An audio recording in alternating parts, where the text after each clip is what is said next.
Do I have possibly one of the worst games made on Super Nintendo? No.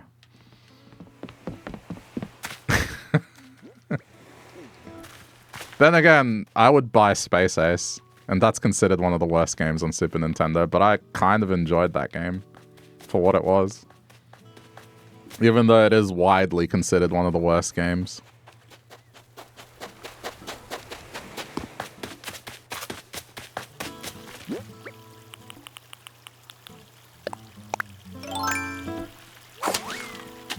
I think that was definitely tenacity. Trying to get somewhere in Space Ace.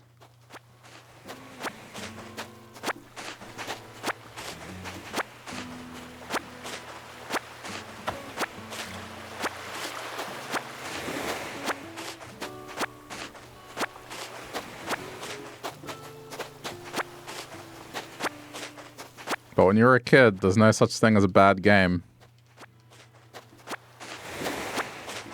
Especially when that's the one rental you have. That's the one rental game you get to have in a while, so you try to make do.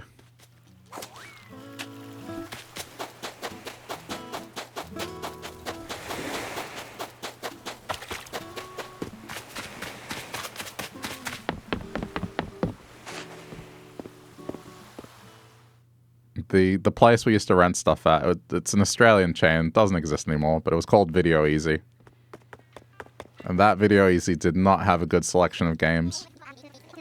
I don't think they ever had any of the big ones. It was all just like bargain bin sort of Super Nintendo games.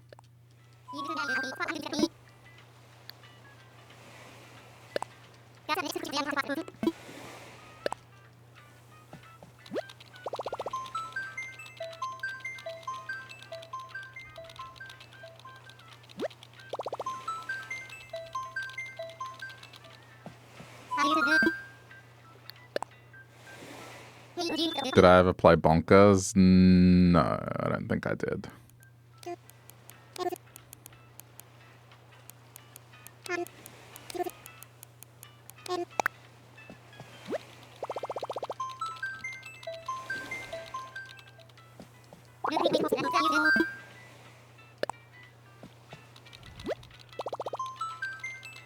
That was on the SNES. Yeah, I don't recall seeing it, but then again, I probably wasn't actively looking for it.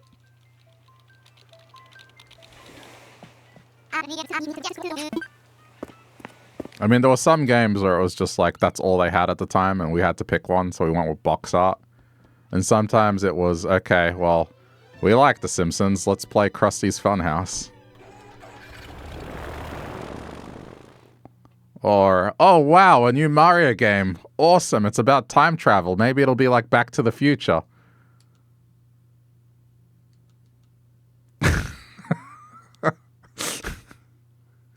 I'm not letting it go for the rest of my life. That's just like a dark moment in my childhood. Learning the betrayal of like real life.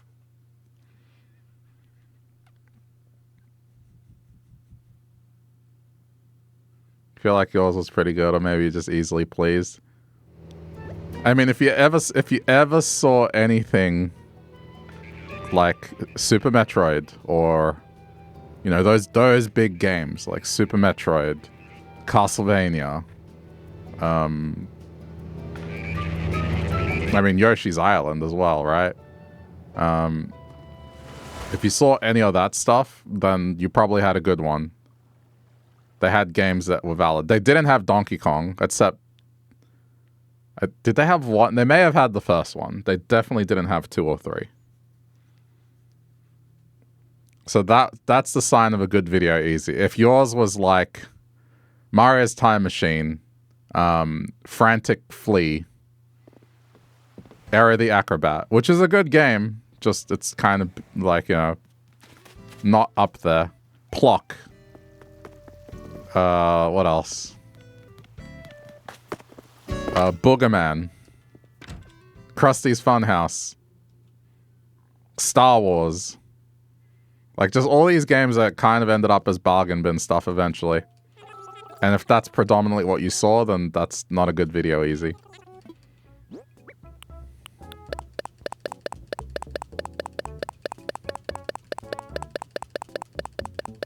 Clay Fighter. There's another one. Clay Fighter instead of something like Killer Instinct. Or Mortal Kombat.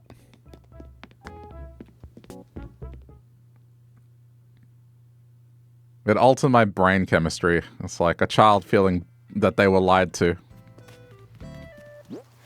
by a product. It's like, but I paid money for this.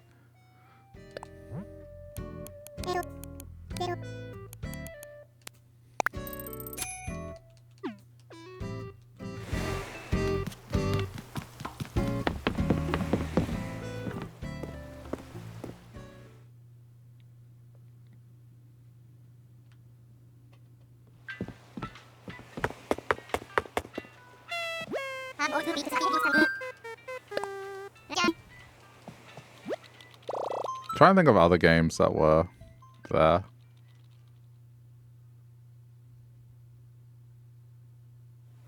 I think the best game that the Video Easy I went to had was Earthworm Jim. But that game we didn't rent because we had it on PC, so we already had it.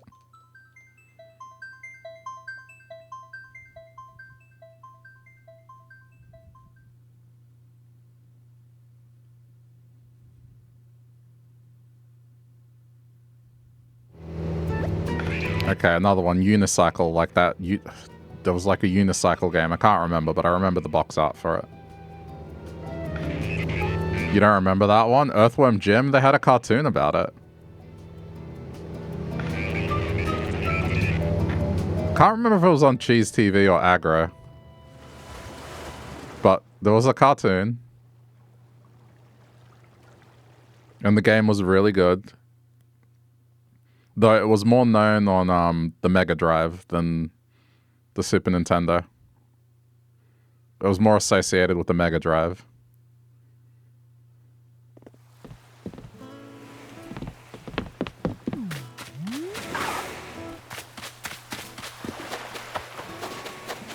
Sorry, Genesis, for you Americans that might be listening.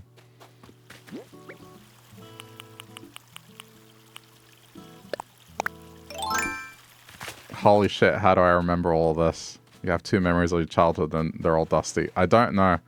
Just retention of things.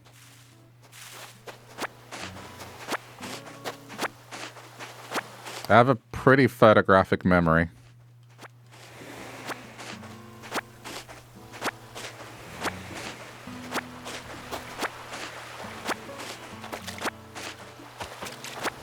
I can take you down a nostalgia trip very easily.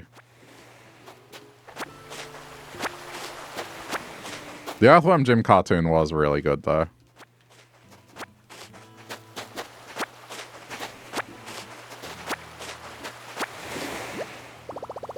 I guess that shows maybe I'm not so old that I can remember a lot of stuff. And it's not just old stuff, it's just in general. I have a pretty decent memory. There's just sometimes names escape me, but it's like, that's minor.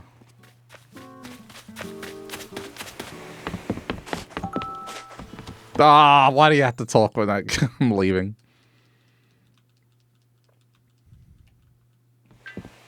It's like if I drive somewhere that I haven't been to. Once I go there the first time, I can find my way back.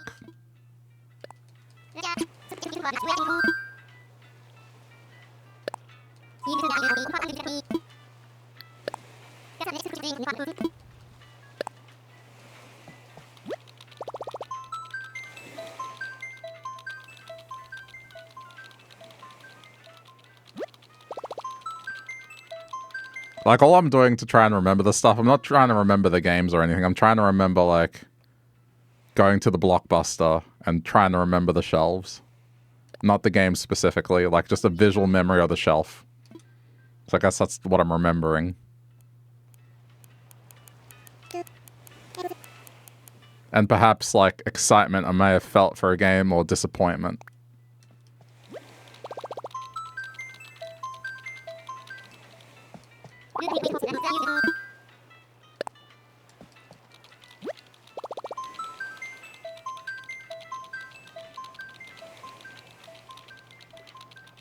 Actually, one of the best games we rented, Bomberman on the Super Nintendo. I'm remembering Bomberman. Bomberman was awesome. We rented that a few times, actually.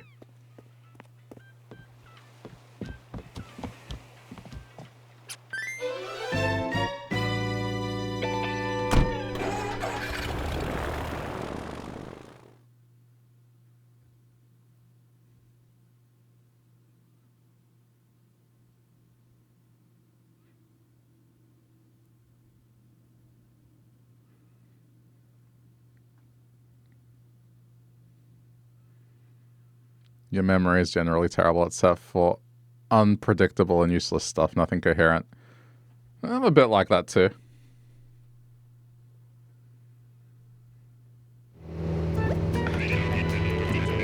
It's the thing, you can't control the things your brain decides to retain. And though it might seem like it's unpredictable and useless, that stuff probably comes in handy at trivia. Or to tell an interesting story.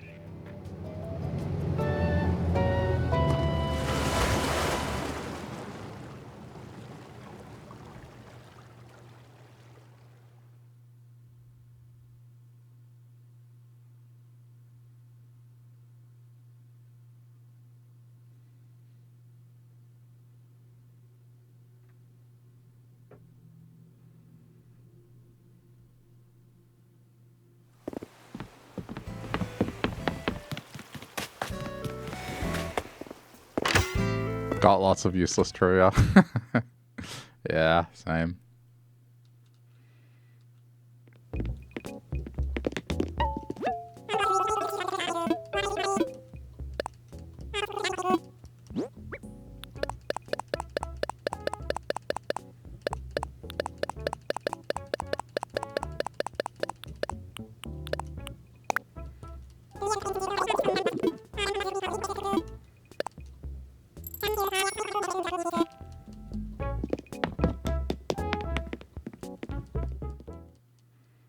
For instance, there was a... When was it? This is one of these things where it's definitely a weird way to remember something. But, I don't know, maybe... I was in university. Let's just say that. But I wanted to start looking into older music. Stuff that wasn't electronic, more just like rock. Maybe some older Australian music, that sort of thing. Music that my uncle and my dad might have listened to, that sort of stuff. So I was compiling a list trying to remember the names of older songs that I may have heard when I was a kid in the 90s. And, you know, that has... The stations had music from the 80s and 70s on stuff like Triple M, which is a local radio station here. So one of the bands... which I like. I didn't remember them because of their name. I didn't remember them because of their music. The reason I remembered was because, oh, that one guy that they had his funeral on TV. And it was like Michael Hutchence, like that death that happened. The lead singer of INXS. And that's how I remembered INXS. Not because of their music, not because of like their name or anything like that. It's because they televised his funeral, and I remembered I liked their music. Or at least the music that they were playing during it. Jeez, that's dark. That's certainly a weird way to remember.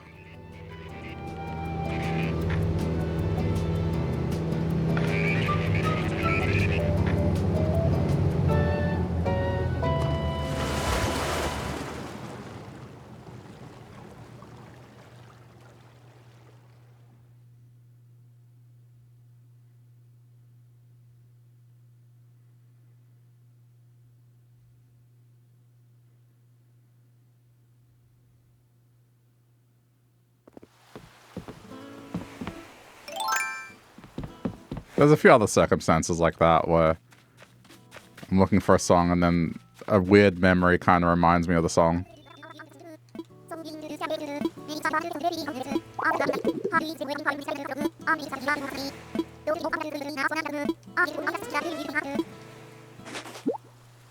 Okay, so This is the legendary springy ride on horse that created this whole thing. This happened on Blue Island. They gave me the horse. I kind of forgot about it, and then I accidentally placed it in a bedroom. And that's how the long string of events that caused me to make a second island. It's just me accidentally placing this thing in the bedroom and joking about it. So in honor of that...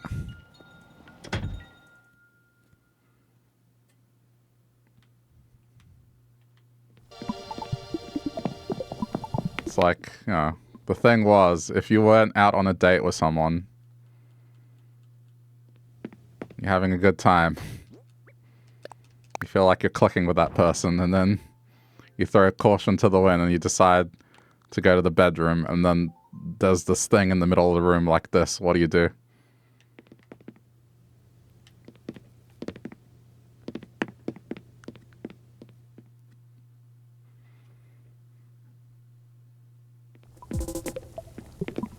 Just something as uneventful as accidentally placing an object in a room. Ask them to marry you instantly? Well, shit.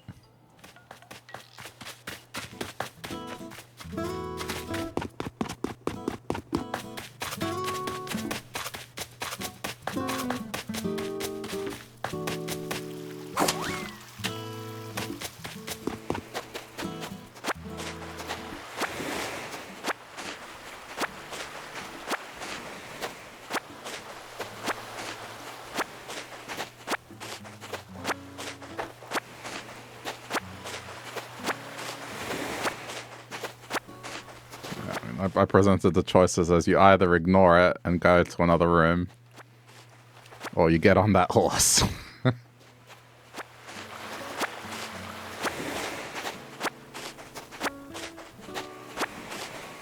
Yeah, no, I actually placed wedding rings on the horse as well and said, you know, this horse has been in my generation, in my family for generations, but I'll have you know, my grandpappy got married on this horse. That was the joke. And then that spawned the character Grandpappy Blue.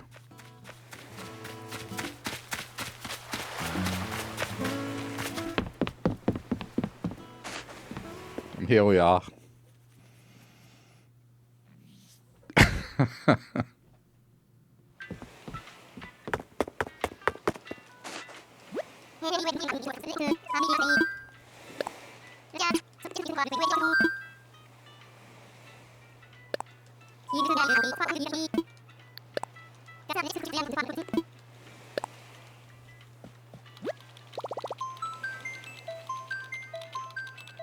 Just that one accidental placement of a horse has led to a cinematic universe of a fictional grandfather, his fictional grandson, his rival, the islands they used to run, the drug cartel that is running in the grandfather's basement.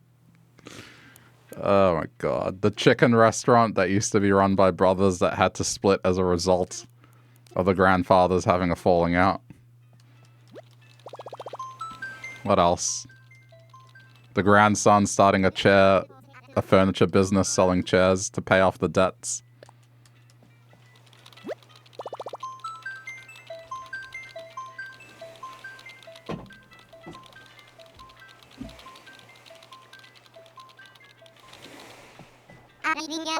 Yep.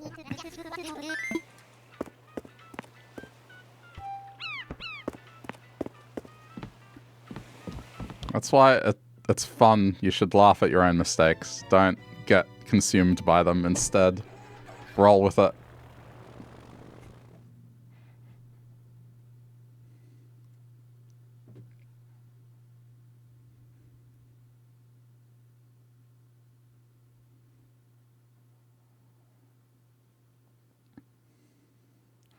Well, it's not so much you can't ignore a spring horse, it's more you ignore it in the moment. You just decide to go to another room and you're like, I can fix him. That's your project to get rid of the springy horse in the bedroom. God.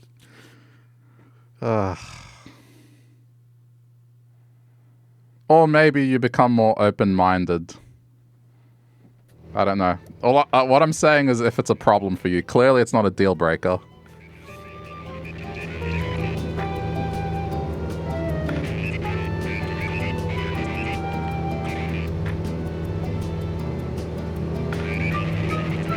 I'm just saying hypothetically if it's a problem.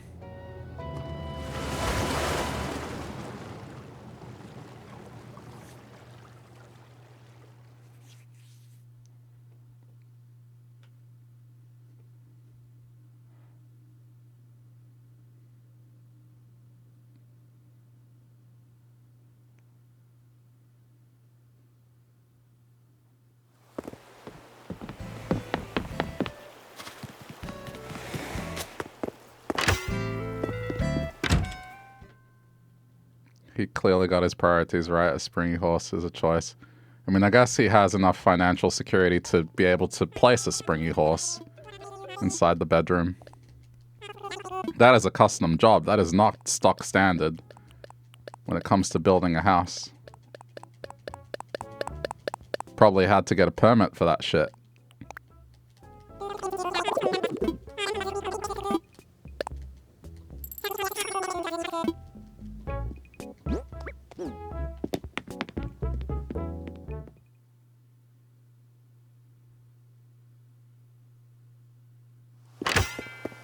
Had to go to a local council meeting. Be like, yes, thank you, city council, for your time today. Today, I bring to your attention an important matter, and that is zoning permit 3A46D.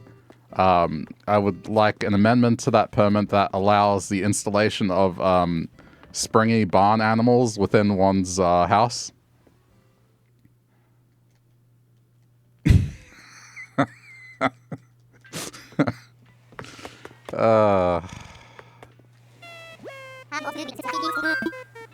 Like just the bureaucracy you had to go through to get that horse placed in.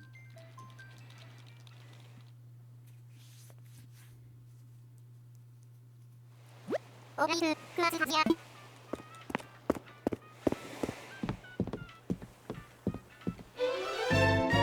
mean, it's not far from the truth. I now know that in some places,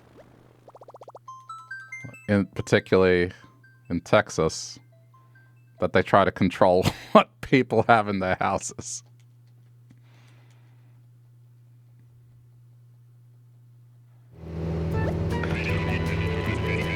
Not to be crass, but I've learned that people in Texas can only have so many sex toys. There's like a numerical limit on how many sex toys they can have in their houses, which I question how they're going to enforce that.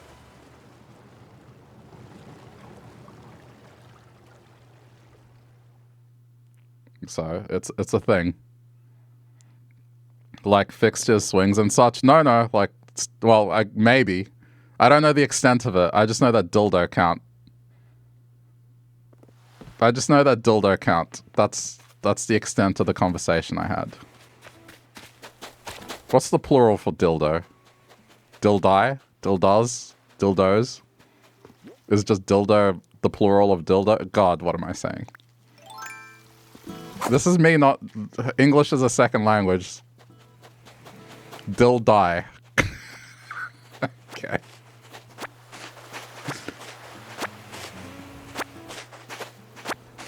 Yeah, I don't think they can police that, but I think the way they police it is in terms of purchasing limitations, probably. I don't know. Would have to ask a Texan. I don't think the resident Texans are here at the moment.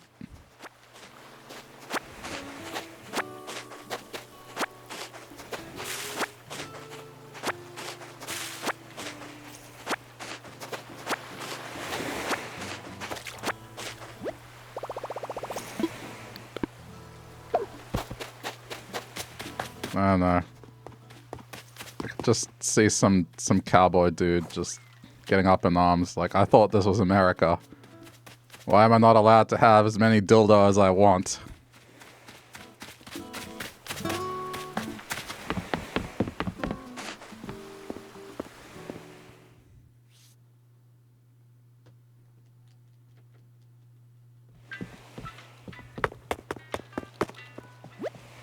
I can't remember the number. Hang on.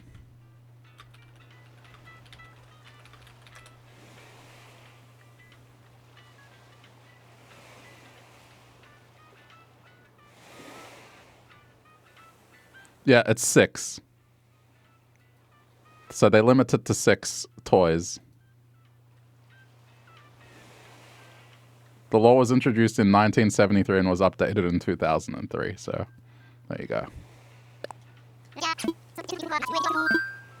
So 6. Your hard limit is 6. Get it? Hard limit. Why is it a thing? I don't know. Ask America. It's not a thing here.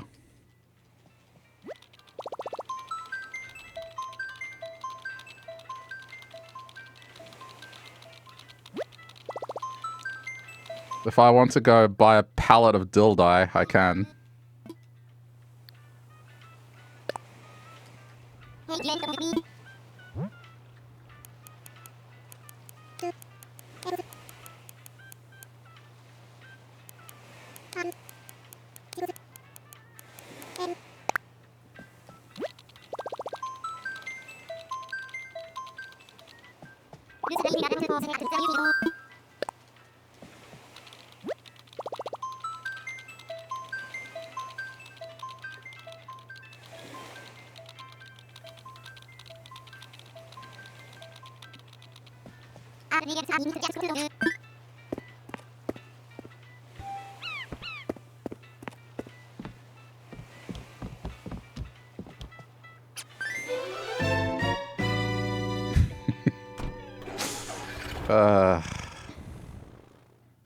How do we arrive at this? I've kind of like blanked out just how exactly we arrived at palette of dildi.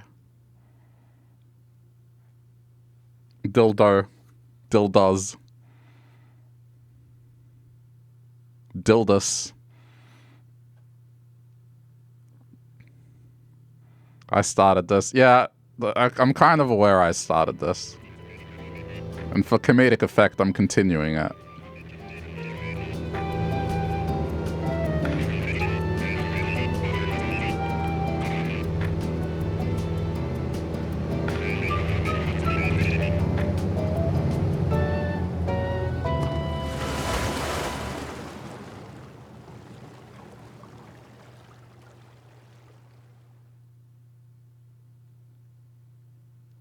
These are the reasons where I'm like, please do not let anyone that's a kid near this. I know I'm playing like a cute animal game, and 90% of the time it's generally okay. But for that 10% where we end up here, where we're currently at, I beg of you, don't show people this at all.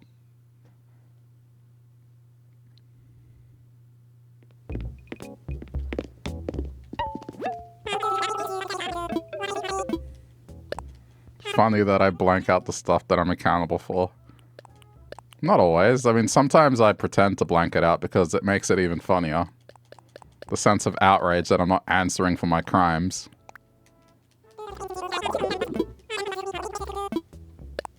I mean, once upon a time, there was a few people that I introduced to that grapefruit video. And I'd get messages later on, them demanding that I answer for my crimes against their psyche.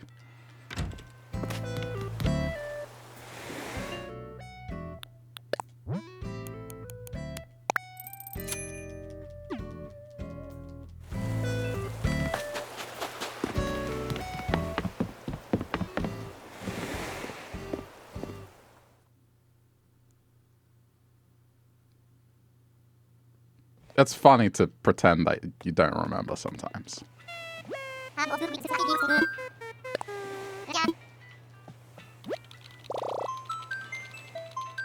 But often, if the topics are going from A to B to C to D, I need to think of a way to bring it back to A.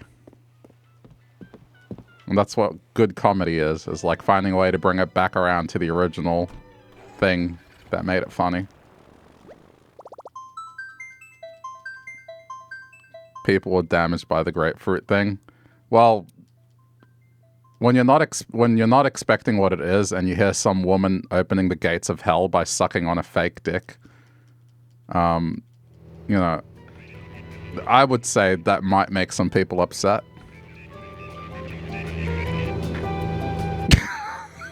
What? The grapefruit video. You haven't seen the grapefruit video? The grapefruit technique lady? It's like internet fame. This is one of these essence of YouTube videos, for sure.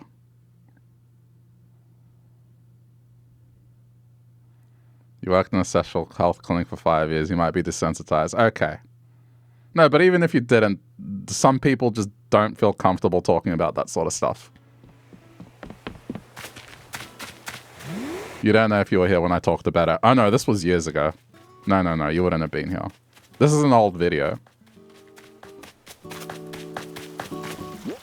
I don't really bring it up other than just, you know, just to say, yeah, I'm ruined as a person when it comes to the internet. And that's just one of those reasons, is just stuff like that.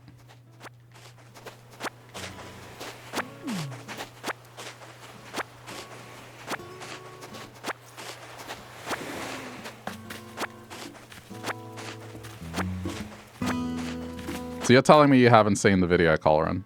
You haven't seen this video? The grapefruit technique.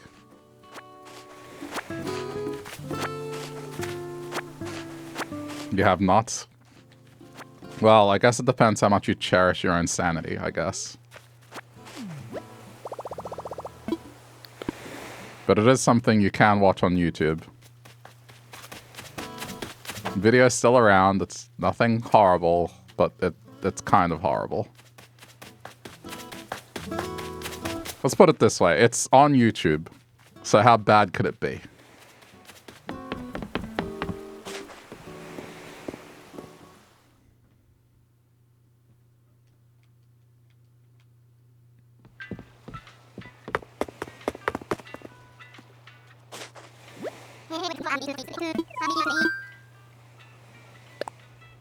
You're kind of curious. Now, I wouldn't play it out loud.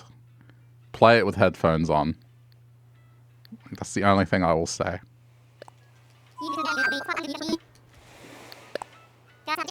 This is not the kind of thing you play out loud.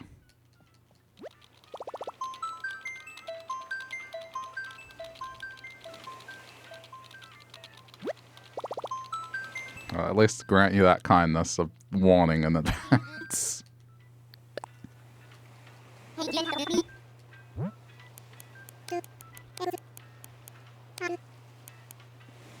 I'm sorry that this is what this has become, really. It's like me going back and forth selling stuff, talking about random shit. I know.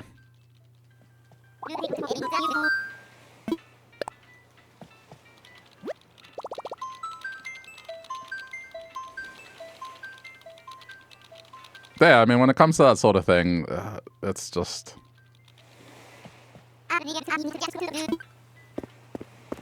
Some people can't talk about it. And it's just because it's seen as a private thing and you shouldn't talk about that sort of stuff. That it's seen as crass. Or rude.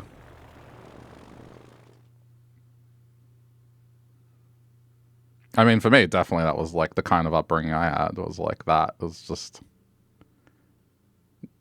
Grandmother was from another world. An older world. So...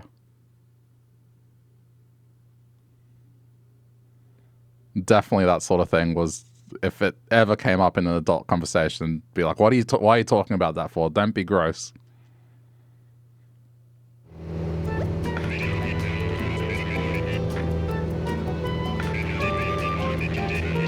So, you know, aunts and uncles kind of had that similar mentality as well. Very conservative, like, religious upbringing. Until I became a teenager and went about into the world. And I guess became a heathen.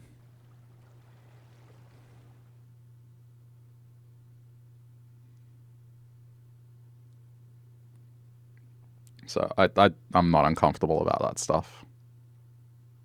And the people I get along with tend to not have a filter.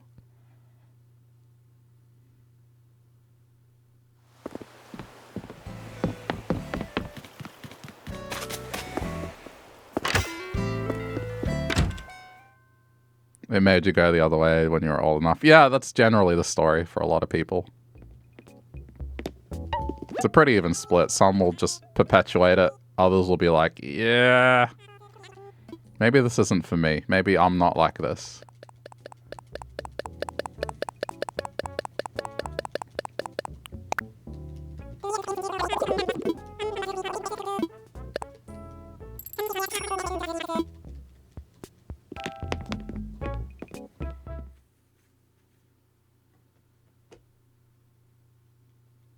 I probably should have said I'm not responsible for, like, I guess the reaction you may have to that video.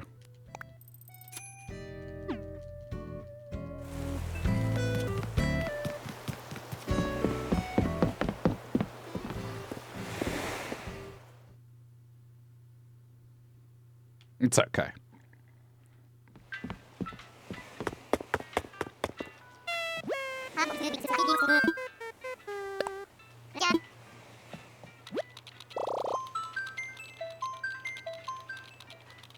I guess that's one of the nice things about getting older is, like, there's going to be a new generation that probably won't know about that video either at a certain point in time.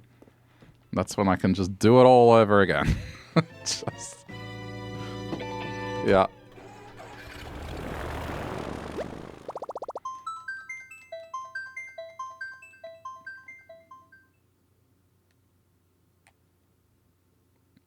A new set of people in their 20s that won't know about this.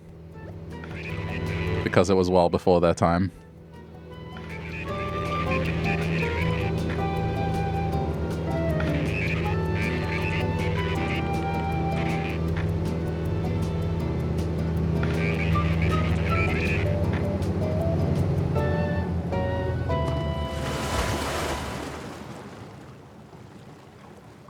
There's also that Australian commercial that I show people. The one that always made it on that list of weird commercials was the Ants Pants commercial.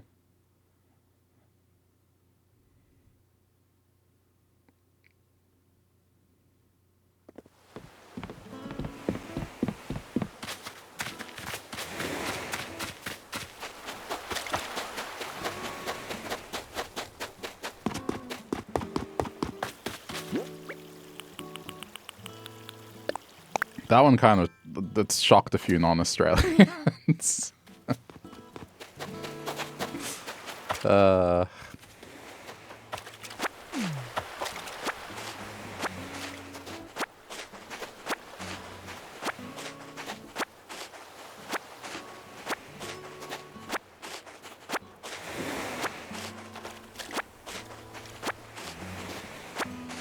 What does that ring a bell? I have 3 words for you. Sick'em Rex.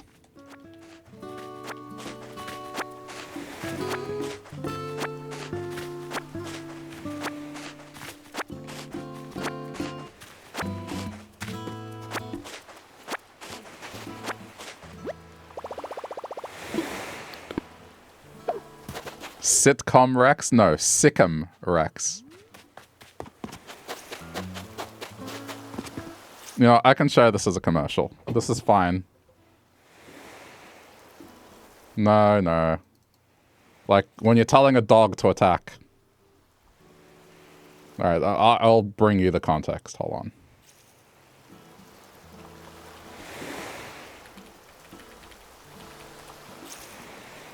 Because this is actually an Australian commercial.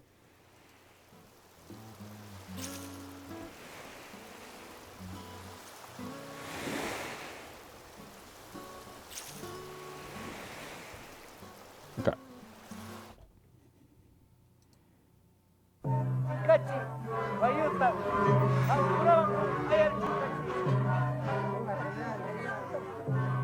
Actual commercial.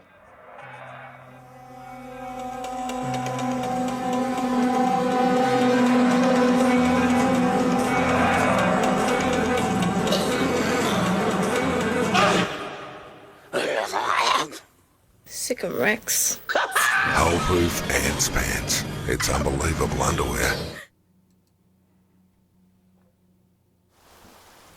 So, you know, you can see why some non-Australians might be like, what the fuck did I actually watch? But that commercial was iconic in Australia. Alright, is that enough context? I think that's enough context. Oh, hello Gary, how's it going? That's certainly a time to walk into the stream. Yeah, in hindsight, pretty outlandish. But I think early Australian TV really didn't care.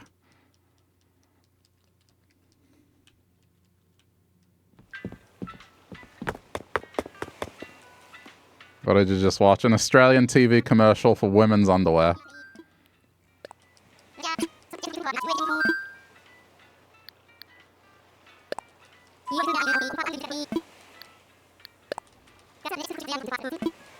Because I was introducing someone to the grapefruit technique. I guess that came up too. Kind of makes you want to get some ant pants. Well, there you go. The commercial worked. Timeless. It's almost 40 years old and it still makes people want to get ant pants.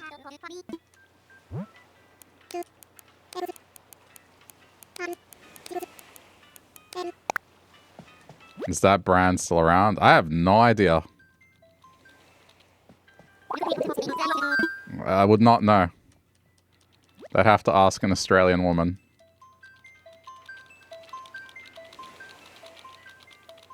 I mean, maybe it got consumed. I get the feeling there's a larger company called Bonds. I bet they bought them out.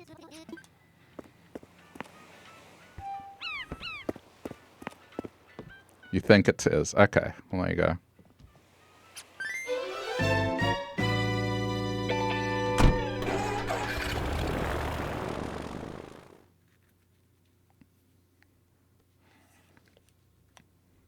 Just a lot of these brands kind of vanished. They got swallowed up by a bigger brand.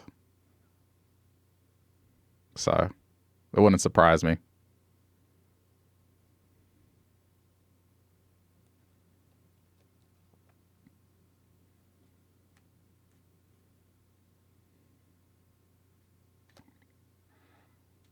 There's other commercials, Australian commercials that, I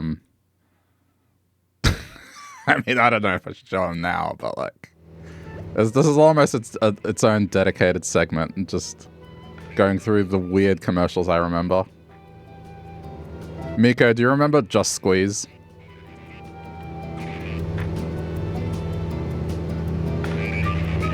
Just Squeeze orange juice.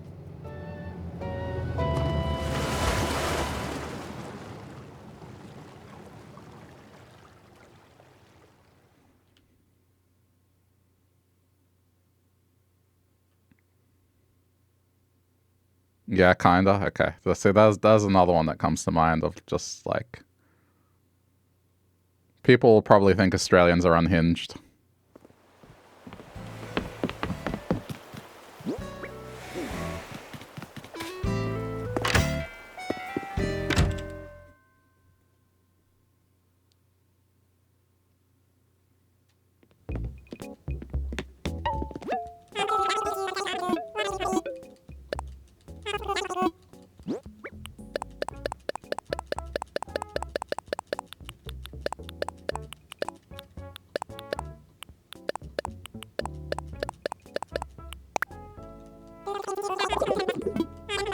I mean, how are we doing? I think I'm not even halfway through this. I'm so sorry this is what this has become.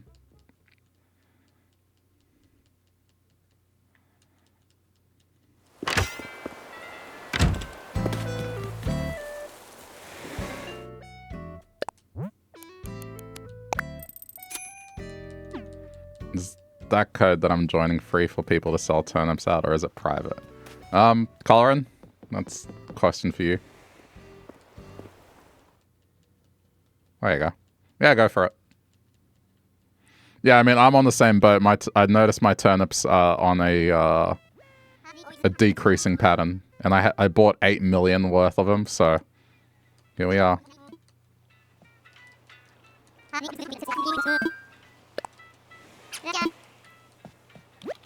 Go nuts. I mean, I'm gonna be here for a while. We really did have some wacky shit on TV back then. Yeah, I mean, every country has its share of outlandish commercials. But I don't know, some of ours are rather special.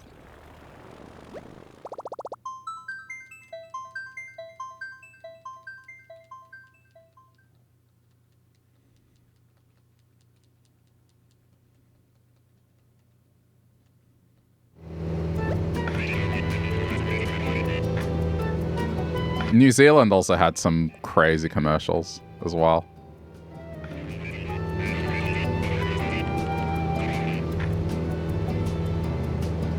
They would often make it onto those TV shows that we had that went through crazy commercials.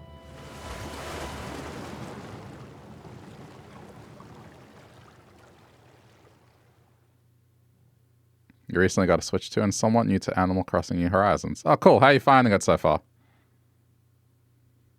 Yeah, New Horizons was my first Animal Crossing game as well. But I checked it out back in 2020. I'm playing through it again because I got a Switch 2. And last year I did a fairly large playthrough where I decorated an island and made it look nice. And people were kind of sad that that ended. So I decided to bring it back. And now my island theme has grown from being one island to now I have 2 islands. Where they are going to be mirror images of one another. One being red, one being blue. And they're just going to form one larger thing together. So, that's what I'm going for. It's going to take ages. But, you know, I'm on Red Island today. Just to progress it a little further. Blue Island is a bit further along. And I'm going to leave out all the stupid lore, because that's just hard to explain at this point. Someone suggested I need a wiki, and that's almost a little bit of truth to that, but it's too much effort. I have to, like, write a summary video. Hey, you want to catch up here? Watch this.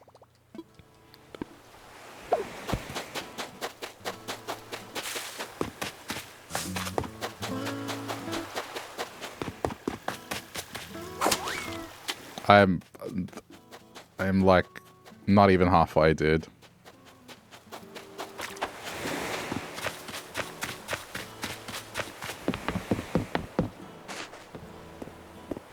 It's alright.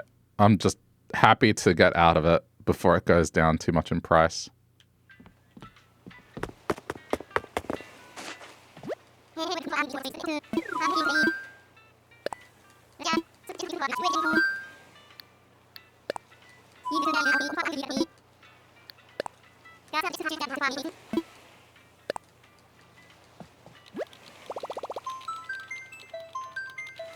I've certainly put out some things today in terms of gaming streams. Animal Crossing with ant pants and Akami with just insanity with butt cleavage. I'm not going to elaborate. That's just... Those are the 2 things, if I could summarize today's content.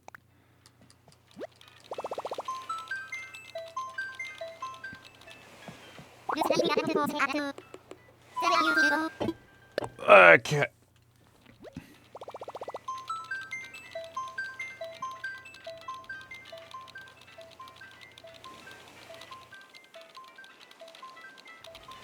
Very diverse content for sure. I mean, I guess I'm hitting the goals that I set. But I want it to be varied. Oh. Yeah, I mean, just wait. It's fine.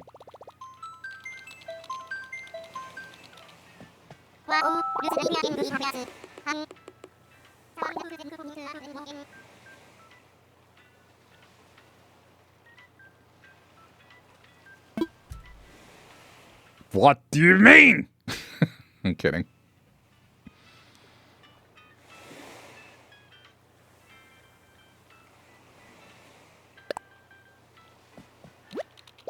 It's only 87,000 bells worth. It's like one trip or two. It's not like my... What? I think I have 100 times more that.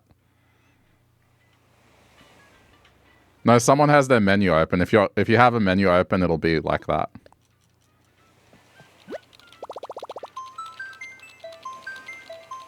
This is the #1 thing I want them to fix in the next Animal Crossing game, is just make multiplayer seamless, please. Make it so we open a menu and we can just click and join someone. And make it so if someone wants to join, you don't need to do this. It doesn't interrupt anyone's gameplay. Like, this is the #1 thing I want. Above anything else, above being able to sell multiple quantities, above being able, craft multiple quantities. Above all else, this is #1. If people want to play with one another, it can't be this thing where players have to wait 2 minutes for people to connect. Or this sort of thing where someone can't join because someone is talking to a vendor or selling or something like that. Like, they need to fix this.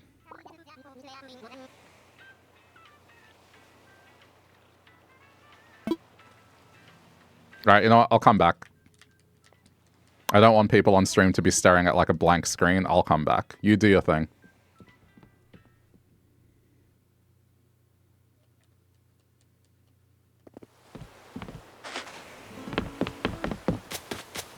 I'll keep myself busy with other stuff.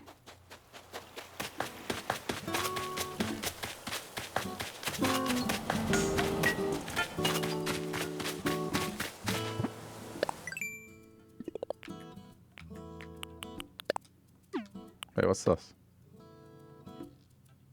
Oh. Okay, I mean, that's just for customizing.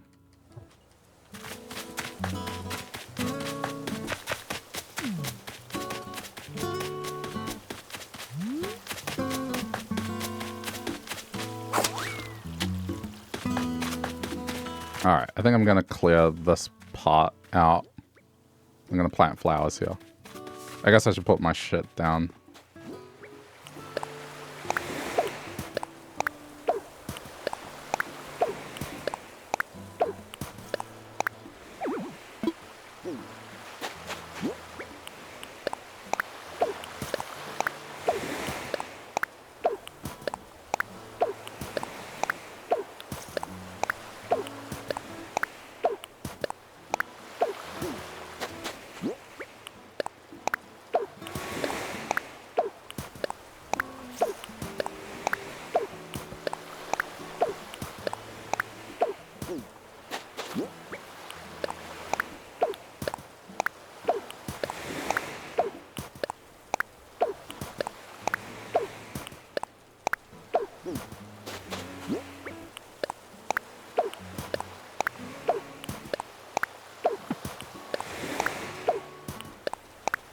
Okay.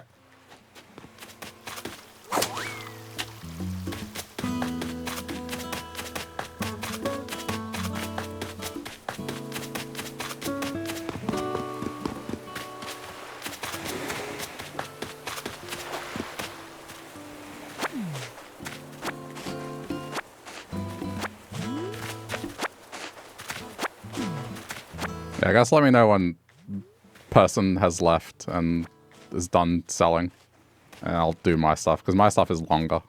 I have 8 million worth of turnips to go through. And I don't want to keep the stream waiting. Staring at like a menu. So I'll just keep myself busy in the meantime. Let's eat some fruit.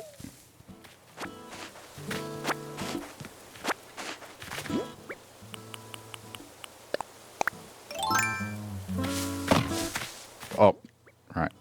Eat the fruit.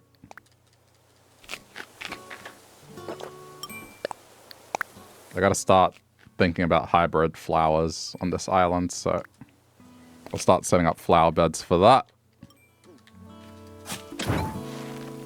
Gonna move a bunch of trees. I was at the airport. Alright, I'll go back in a minute. I'll move some of these trees. I'll do what I did on blue. I just moved all the trees out of the way. And kind of isolated them to one part of the island. As messy as it might look. It just helps with laying out the town.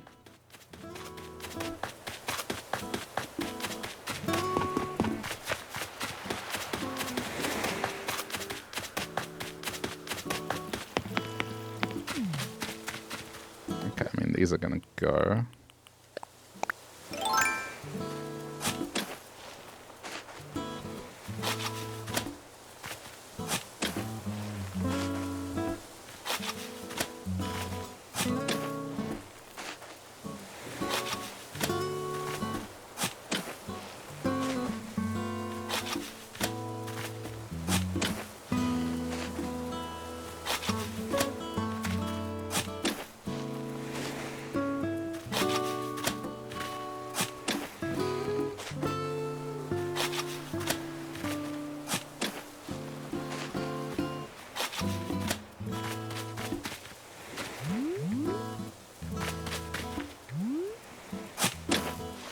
Okay.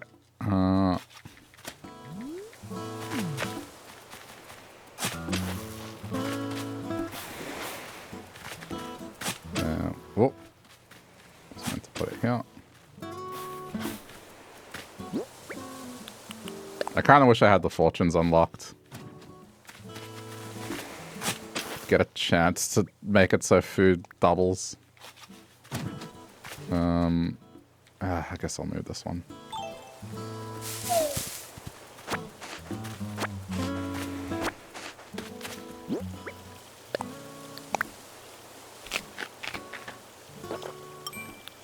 Oh, thank you for the follow. I appreciate that a lot. Yeah, Katrina has a fortune. She'll say your health will improve. Your fortune with health will improve or something like that. So when she says that, when you eat a piece of food, whatever the amount of energy it gives you, it's double. So for fruit, instead of 1, it'll give you 2. For certain dishes, you know, it'll be, instead of 5, it'll give you 10. So 1 of the grilled sea bass, for example, will be full energy. Yeah, the Katrina stuff is actually very useful. That's why I usually go to halves every time I start playing. Just get the fortune. So it has some effect on the gameplay.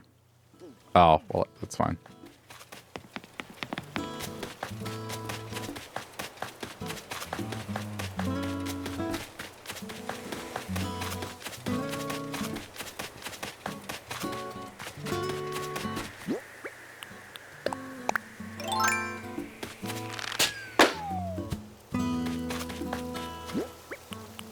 Okay, I guess I'm going to be messy about this and just place these somewhere. But yeah, I'm going to start flower beds here.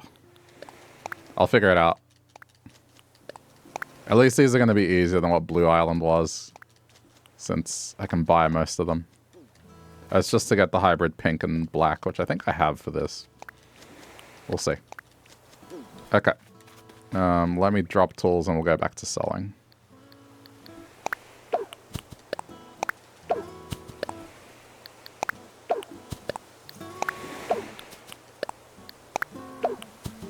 The riveting selling experience. Where I'm just going to talk about random shit until I'm done.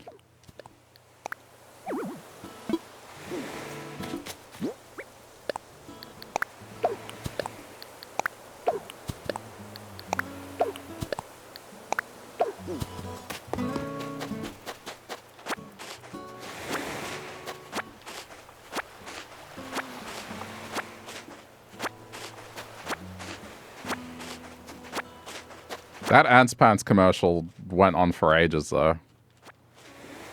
I mean, it was, what, 1989? I definitely did not see it back then. Would not remember it. This is something that, throughout the 90s, that commercial was around.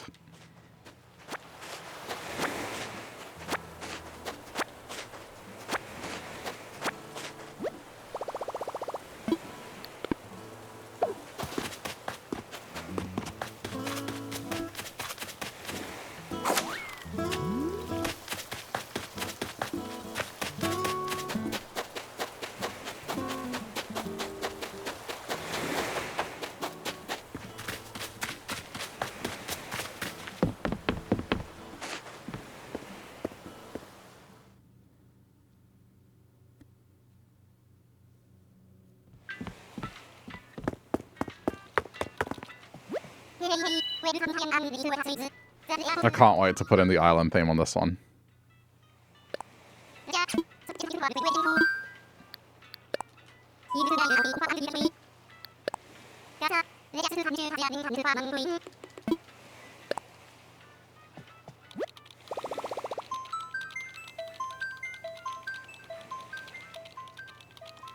I want to see a Nintendo game where they do online play correctly.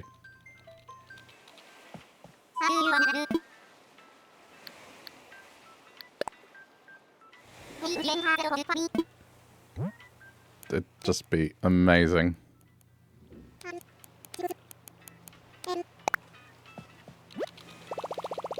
I think they kind of got pretty close a couple times.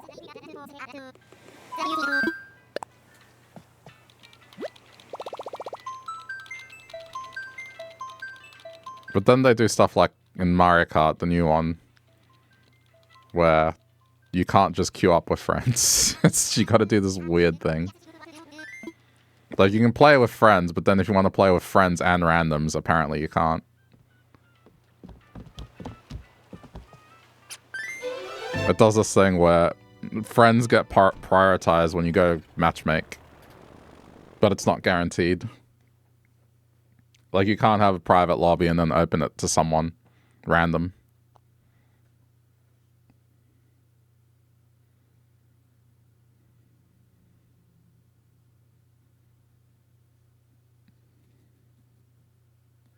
You wanted to do knockout with randoms and friends. Yeah.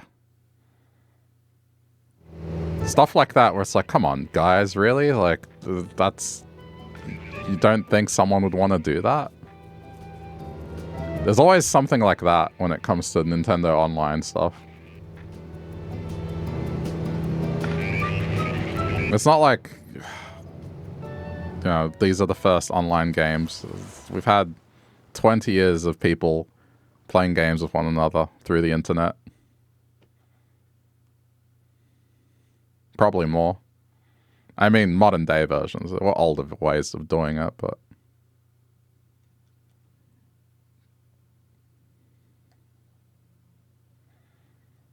The DS era, man, that was rough. If you wanted to play online with someone, you had to give them your friend code for that game. Every game had a different friend code.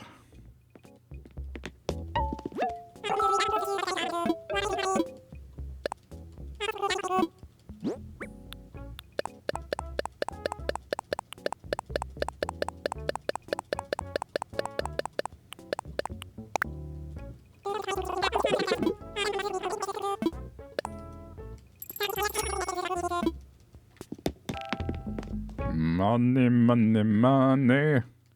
This is all gonna go towards Happy Home eventually.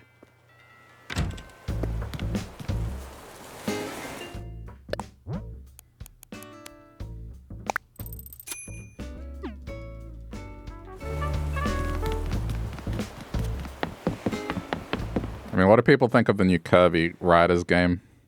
I'm kind of interested. I think it looks a bit better than Mario Kart.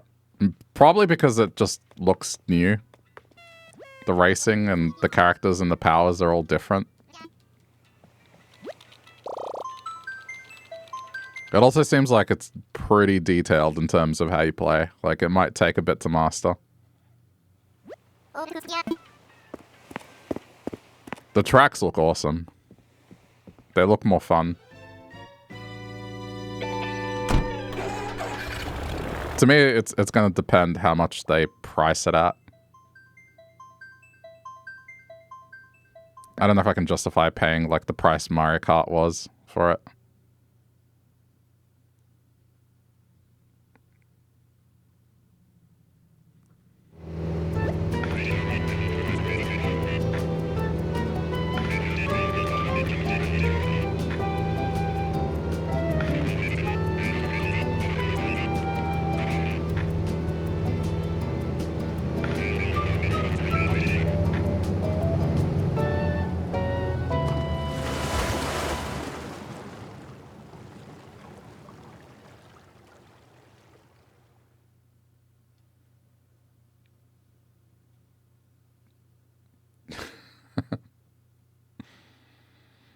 Man, if I want to get the snowman thing, I guess the only option I have is like to rewind the clock back to yesterday. And just build multiple snowmen just to get the Nook Mile thing. But I don't know if it matters that much. It's just...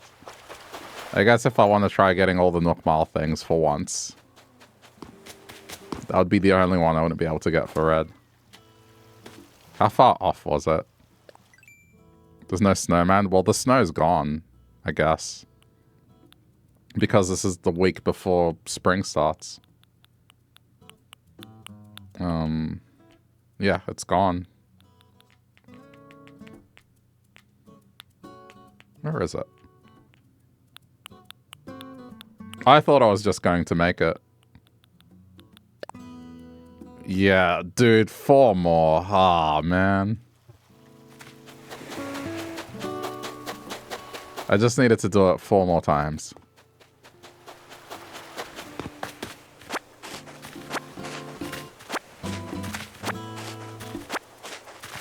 You can't make a snowman on someone else's island, right?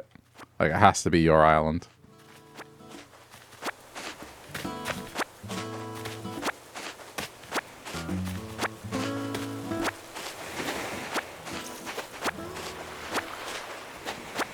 Don't know.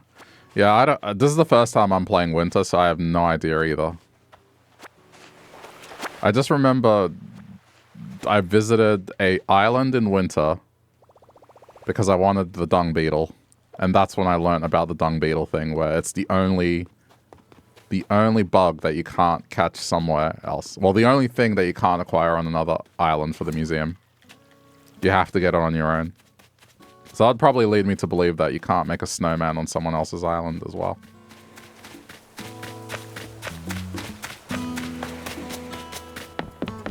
What's the hot item today, actually? Wouldn't... I mean, that will probably sell well. It's that thing. Because of the materials it uses, it would probably sell pretty well. I should have tried on blue. Yeah, true. It's alright. It's not that big a deal. I mean, if I really want to, I could just rewind it to midnight and then unrewind it and just do it. But, it's not that important, I don't think.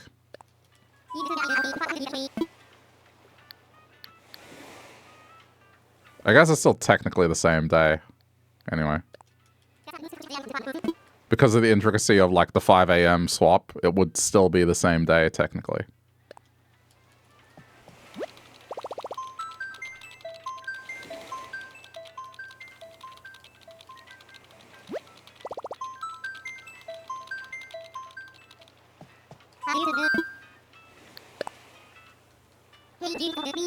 By the way, let me know if you need to leave or something.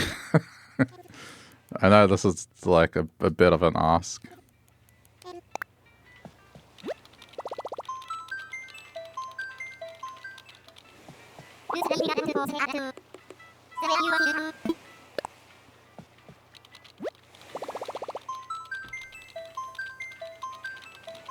You work until 3, I got 6 hours. Oh, that's more than enough then.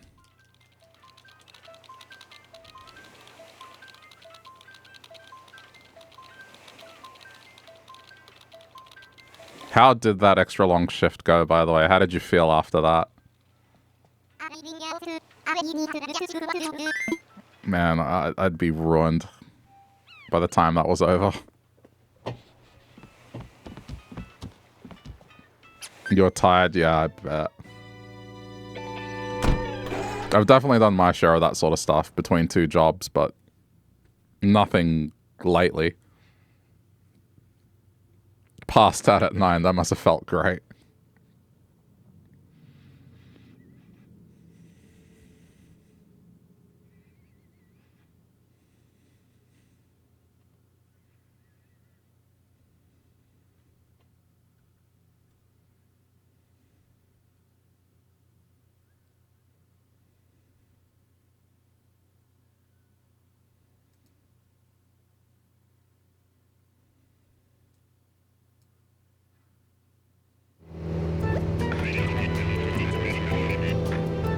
$14 hours in 3 days. Crazy.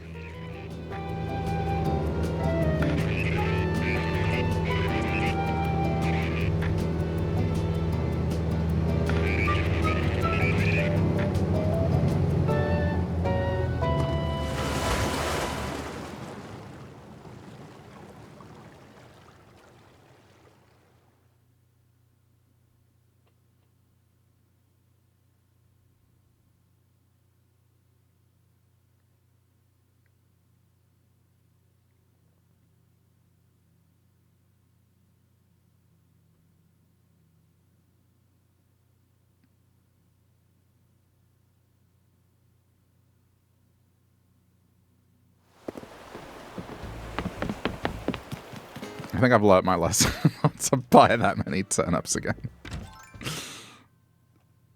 Admittedly, a little overkill on my part.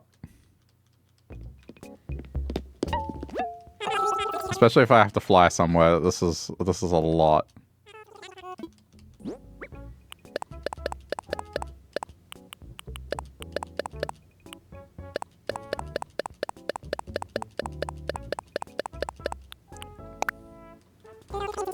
I saw a hi pop there.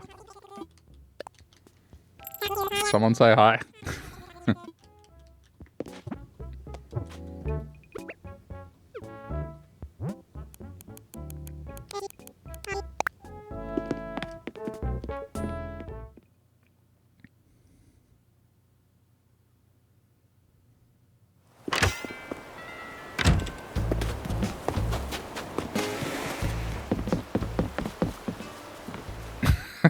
I gotta go.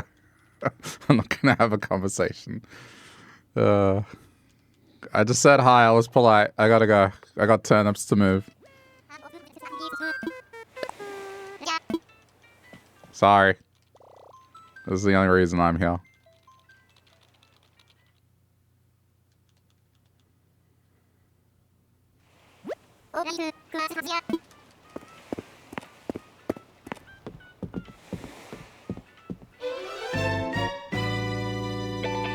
Feel them rotting already. If I don't sell them.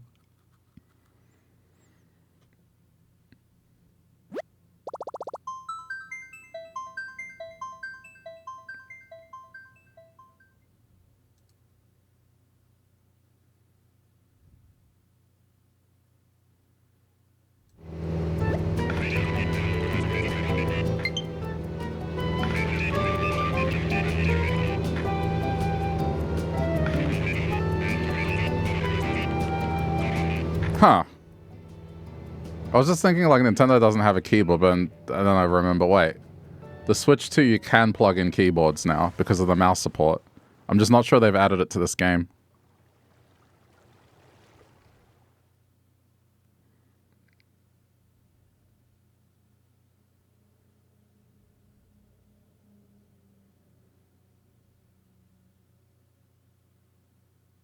I forgot what game they did it to, but you could plug in a real mouse and a real keyboard.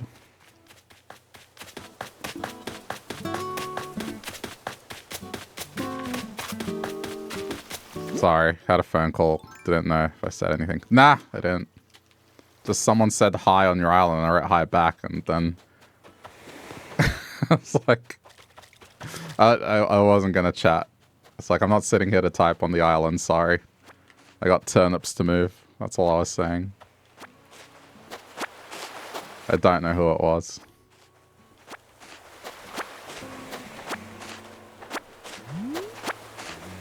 I got no time for friendship. I gotta move these turnips.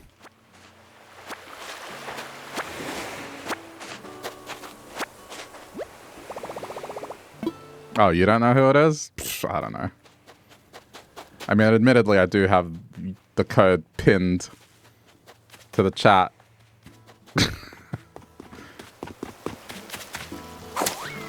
But it's pinned so I know what the code is, because I'm just going back and forth. It's not like we're doing like a group gameplay thing or whatever. This is your daughter's island, not yours though. Yeah, I don't know.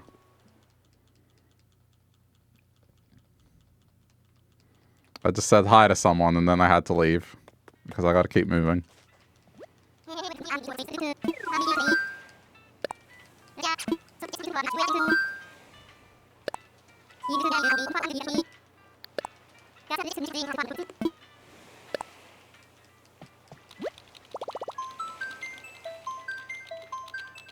But then I just thought about, well, man, Nintendo doesn't have like a keyboard you can type with. And then I thought, wait a minute, the Switch 2.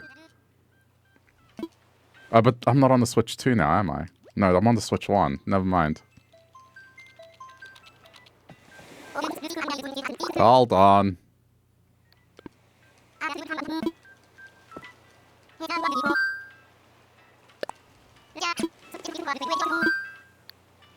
Oh, this menu. Online.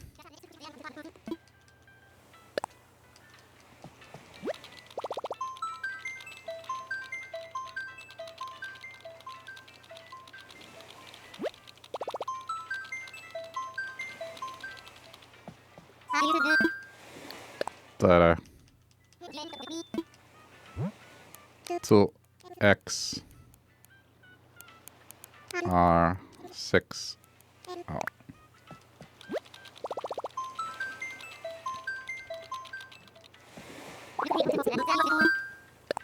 Yeah, I mean, if we get like random people joining them, just hide the code. I'll write it on Notepad or something.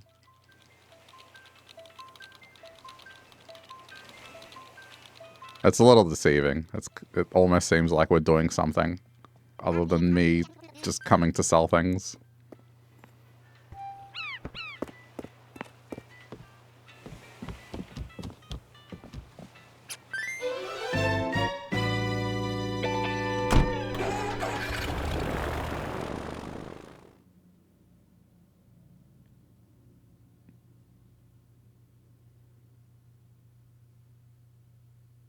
I almost wish I could villager hunt again, but that's not going to happen for a little while.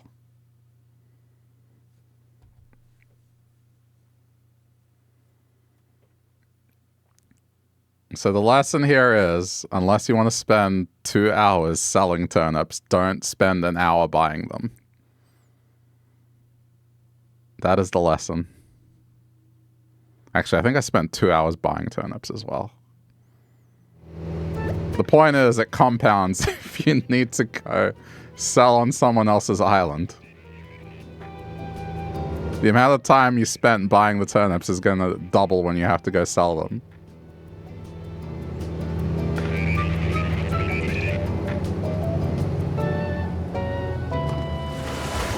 Yep.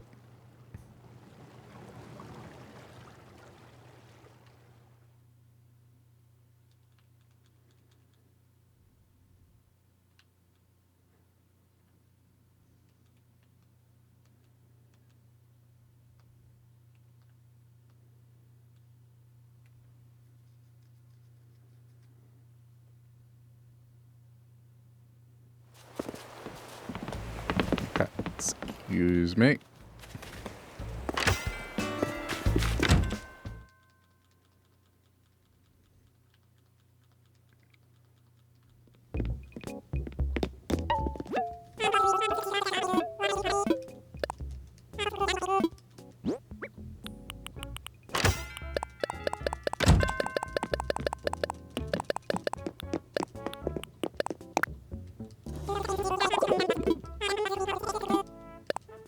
Why was that less? Oh, because I didn't deposit last time. Makes sense.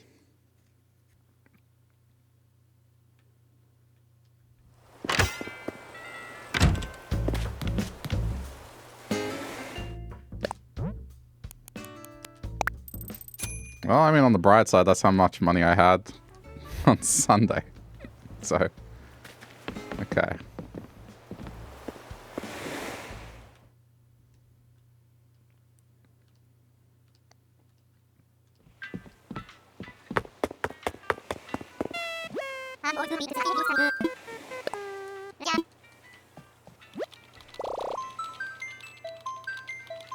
How's it going to be like tomorrow? I need to think what I'm doing tomorrow. Oh, man, that's horrible. 95% chance of rain, then 80%, then 70, then 70, then 60. All right, it's raining the rest of the week. That's great. Except on Sunday.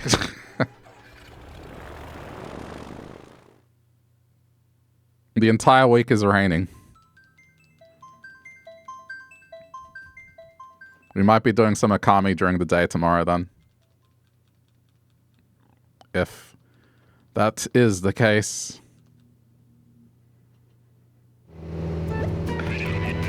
I certainly picked the right 2 weeks to take off. Rain, rain, rain, rain, rain.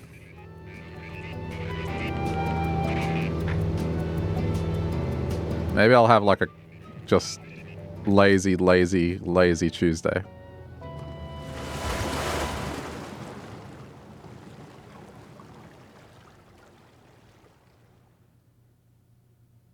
Just bring the blanket to the couch and just kind of chill there.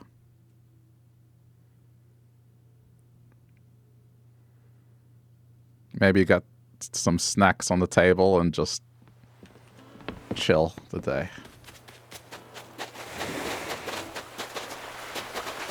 Sounds like a good excuse. Oh, I'm gonna go for it. I mean, I think doing nothing is totally underrated.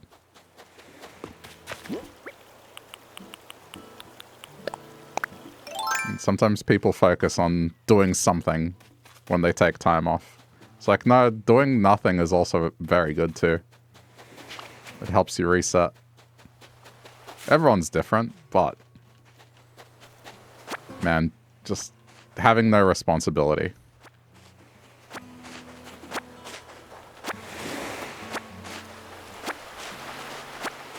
It's nice. Wait, rest is overrated? What do you mean? Took off Thursday and Friday and it looks like rain both days and you're going to a concert and it's outside. Oof. I mean, hope it changes. You never know. That's the thing about a weather. It's at the end of the day a prediction. You mean underrated Freudian slip? I thought you were like, no, you deciding to rest and do nothing. You must do something.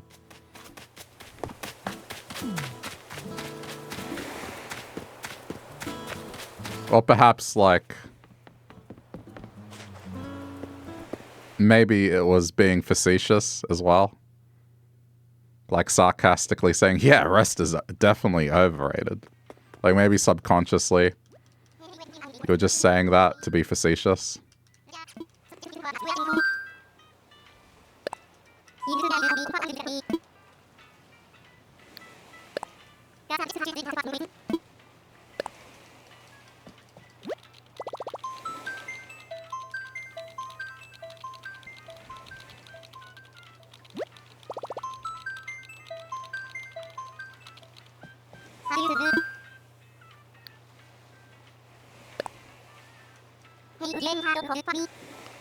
%, you're being sarcastic.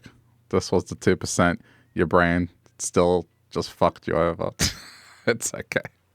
My brain fucks me over all the time.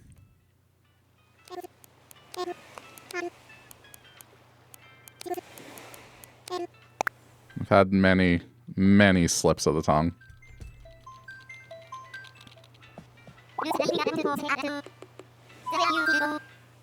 Okay.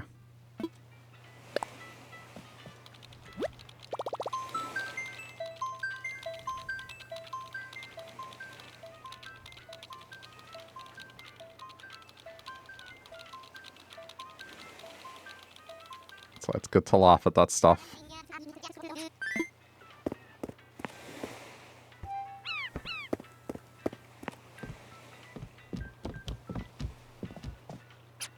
It's just typical Melbourne. August is going to be just bad, and then the moment September hits, it's going to be nice and sunny.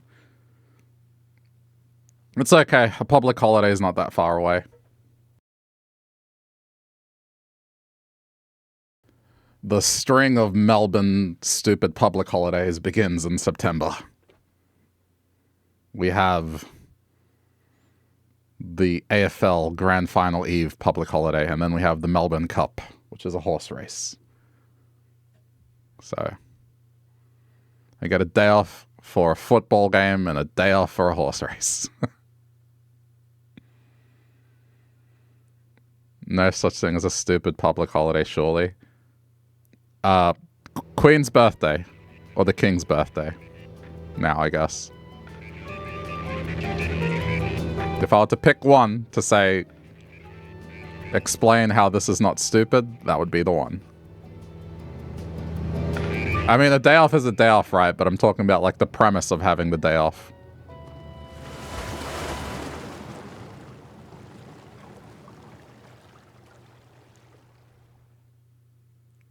The premise.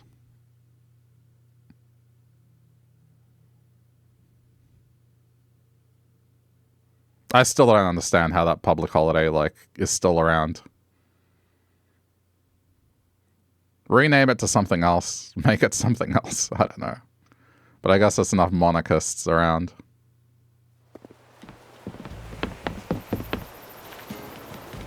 God save the king. His Royal Majesty. I can't remember his name.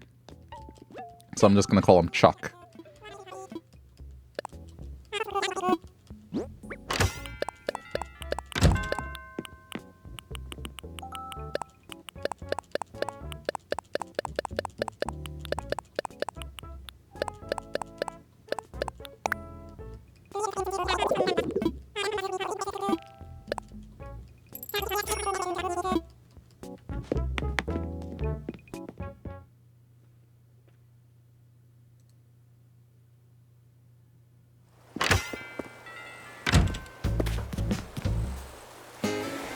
The thing is, Australians apparently, I've learnt this. We have a lot of public holidays compared to others. I heard someone tell a joke that every time you see an Australian, they're always on holiday, like a public holiday.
Compared to the US, probably. Yeah, I would say so.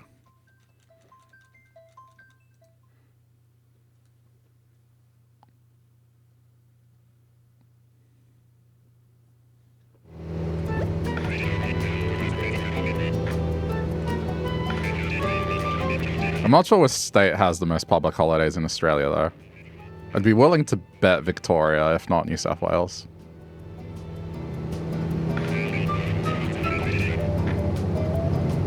Or maybe the ACT might, actually.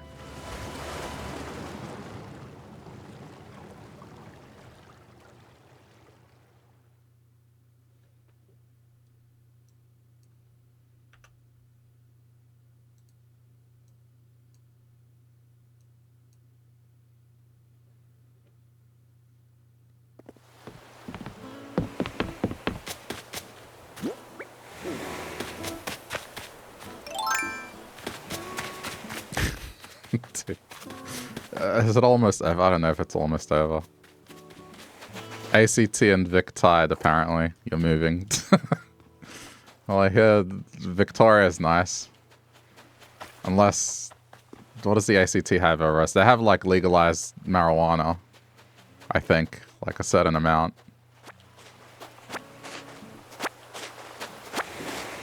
Oh, but Victoria's gonna legislate the right to work from home. Apparently that's going to get legislated towards the end of the year, where workers in certain industries will have the legal right to work at least 2 days from home. And companies can't refuse it on the grounds of, like, culture.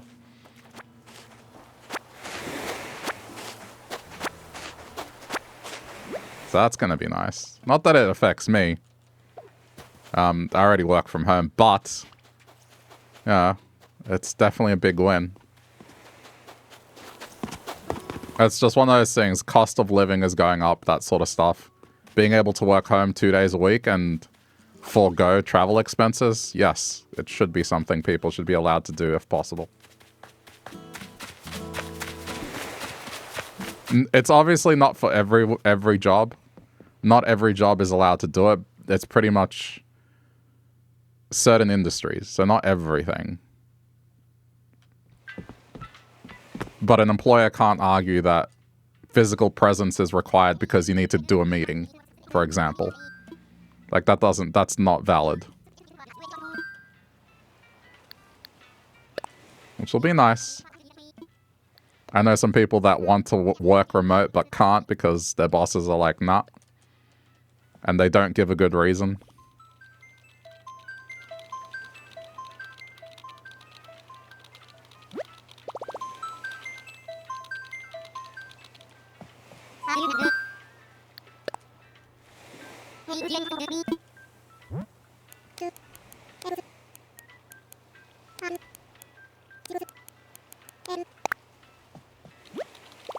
It's never an option for you guys. That's unfortunate.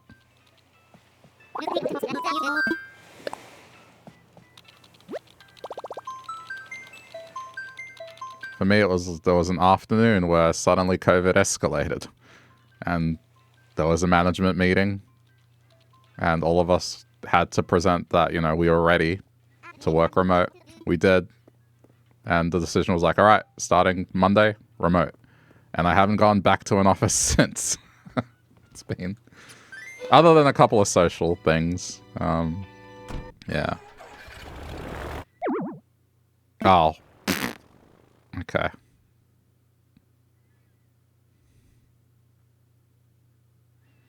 It seems so intense for us down there. Yeah. I mean, I'm not gonna lie. Like, 2020 was a very bad year. Not the start of it, but the end of it when we had that 5-month lockdown where it was like... It went from... You know, there was a lockdown and that was, you know, I didn't see it as that big a deal. And then things went back to normal. And then as quick as they went back to normal, it was suddenly like things got way, way worse. And it was a 5-month lockdown at that point where we just couldn't go anywhere. Like 1 kilometer around where we lived, 1 hour of exercise. And man, that was rough. That was really, really rough.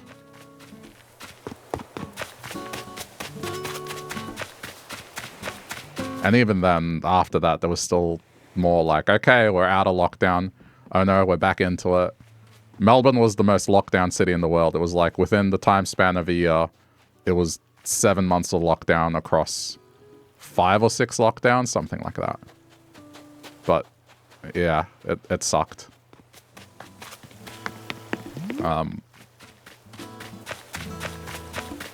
And man, this game at that point, it was nice. It was the right thing at the right time. But also streaming as well. It did help keep the sanity a little.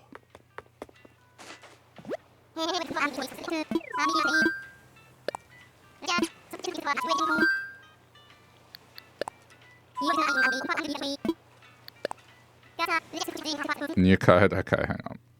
Let me copy paste it. I won't pin it. Otherwise, it'll be like randoms might join.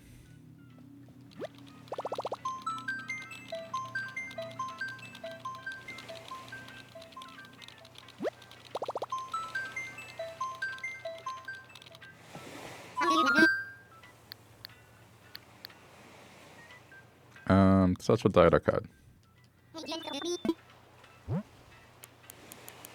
Yeah, not to like, you know, go too dark or sappy, but it definitely was not a good time mentally at that point. And I think definitely one of the things that helped me stay kind of sane throughout that was partially with streaming. Just getting to interact with people and knowing that, you know, hey, you're kind of not alone in that regard. Going through shit. So I am thankful.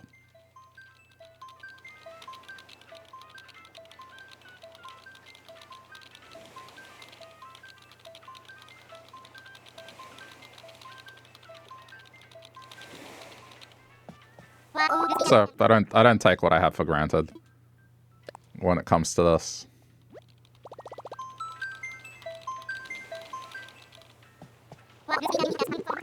Whoa. Looks like we're getting a little interference.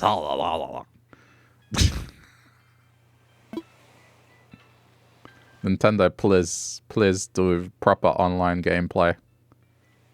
You can do it 20 years in the making. You can do it. If you work hard, you might have a game that has the online gameplay of a game from 2010.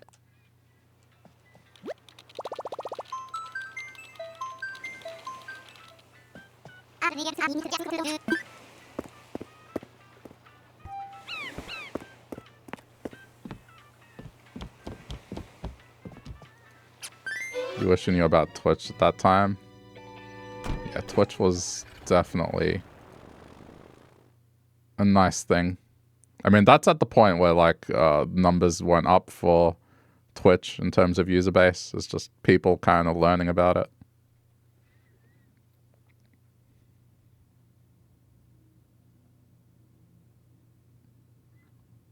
I've heard someone describe as Twitch being almost like a bar. Like the modern day equivalent of a bar. Just kind of pop in, you see people, you see regulars, you talk to them.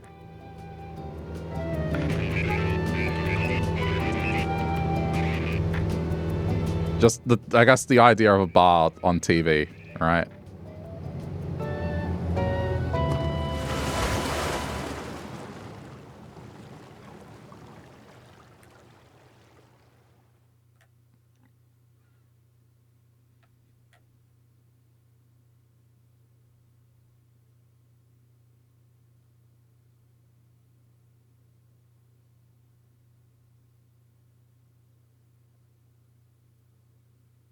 I just wish Australian internet was good enough back in the day to be able to be on Twitch.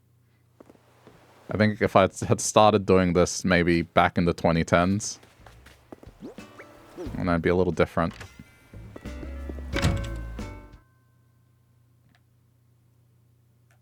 But unfortunately, Australian internet, man.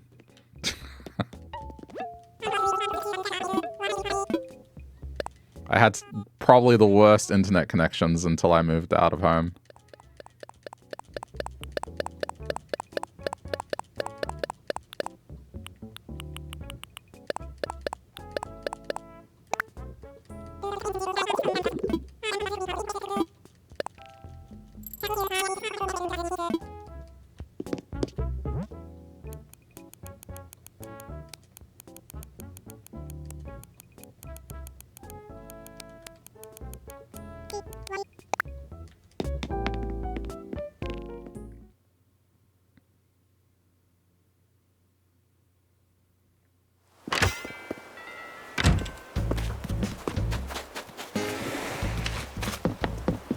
Right, money deposit. What do I mean? What would be different? I guess I would have started before the point of saturation.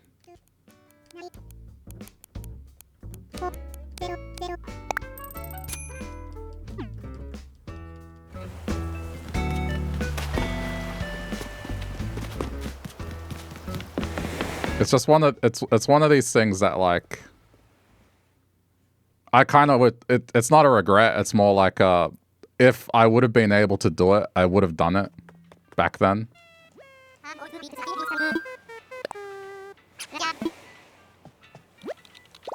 Like, I would have 100% streamed if I could have back then. And I guess the difference would have been I would have started before the point of saturation, where, like, almost everyone you know is doing it. And Twitch is very top heavy in the sense that, like, 90% of the people on Twitch watch like 5% of the streamers, basically.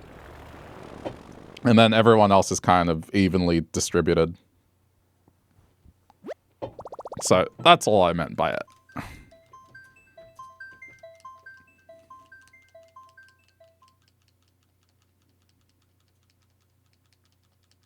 Like, Discover and Twitch for smaller streamers is pretty rough. Because there's so many people now, when you're scrolling down a category, it's like, you know, the top will be at the top, and then there's an ocean of people that are on, you know, less than 20 viewers.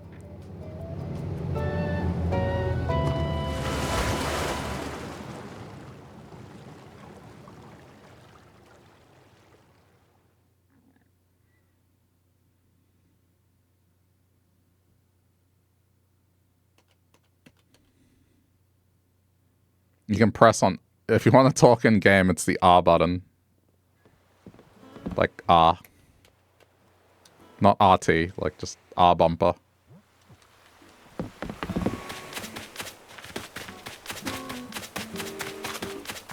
I'm not like standing to talk. I got turnips to move.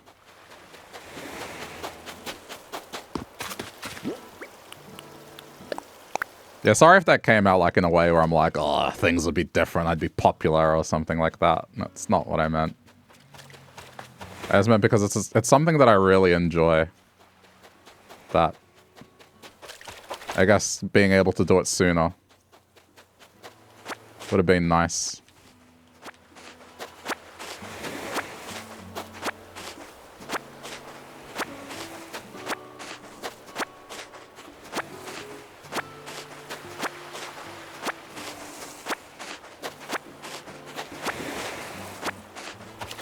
And perhaps the whole thing of me moving to the city might have been different. I may have been more careful with the internet connection and not gone 3 months without an internet connection. And then 9 months with one that could barely do anything.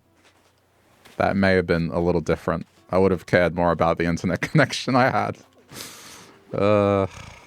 Never again. They'll have to pry this internet connection out of my cold, dead hands.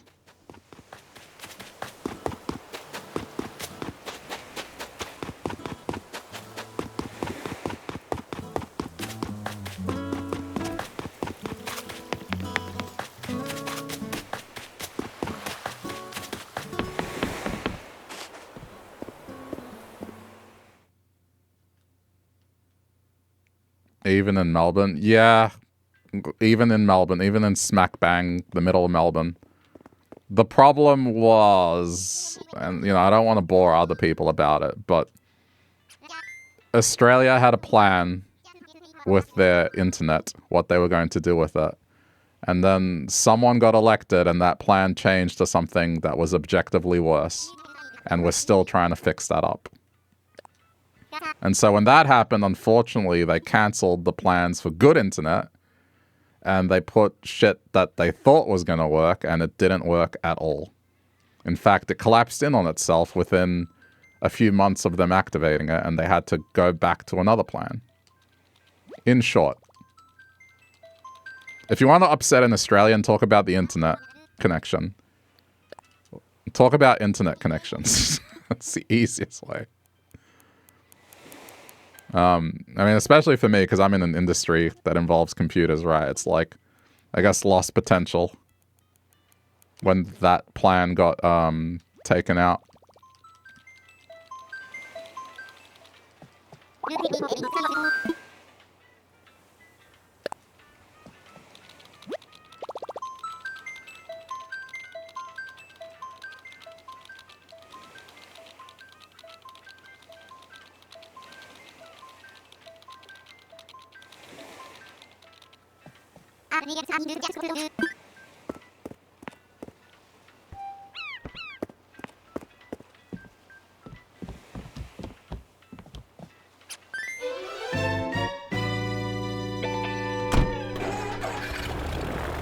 It was so weird. Like, I lived at the edge of suburbia in Melbourne, and I had a fiber connection.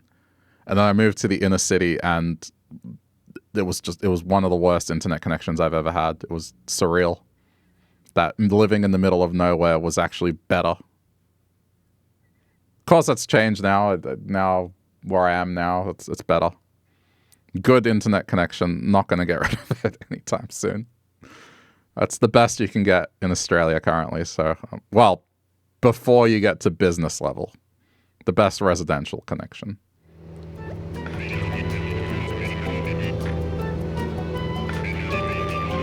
And I'm not letting that shit go.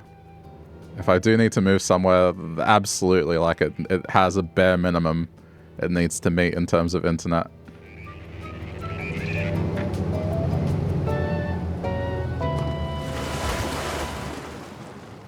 And I'm justified in that. It's not because, oh, I want to use it to play games and stream. It's also my job.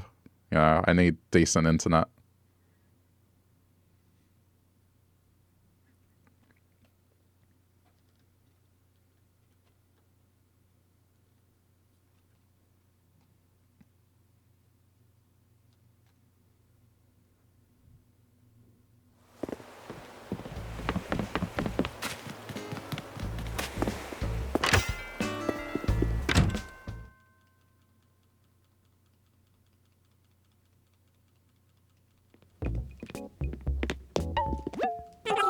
How long is my lease for? I don't have a lease. It's flexible. So it's on month to month.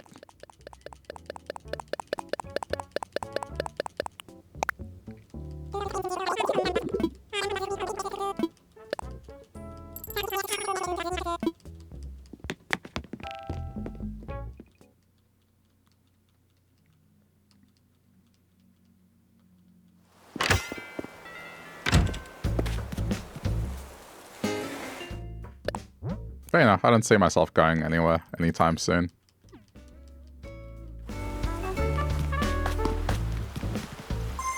I mean, maybe in future. It's important no matter what it's for. Yeah, I think more people are starting to realize that now. Which is nice. Just would have been nice if back in 2010 or whenever it was, that people saw the internet more as like, I can already watch YouTube videos. Why do we need to spend so much on internet? That was definitely one of those moments where, like, you know, I love Australia. I think it's one of the best countries in the world for a lot of reasons, but that was one of those moments where I was like, fucking hell, guys, come on. If you'll excuse the language. It was just a very tough moment for me.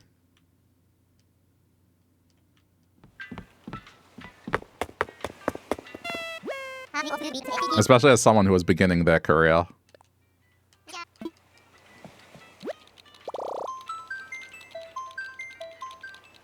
Whenever you lived up north, the download speed would never go above 20 megabits. And it sucked. Yeah, I feel that.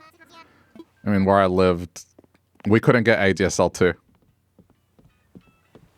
So we were stuck on normal ADSL.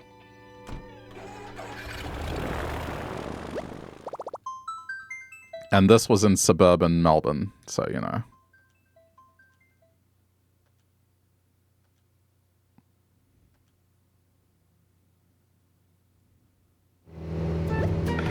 And then eventually I moved out, and that house had a fiber connection. I was so happy about it. And that's when I started streaming, and then I moved to the city. And then there was a dark period for about a year. I laugh about it.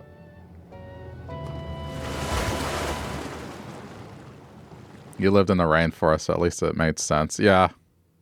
No, Australia internet is bad. Doesn't matter where you live. It speaks volumes that you living in a rainforest had a better internet connection than me living in, like, literally Melbourne.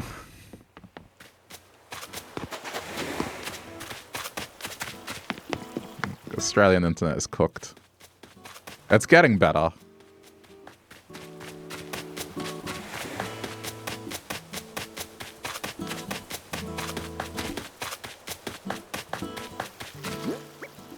But yeah, that internet connection I had at the first place I lived in the city, it's truly horrible. If someone was trying to send an email, it would just halt the connection. That's how bad it was. At nighttime, when people got home at like 6 p.m., it would brick. Like, you couldn't do anything. For about an hour, it was just like, oh, it's peak hour, can't do anything. That's where all my physical media came in handy. I was watching like DVDs and stuff, or playing Stardew on my Switch.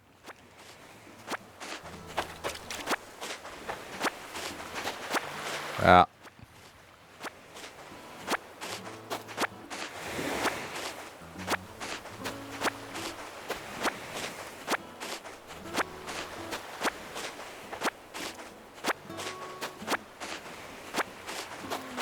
At that point, if getting an internet connection that could achieve 20 megabits, I'd move to a rainforest for that. I'd deal with the spiders. Oh, shit.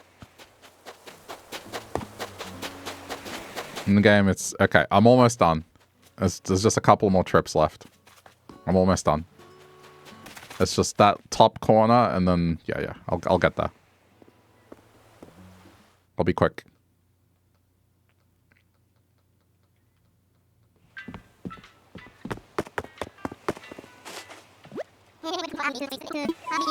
Wish you knew that then. You were mad about it at the time. Yeah, how do you think I felt? Oh man, I was livid.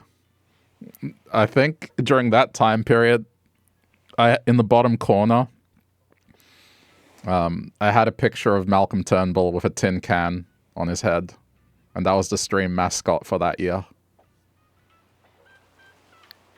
That made me feel a little better. And I photoshopped his eyes to be bloodshot red like he was high. For those that don't know, that's like the communications minister at the time. But admittedly, I don't think it was his fault. Sometimes when that guy spoke, you could tell, like, he didn't believe the shit he was saying.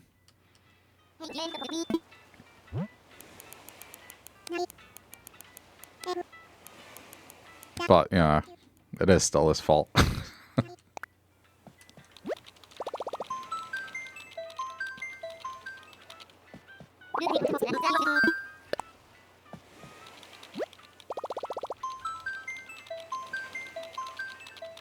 I think 3 more trips and then we're done.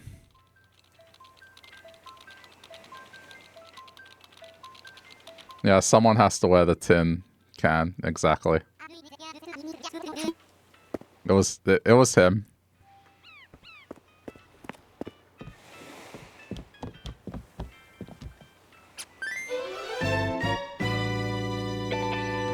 Internet.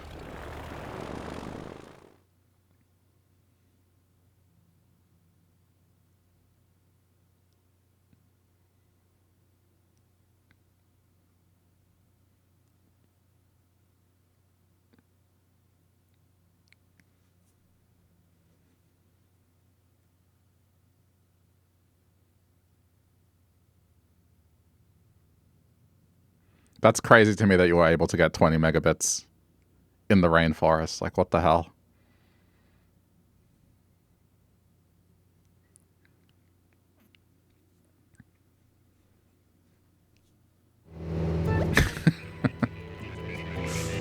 I'm still definitely a little salty about that internet connection. You don't understand, like, in the evening, 700k BPS upload. That's what it was. 700k, not M, K. 700k BPS. In inner city Melbourne, like, what the hell?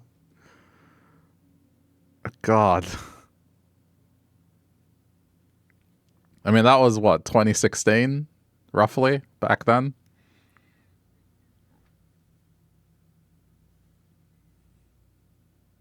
Do I want to buy more turnips? No, no, no. I'm going to bore people. It's honestly a Christmas miracle people have sat through this already. I'm just talking and selling. I'm good. I think the money I've made will keep me afloat for a while. There would be village meetings all the time about how Telstra were fucking you over. Well, I bet that's the thing. I bet you were paying more than you should have for that 20. I bet you were paying more than you should have. So I guess that's the solace I can take, is like, it was probably expensive as fuck.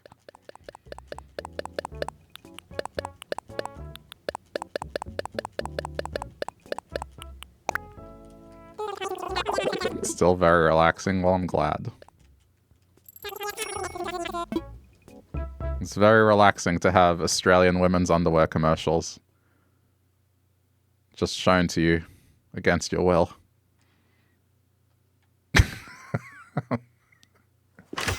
That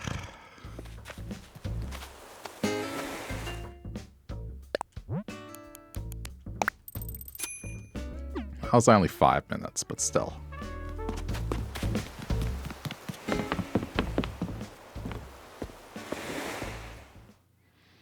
Yeah, I mean, I think this island is going to hit... As long as I got, like, about 15 mil, I think I'm solid. It's just, I think it's a bit much to have this be the entire stream of this tonight. I mean, I don't know. Maybe I'm being too self-conscious. I just... anytime I'm doing some kind of process that's very involved, that's just the same thing over and over again.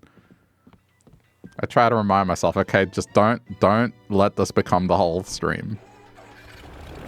We go back to that time I was trying to get the one time trial relic in Crash Bandicoot, and that became a 5-hour stream followed by another 6-hour stream of the same level over and over again. And so that is my reminder of don't let it become the bridge stream. Ever. I remind myself just, okay, this is approaching bridge stream levels. Just do something else for a little bit. You can come back. Don't let it become the bridge stream.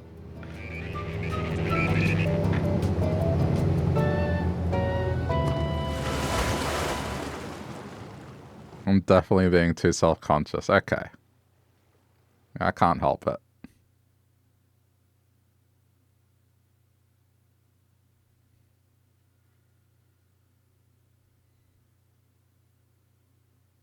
It's going to benefit though later for the future. Yeah, I get it. But sometimes someone might not have an investment in the future of this. They'll be like, what is this guy doing? He's just been selling turnips for 2 hours. You call this entertainment? Fuck that, I'm gonna go watch Mr. Beast.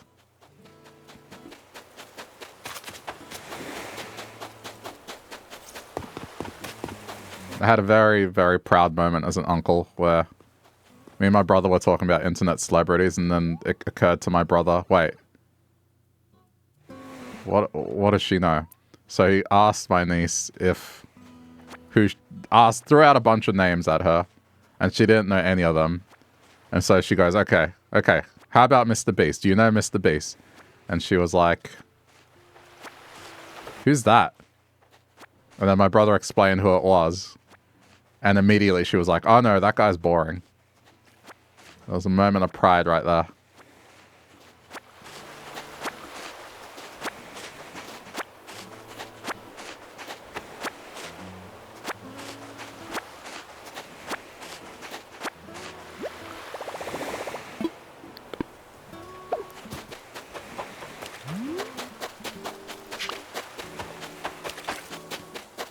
Had the highs of butt cleavage early to energize.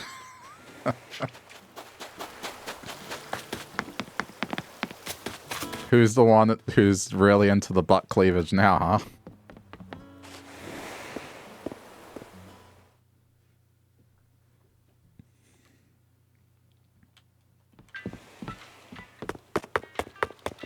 Still me. I doubt that.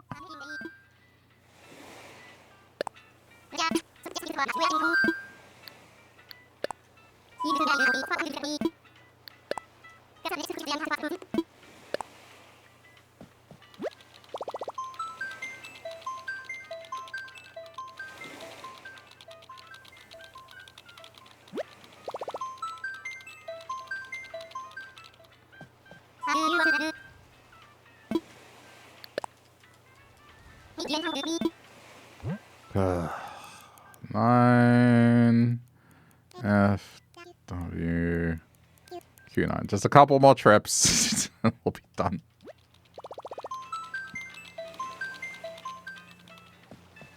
I don't think... I mean... I think I was at like 8 or something mil bells. At the very least, this will pay for the half part, and I'll still have like 10 mil left, and that should be enough.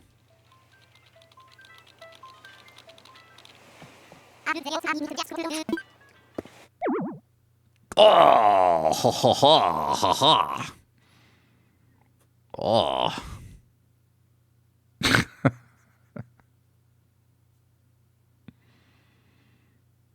Yeah, I saw. Communication breakdown.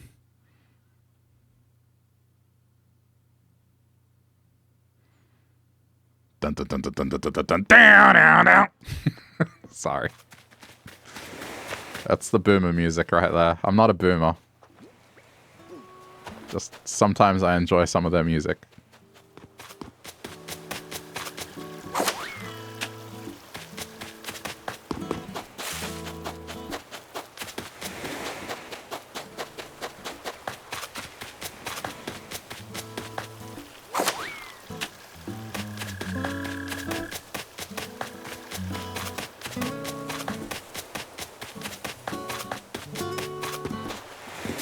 so what do I have left? I have... What's on this beach? Jeez, that's still a lot.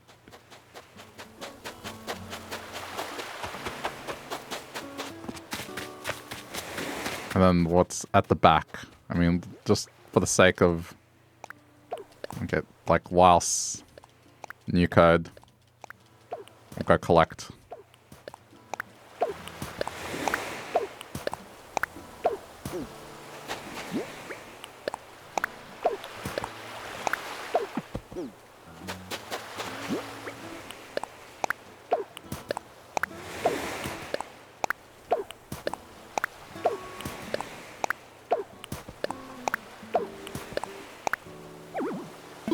Well, the funny thing is, all what we were talking about during Akami, I did not come up with the term, you know?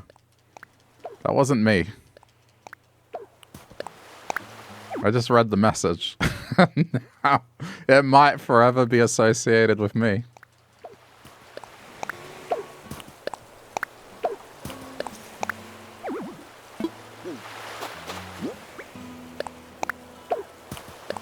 Okay. Okay, collect the others. This will just speed things up a little.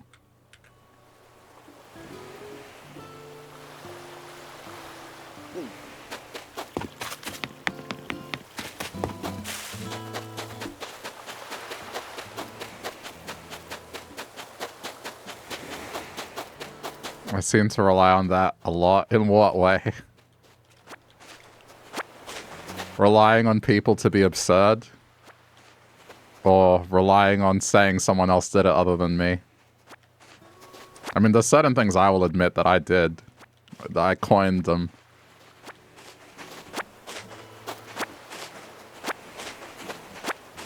The latter, got it.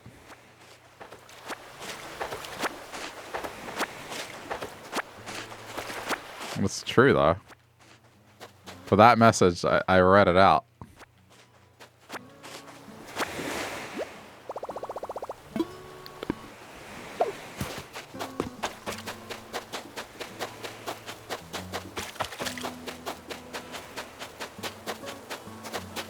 If we want to hear something horrible that I put out into the universe, if you watch the Yakuza playthrough, something horrible I put out into the universe. In that game, there is a mascot, a guy in an outfit, and his head is a palm tree, basically. He's like a palm tree mascot. So he has a weird face. Actually, let me get this out. Hold on.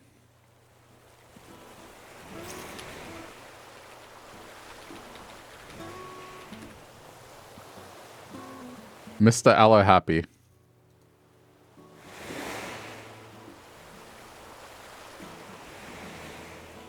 So I will take responsibility on what I'm about to say. This guy.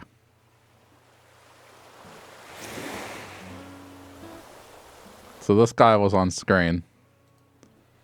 And so my thoughts were, you know, do you know how there's always Rule 34 stuff about any character?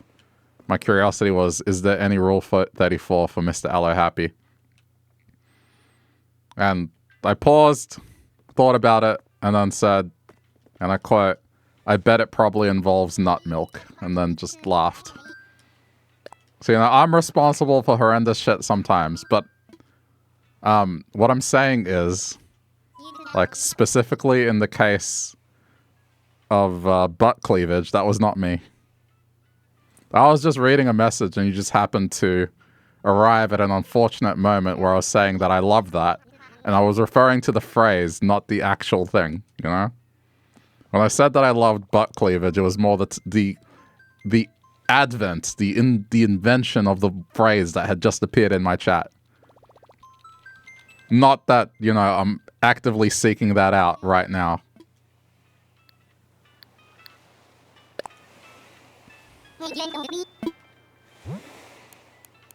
Not that I wouldn't mind that, but I'm just saying that's not what was happening at that point in time. I'm not making it better. I don't care. It's fine.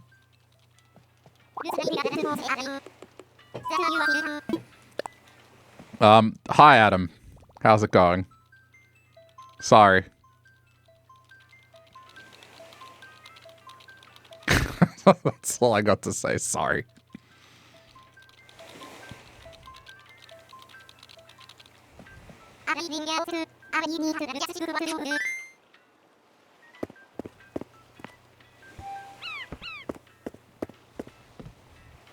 Upon further research, there's a naked girl in an aloe happy shirt, and that's all.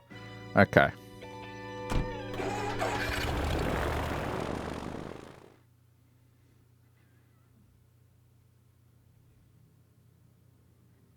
I mean, not everything gets entries, I guess.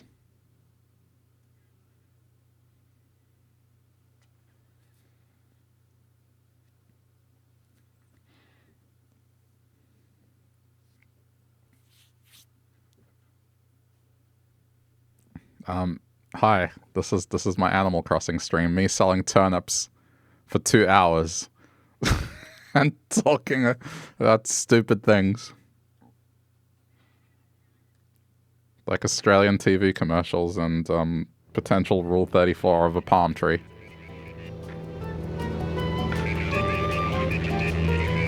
Well, human in a palm tree suit, but still.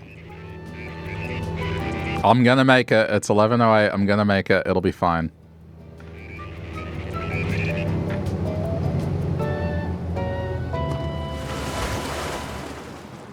You know what? You know how I was talking about my aunt watching those soaps?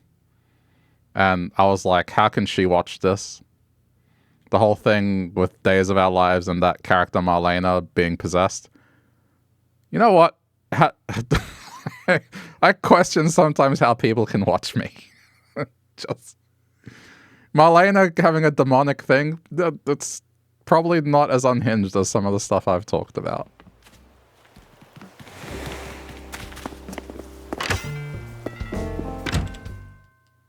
I'm funny? I hope so.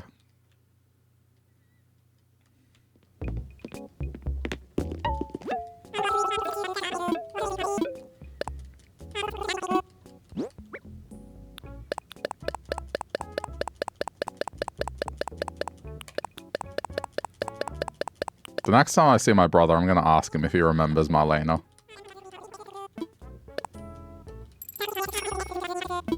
And my singing is wonderful? No, it's not. I mean, don't get me wrong, sometimes flattery gets you somewhere, but in this case, it's not going to get you anywhere. With, wanting me to sing again.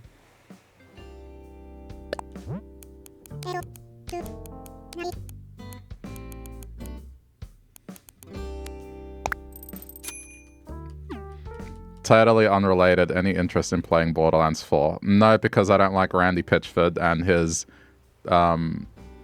true fans will be able to afford the blah blah blah blah blah. Like, he's a dickhead.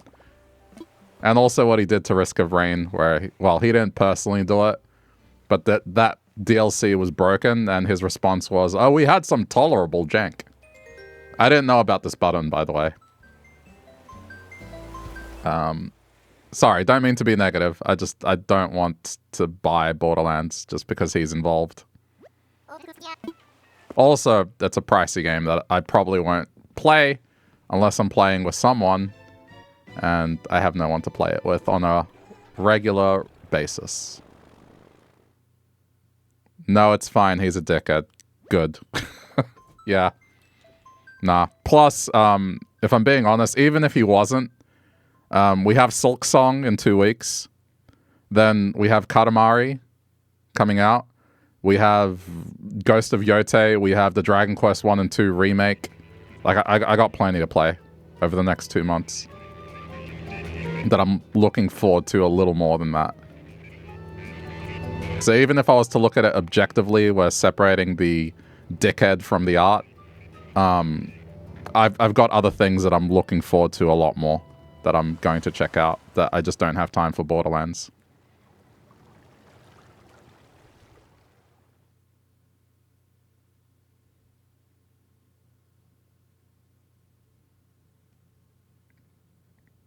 Like, man, Silk Song, especially. Oh, I'm so happy for that.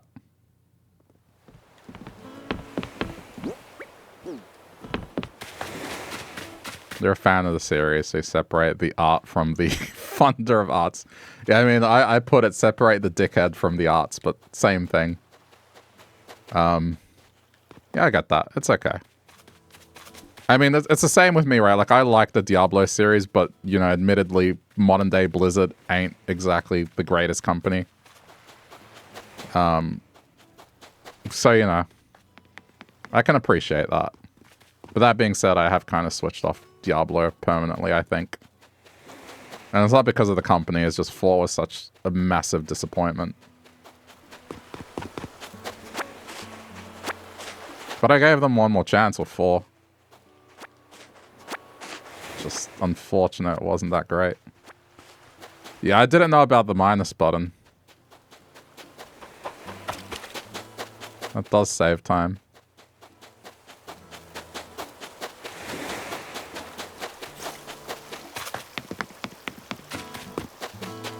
Yeah, pretty much from the moment Silk Song launches, I have a queue of stuff to play that's new. And then there's still this, so I'm definitely covered.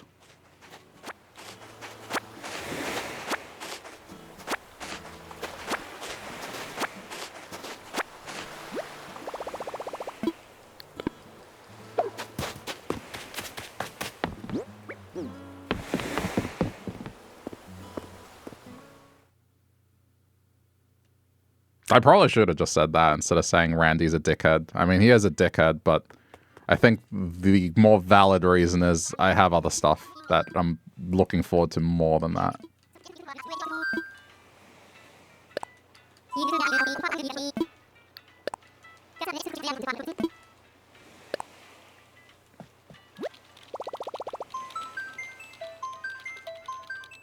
Both valid points. Yeah.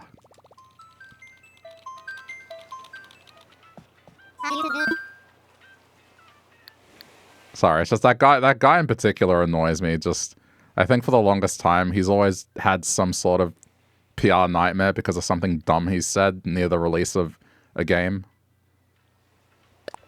So.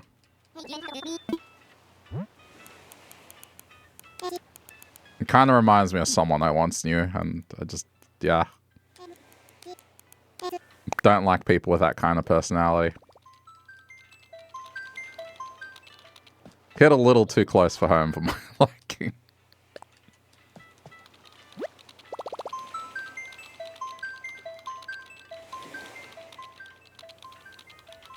Especially as someone who grew up and couldn't have a lot of things. When it came to gaming, at least.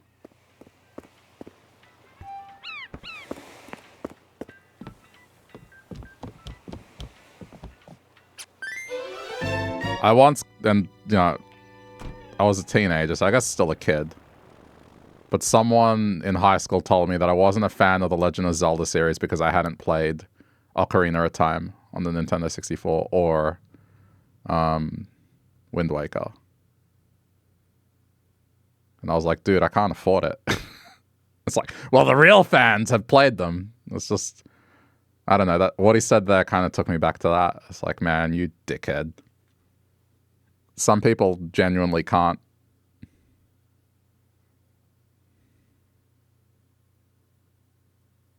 Yeah, that's why I love Twilight Princess, because that was the first Zelda game that I got to play.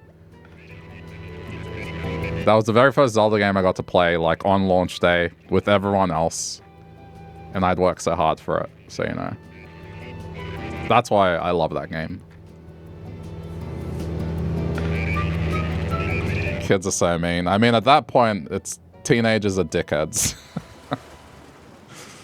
I mean, I guess we're still kids at that point.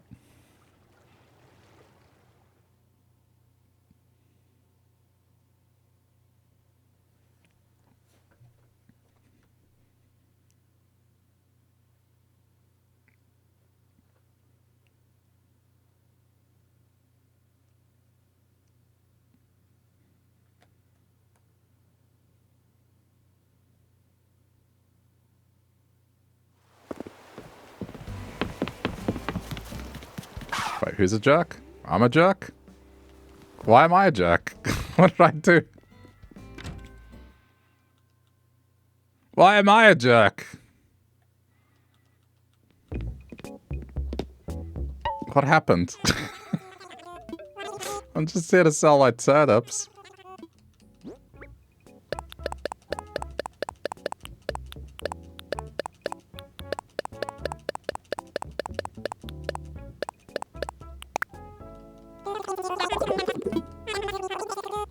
I don't know, someone on your island just wrote jerk.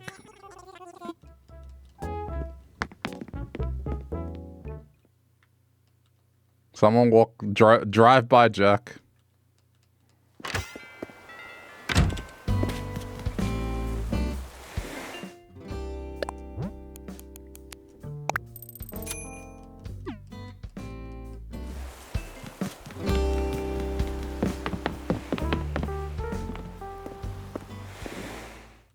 I mean, if it's because I'm not staying around and chatting, I'm sorry. Like, I'm selling stuff and doing a stream.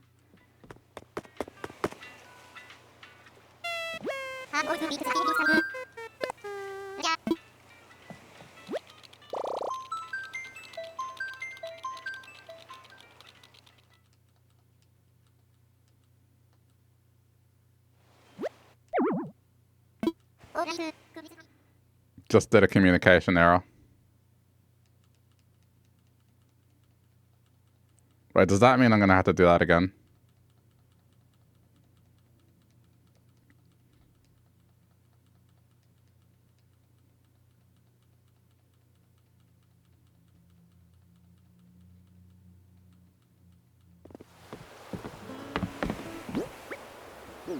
Shit.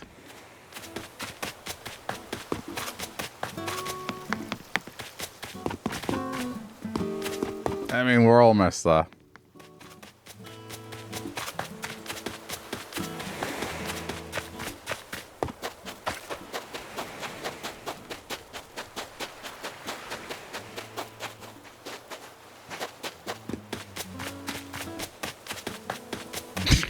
Minus button, I'm sorry.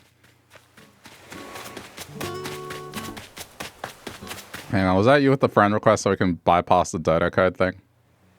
Hang on, let me pause. Okay.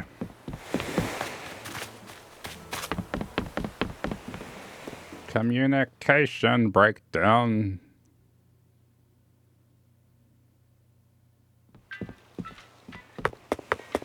Oh, I'm forgetting Path of Exile 2's new patch as well.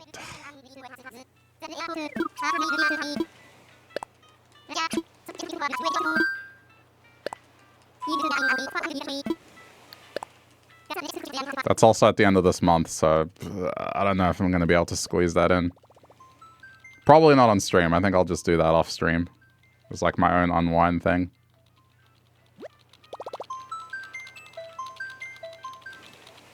But that has a big patch releasing.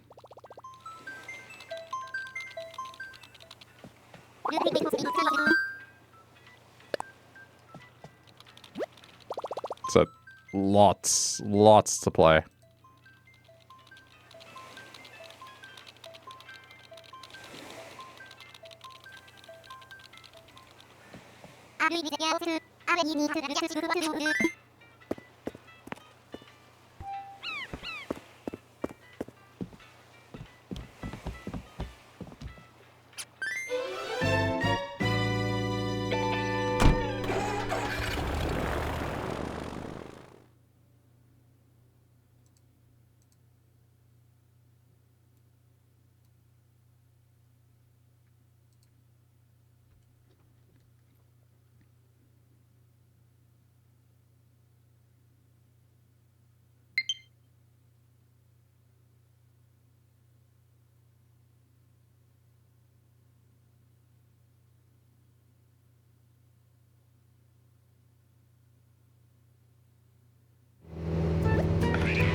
Okay. Time to keep selling.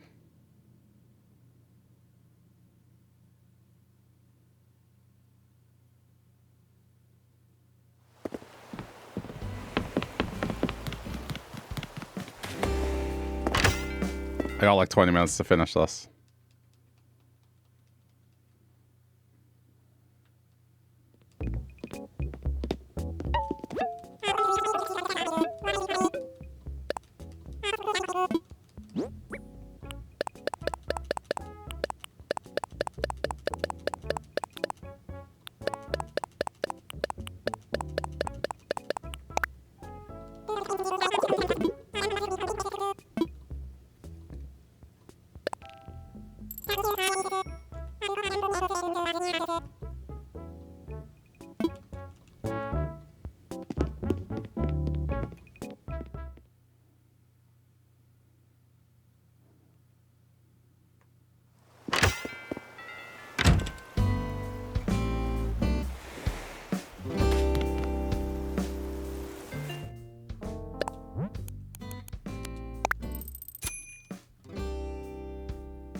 Minus, I'm sorry.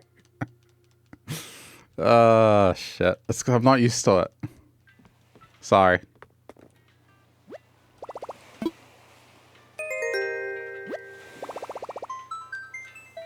It's just muscle memory.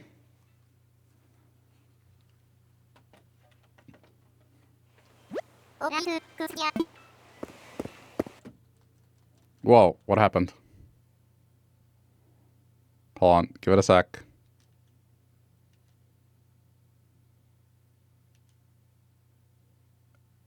Capture card, are you okay? Okay, there we go. Jeez, that scared me.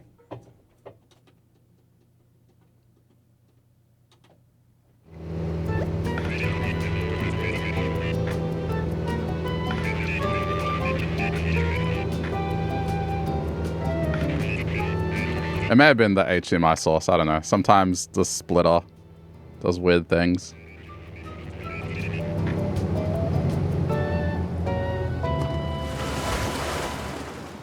Sometimes it's a capture card that gets no audio and I have to flick it on and off.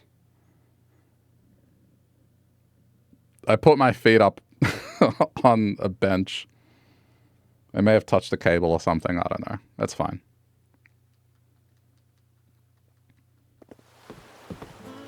Okie dokie.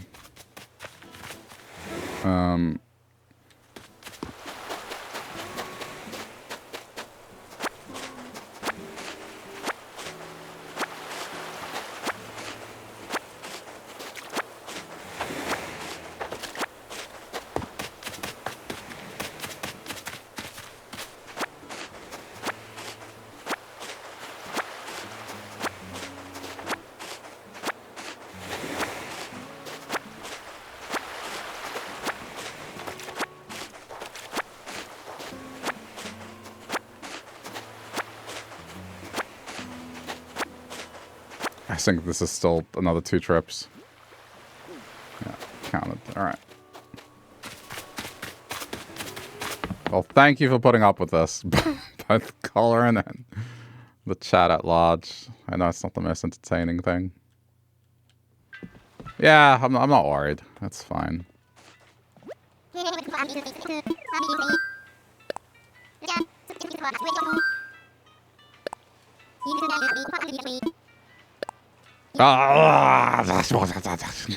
Sorry. God, this menu. Online.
Dun dun dun dun dun dun dun.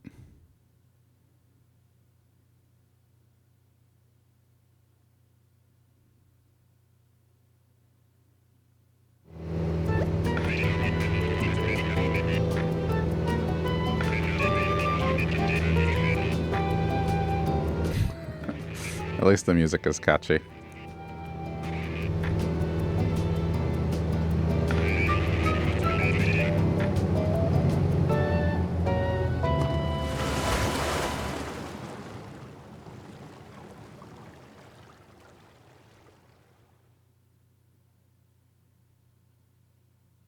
Elevator music, yeah. You know what's interesting? I've always heard about elevator music as a thing, but there's not many buildings I've been in here that have it.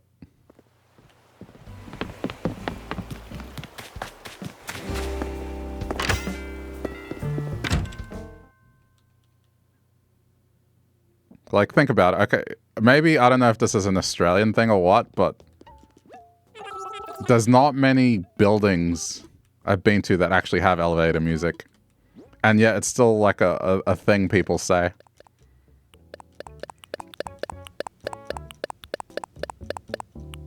Same over here. I think it's a thing of a bygone era. But it would be great if we could bring it back. Yeah, I mean, I don't mind it. It's just, I find it interesting that it's stuff that people say here as well. Like, they call something elevator music, but then it's like, why? I don't know any elevators I've been in that actually have the music. You know?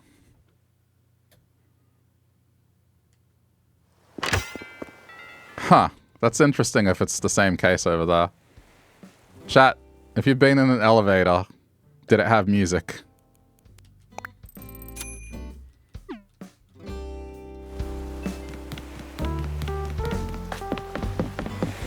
I think that's very weird.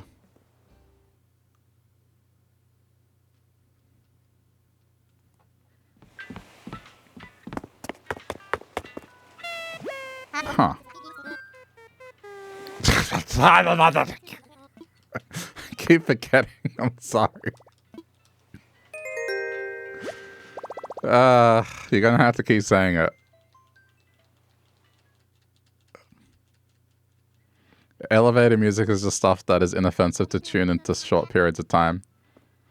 But see... Yeah, I mean, I guess the equivalent I have of elevator music is like Kmart. We have Kmart radio here. The radio that plays at like Kmart or the shopping, like the grocery store, Coles. That's the radio they have. But that's just normal pop music. It's old music from the 1980s. The 90s and 80s, you know? But that's not elevator music. But that music is largely inoffensive.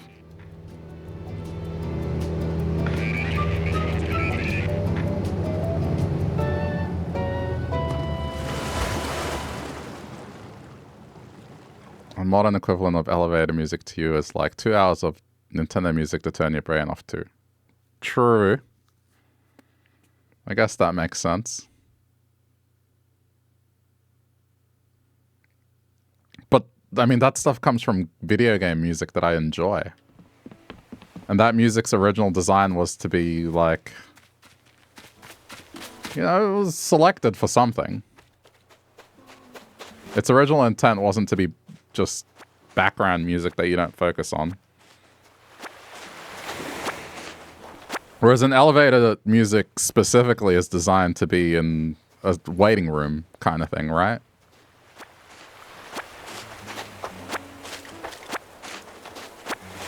I guess it's more like morning bossa nova, jazz 2-hour videos. Yeah, I would agree.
You know what I bet it probably is? I bet it's something ridiculous, like the reason it doesn't exist anymore is because everything, when it has to do with music or TV, you have to pay licensing. So I bet the reason buildings don't do it now is because of licensing.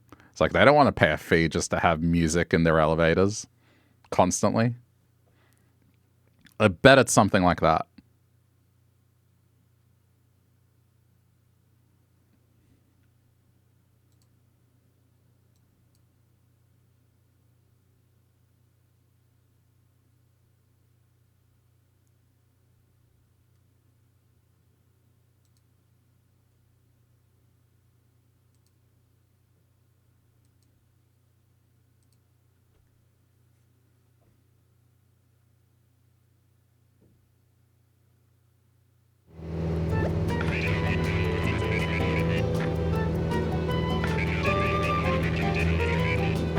You know, when you used to work at a spa, they were under some insane contract with the mindless bullshit music they pumped through the overhead speakers. Yeah, I'd speak from that experience as well. As like one of the places I worked at, they wanted to get like some in-store radio, and just the amount of money they wanted for it was insane.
Almost done. I'm going to plus minus. I'm going to press minus.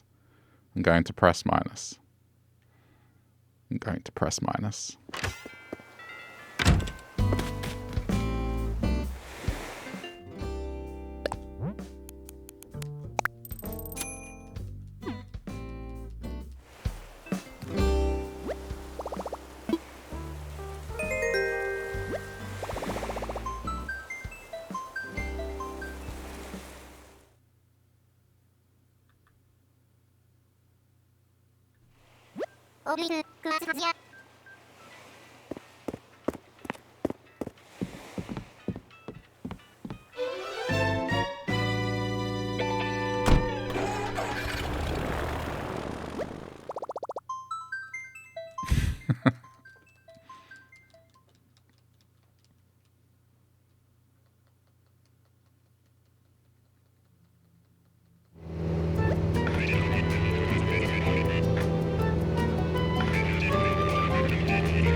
Yes, I did it on the second last trip I have to do.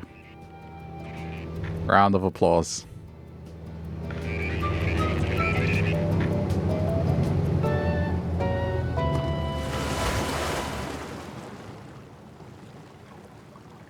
Yeah, doing it through the friends list was the right call. I mean, I don't know if you knew that the other person that was on before, but it's possible may have gotten random child watching stream.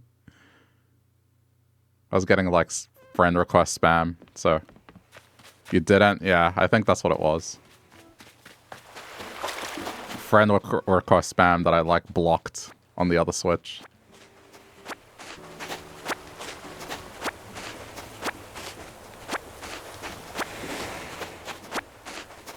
It's okay.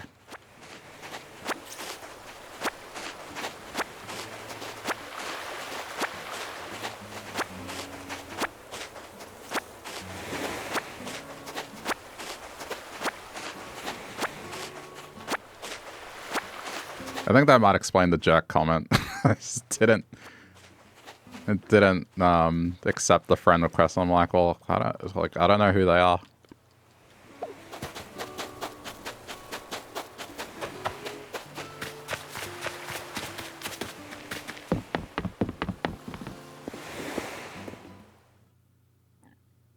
All good. Don't mind if someone needs to sell turnips. You just can't run around. Yeah, exactly.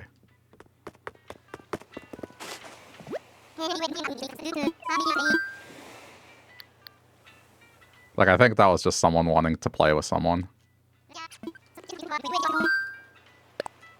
And I'm like, well, I can't sit and chat. Like, I'm doing a stream. Like, I'm not going to sit and type, unfortunately. Sorry.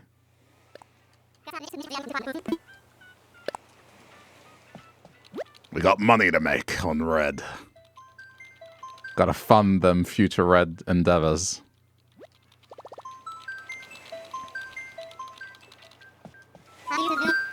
Especially if we want to catch up to Blue. Wait, not the... Oh my god. And now I have to do the whole thing again. Okay.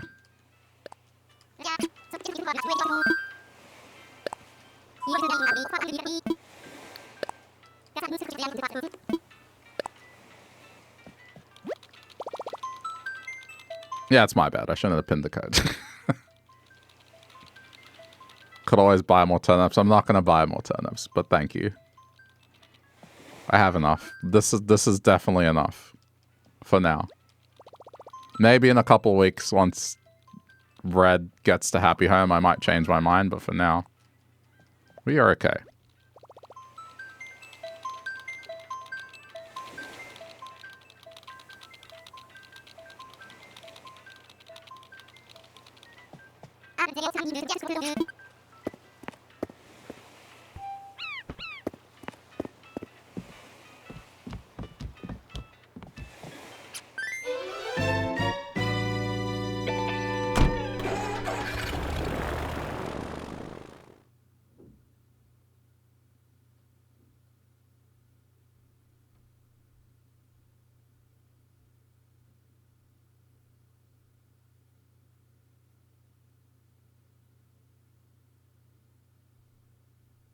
Curious what the price will be at 12. It would be funny if it goes up to like 600 or something. That would be funny. I spent like the last 2 hours selling turnips and then your price just skyrockets. That's okay.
Almost there, chat, hang in there.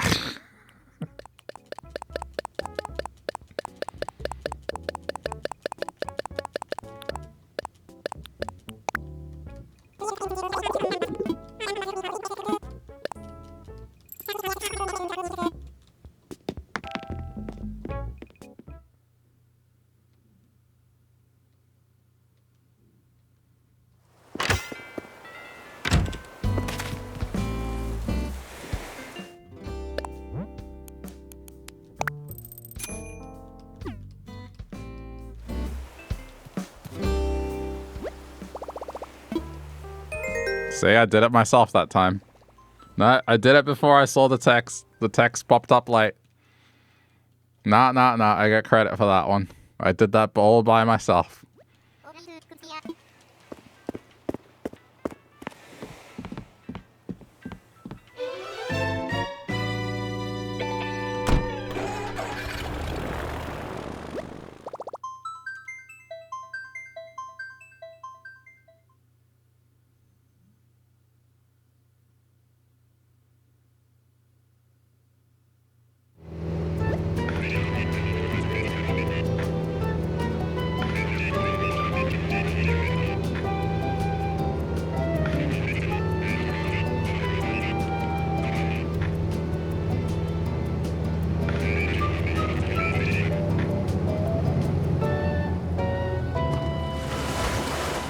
I think this should be it.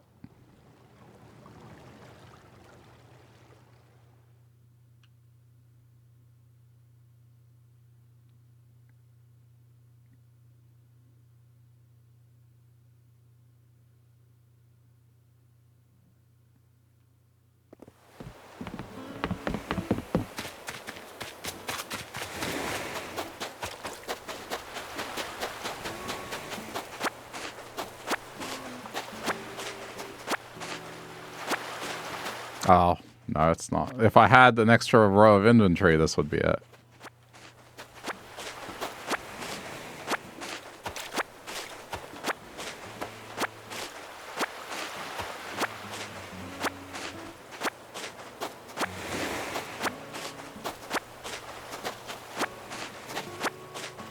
Who's moving in tomorrow? Candy. That's Broccolo's equivalent.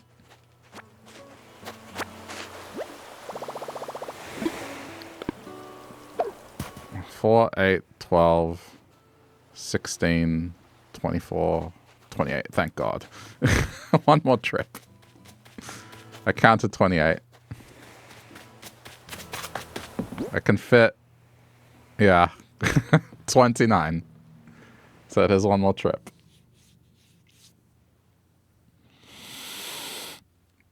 Oh, man, stretch. Ugh. All right, sorry. Any loud bodily function is old man mode, as we have learnt. This morning I got woken up by the guy that does the loud sneezes, by the way. Like, that lives somewhere around me. I'm not sure where. It wasn't early, but oh no, I hear him. I hear him constantly now. Now that I've heard it, I hear it.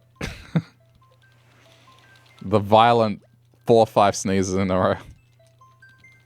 It's that time of year. Allergies are going to be acting up in Melbourne soon for spring.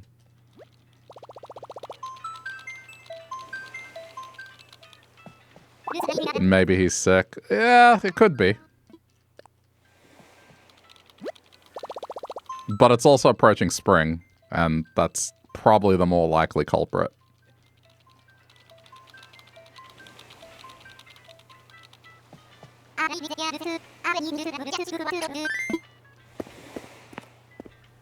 I mean, it's just an old man sneeze.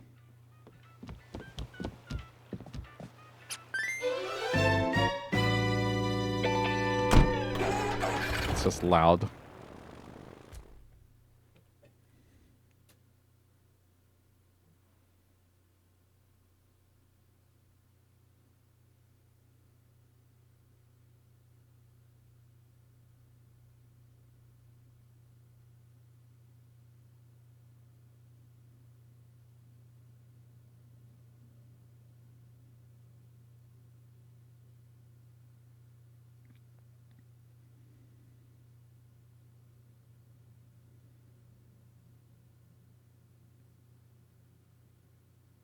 Me when you... you when you sneeze. I mean, how loud are we talking about? Do you scare pets? People's pets when you sneeze? I haven't hit that point yet.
You have the ability to control it, so it's kind of just up to how you feel in the moment.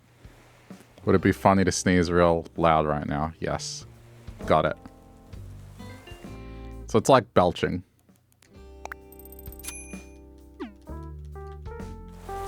Okay. One more one.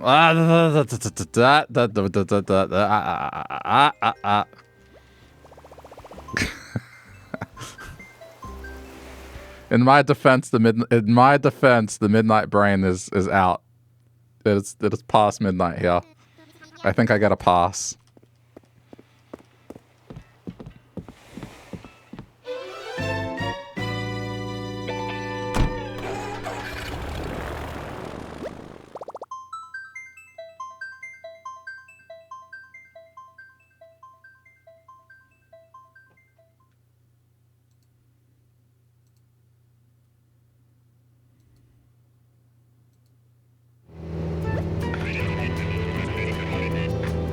Dun dun dun dun dun dun dun dun dun dun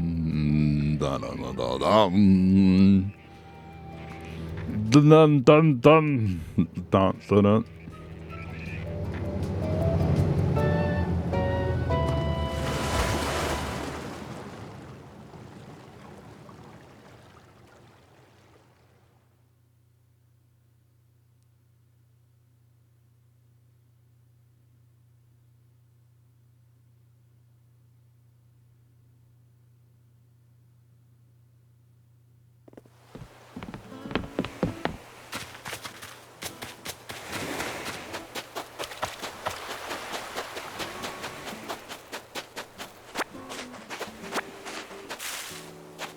I'm just gonna double check I didn't leave anything, but I'm pretty sure this is it, Luigi.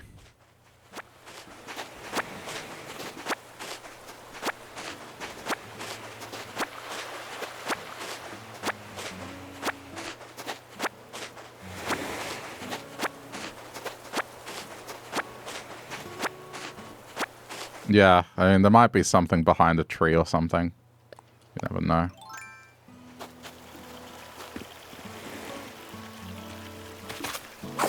Thank you for getting me out of this hole.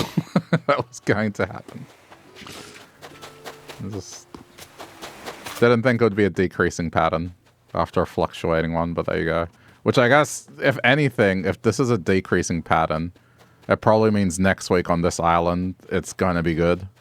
I mean, you would think, right? Like, after a fluctuating one and a decreasing one, it would have to be good. It would have to be good.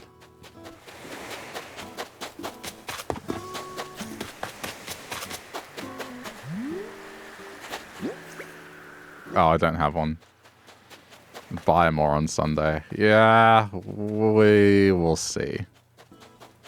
I also don't want to bore people by spending 2 hours buying. And then another 2 selling. Like, that's just... It is a time sink.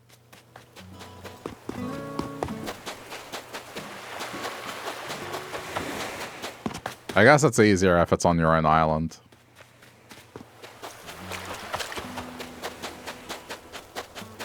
Alright, I don't see any others. Alright, we're good. One more. Uno mas. And then we're done.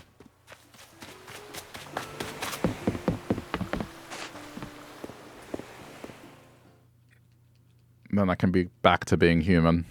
And not just in turnip selling mode.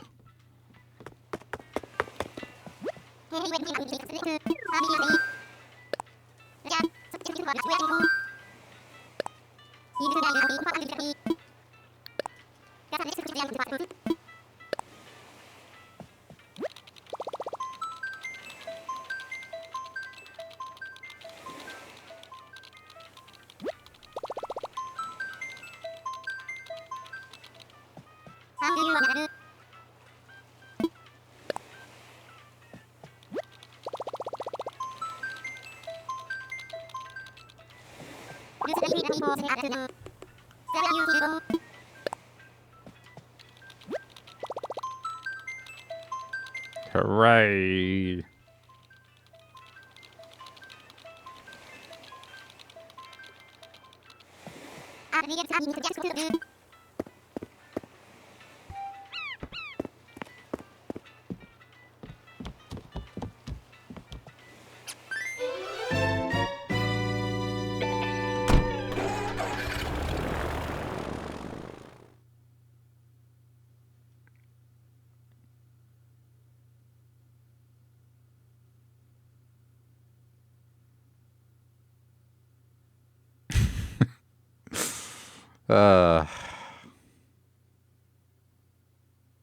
I think Animal Crossing players are the most patient players when it comes to any video game. In terms of, just think about this, just not only does it take ages to do things, but the menus that we have to deal with and the crafting and all that sort of stuff, the online gameplay and how we connect to one another, like, we are very, very patient people.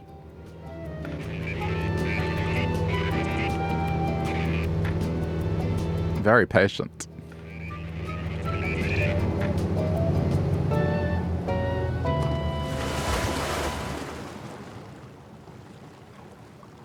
I've had to explain Animal Crossing to some friends, and when they hear the part where things are in real time, they're like, what do you mean real time? I'm like, well, if you need to wait a day, you need to actually wait a day.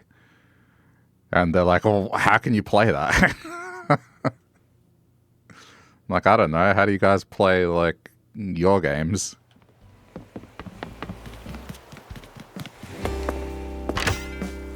You just play them.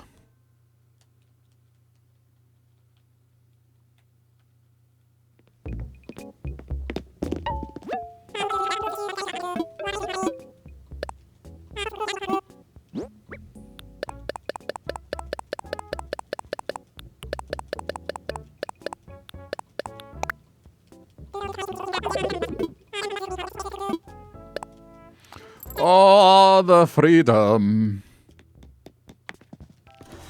All we had to do was take these lies and make them truths.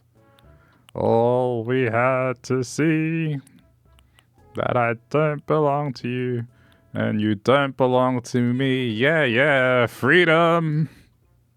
Freedom. Sorry. I may be a little tired.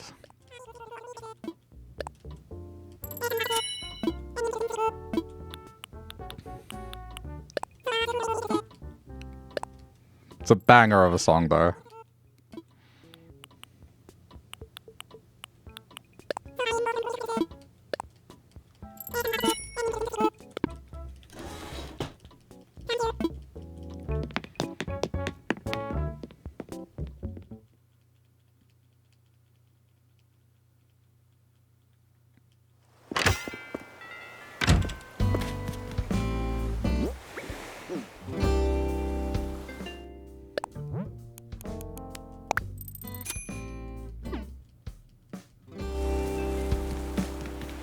Yeah, I'm going to check out clothing options as well. Actually, I probably shouldn't have put all my money away, huh? Zero, zero, zero, zero.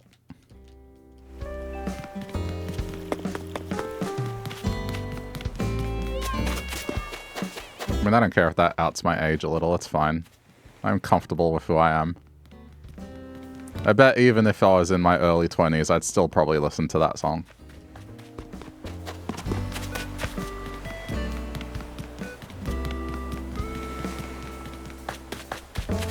Coming out of the age closet. I mean, I don't think it's any secret that I'm a millennial, given the nostalgia I talk about being 90s.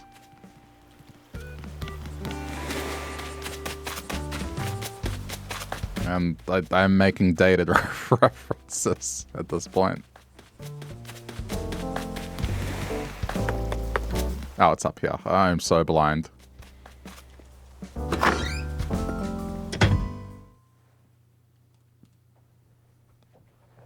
Yep.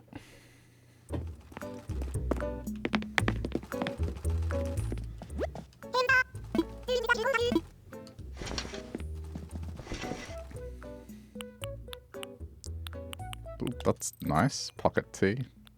I mean, there's a bunch of summer stuff. I guess I should, since spring is around the corner.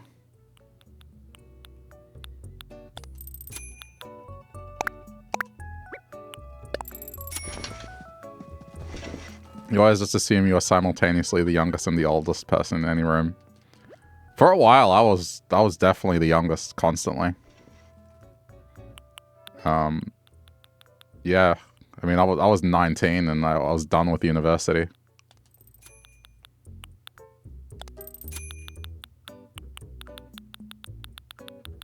So I was constantly the youngest.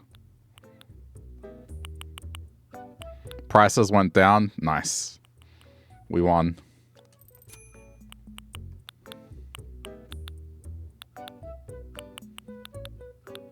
Don't think there's any... Oh, maybe the dandy hat.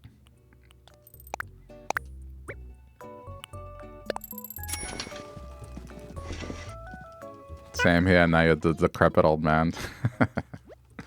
Yeah.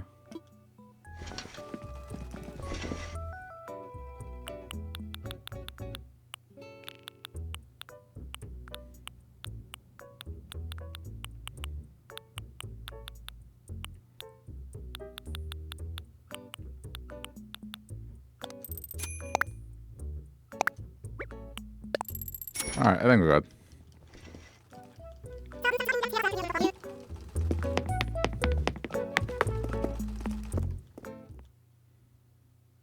Yeah, it was weird because, I mean, in high school, I had to act 2 years older than what I was, and kind of the same, even more in university. So I was always used to acting older than what I was, and then, I don't know, at a certain point, I stopped having to do that. And now it's kind of going the other way, like, some people are surprised at how old I am. I don't think I need anything else.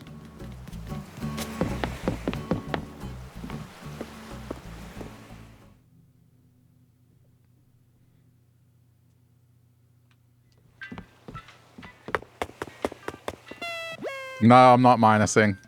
I'm already here. Minus would be wasting time right now.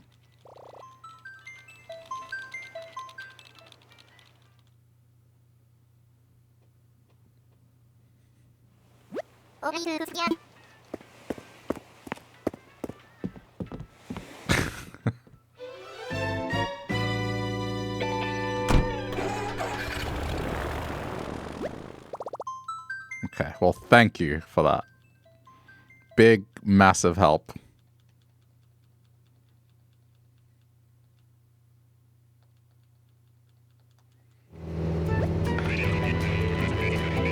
I guess now I don't have to worry about this.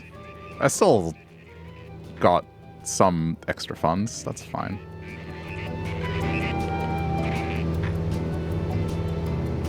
Just, I guess this became something other. I was gonna visit Blue Isle, but that's not happening. I guess I have to water the plants on blue before I go to bed.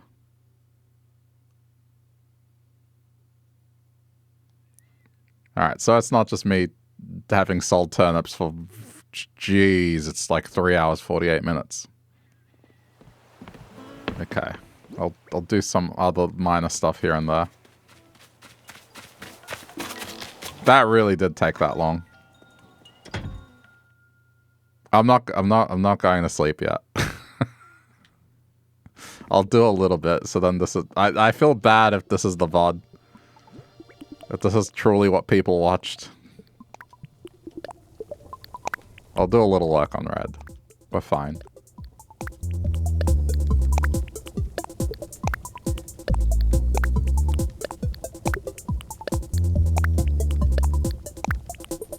I thought it had only been 2 hours. It's almost 4.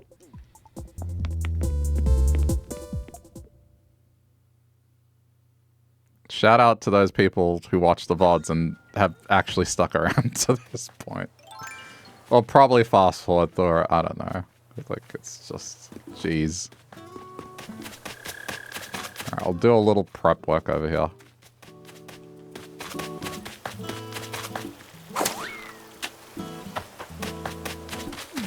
my newly clean beach.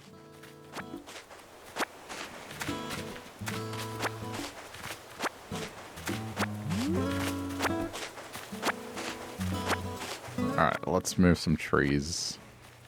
I can't cook yet, so I can't make food.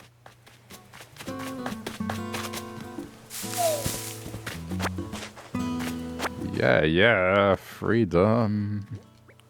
Freedom.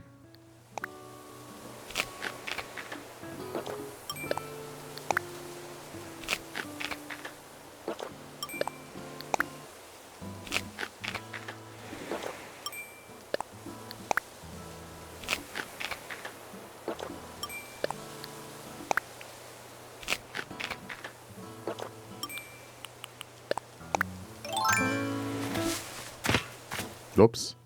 Wait, why didn't that work? Oh, there we go. Right, let's start by moving all the fruit trees.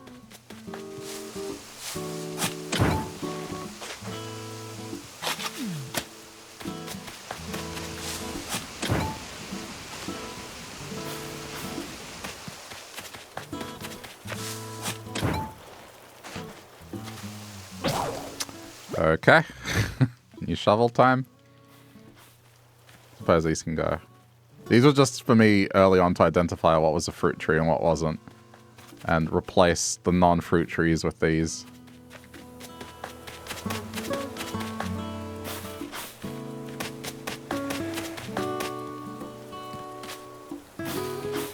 Yes, I mean, I guess tomorrow, because it's going to be miserable. How do I do this? The problem I have with daytime streaming is, like, the hour is weird. And people are so used to me being out at this time. But it's like, okay, if I did Animal Crossing early, in other words, if Animal Crossing were to happen 9 to 10 hours from now, would there be people that would be like, okay, I'm gonna miss out? It's basically I either do Animal Crossing or Akami at that time. That's the problem. Like, the audience is equally split between Americans and Europeans, so it's kind of hard. I mean, the Australians I can count on one hand, and I think it's fine unless they have to go to work. But you had luck while you slept. Yeah, maybe Akami then. Unless I had breakfast in the morning and get up early. I never have to worry about the Australians because they're in my time zone, so it's fine. Unless we're talking about Perth.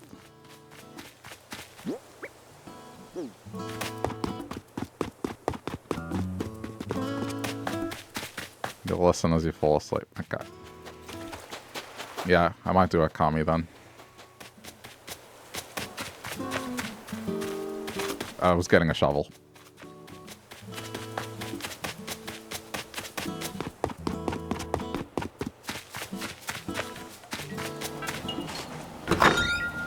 Okami. It's a good game. When you're not talking about smutty things, it's a good game. The game isn't even smutty. It's just, it had a moment. It had a moment, and then I had a moment. When did I start Akami? Before this, earlier today.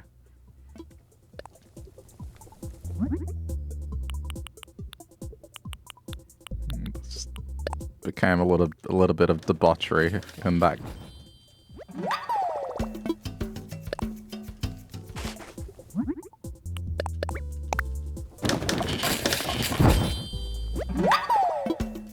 But I'm having fun with that. I played 4 hours of it, so I really liked that game.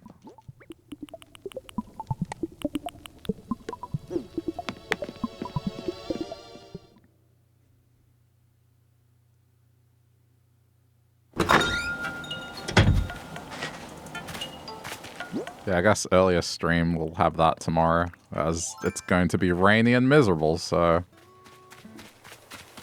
it's not really a whole lot else I can do.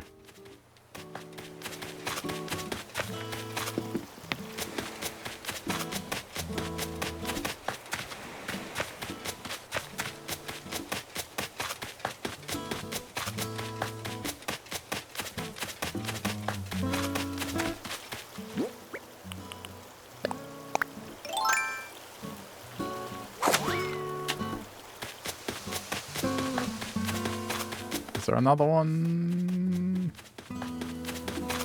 No, I think I got it all. Alright.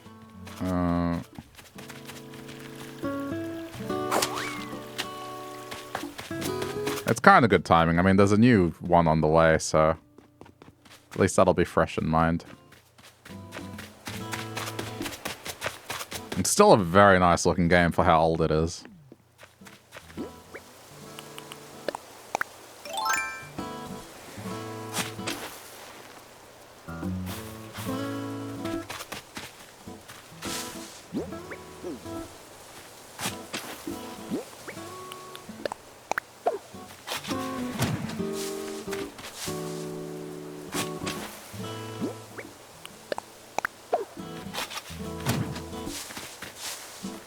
Should be good. I'm hoping that it kind of fills in the 2-week gap before Silk Song. And if it doesn't, I mean, I'll just pick something short. Just throw in a retro game or something. Wait, is it... Shit, Okami is technically a retro game, isn't it? Oh my god. Because it's a Wii game. I mean, granted, I'm playing the HD version, but still, it's technically a retro game. Oh, God.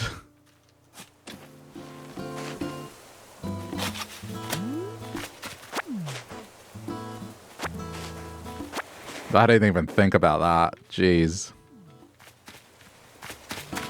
Yeah, you know, maybe when I'm done with Okami, I'll play a retro game.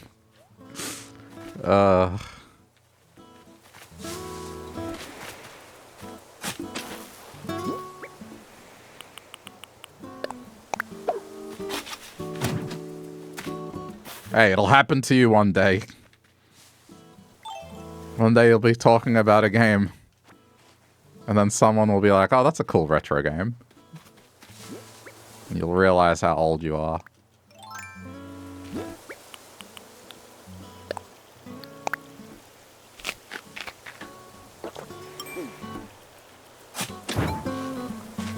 Maybe when I'm done with Buck Bumble, I'll play something retro like Glover. But see, that's the thing. There's games from the Wii era that I will say are retro. It just never clicked that Okami is that retro. Like, I would say Twilight Princess is retro, and that's from the same era. So I'm not that out of touch.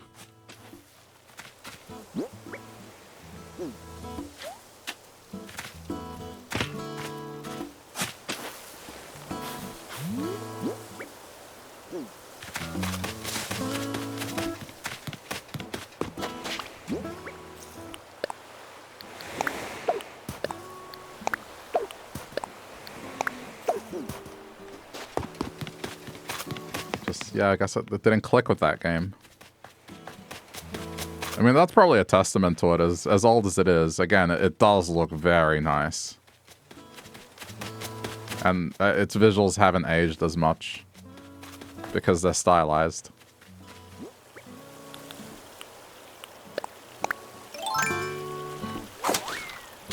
Okay, let's just drop these for a minute. I'll rearrange them.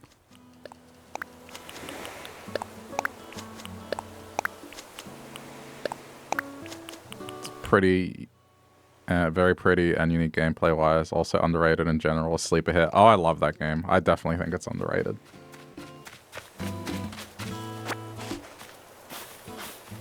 When I got it for the Wii, it was a binge game. Like I plowed through the whole thing very quickly.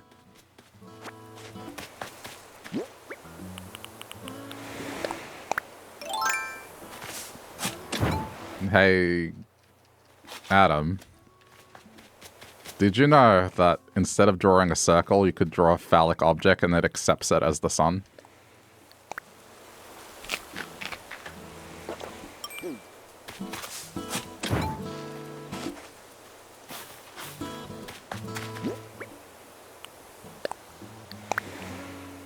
I want to find at least one other person that did that with the Wii game, you know? The sun isn't a phallic object. Touché. But you know what I mean.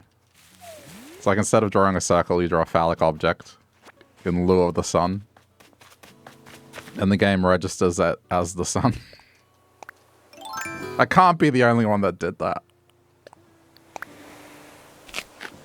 But yeah, when the sequel got announced, I was like, wait, I was really excited for it. I didn't freak out, but I was like, oh shit, I love Akami.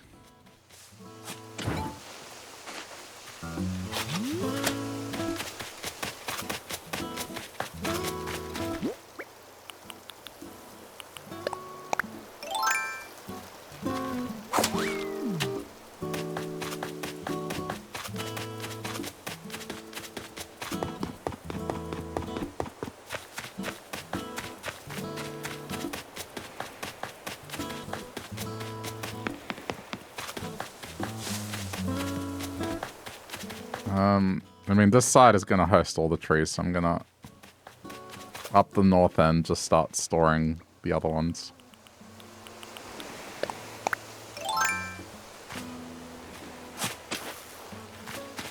I'm a bit sad I didn't get to do the entire snowman Nook Mile thing, but it is what it is.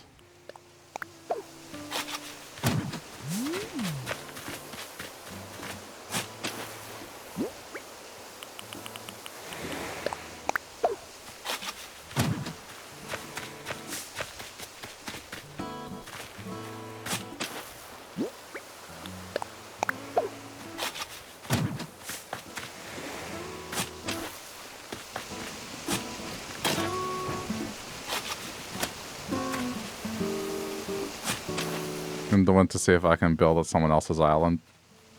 I get the feeling you can't, and that's because the dung beetle doesn't appear.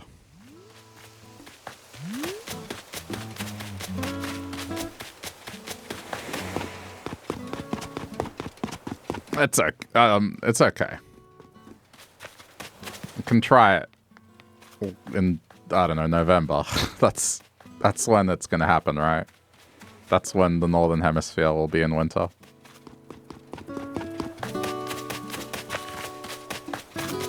And then you'll know November has come.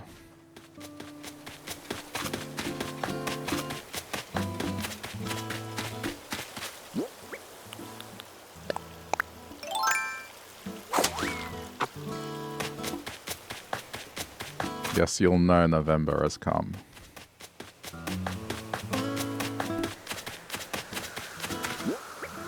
See, when I say that, I know that there's going to be a subset of people that are like, why the fuck does he keep talking about November? And the real ones will know what I'm talking about.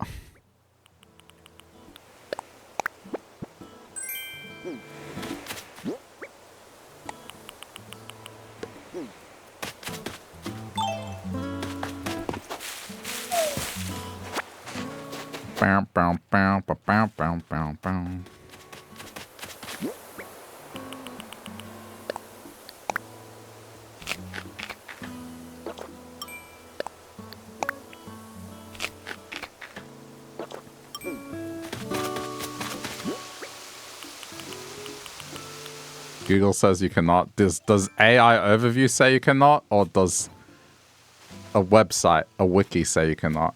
I don't accept anything AI overview tells me. That is not a valid response. Just...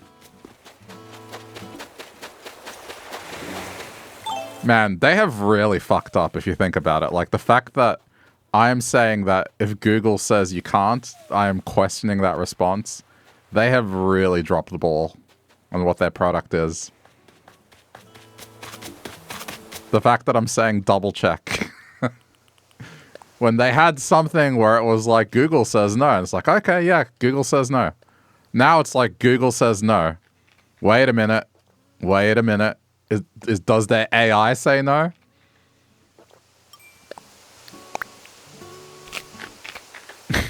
Like, holy crap. Surely you would think someone at that company realizes, like, just how much they have dropped the ball in that regard. To go from synonymous with search to, like, can I turn off this thing, please?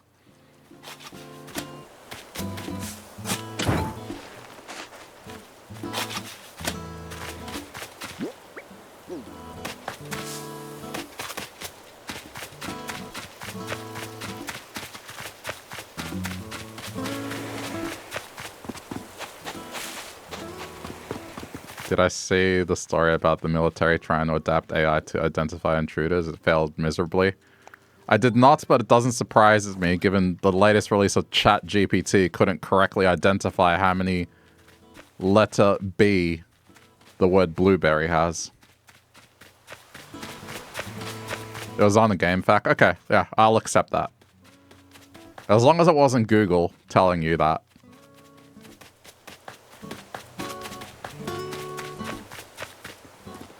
They literally were able to Metal Gear Solid Snake in a box set. Get the fuck out, really?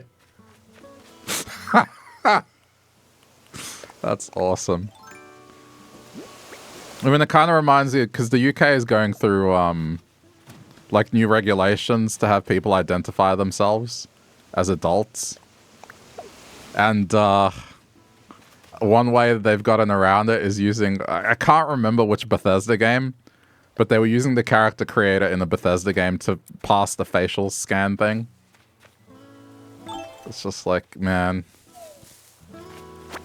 I'm pretty sure it was, it might have even been Cyberpunk. Like, it was some character creator.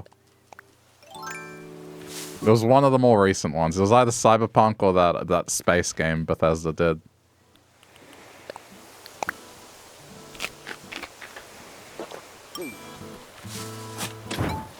That's so funny, man, using a box.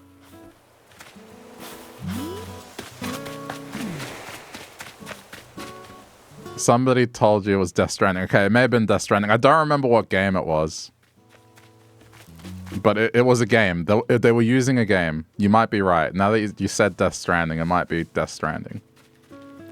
But, you know, I'm willing to admit I was wrong because I wasn't sure to begin with.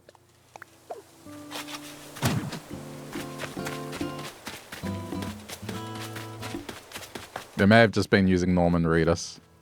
It was one of those things that I just caught a glimpse out of, so I know I'm probably factually incorrect, but the gist of it was right. It was they were using a game to bypass, like, the age verification thing.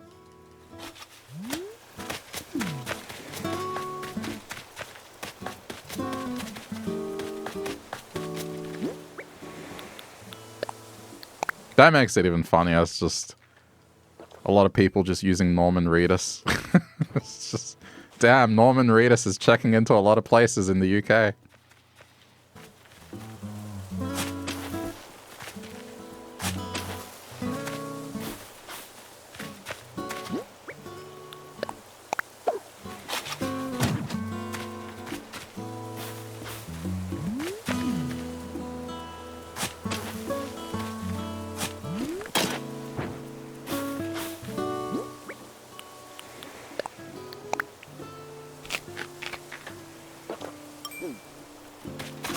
The blueberry one, though, I have an article saved about that. That was so funny. Especially just... I mean, we went over this the other night, like... I was feeding ChatGPT things like, give me a recipe to make eggnog chicken. And just the level of confidence it had in its phrasing to make it sound like this was a real thing and it was a good idea. And even going as far as recommending wine that paired with this absurd abomination of a food item. Like, yeah, don't rely on this shit. You'd be right to be skeptical about it.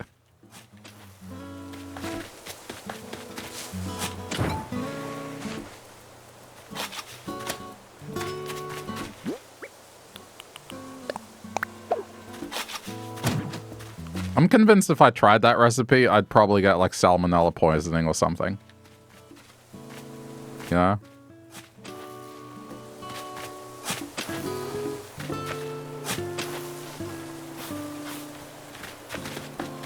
I think what it's trying to do is it's trying to generate something that sounds like a recipe, but not something that is truly, actually edible.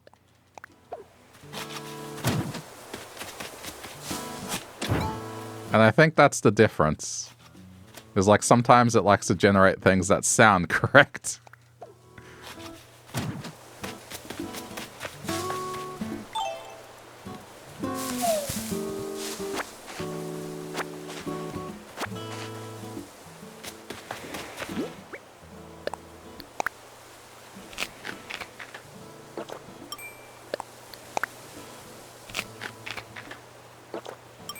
I don't know.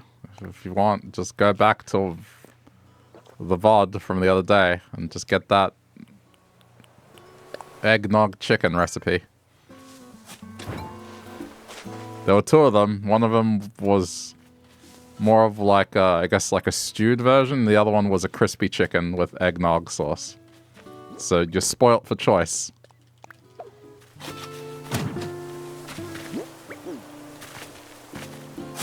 The crispy chicken was recommended for a romantic date, so you know. Depending on what you want to do, you're covered. No pancake, huh? No. I mean, I didn't look up pancake. That's another thing that just stemmed from just a chat message that sent me on a path. Let's just say. And the path led to us to a recipe for eggnog chicken. And Marlena from Days of Our Life being possessed by a demon, making this chicken recipe. And sickening the town folks. And then having a final showdown with the demon possessing her. He swore to return and bring his own eggnog next time.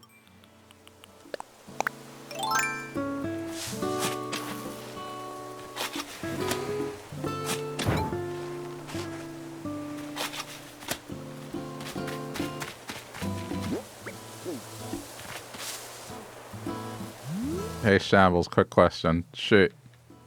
What the fuck am I talking about? I mean, it's stuff ChatGPT generated.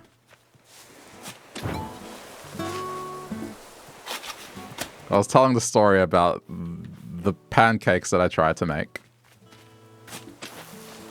The pancakes were, it was me taking instant pancake mix, and I mixed eggnog into it, because I thought in my head, you know, that flavor would probably go good if it was in pancakes. Long story short, didn't fucking work.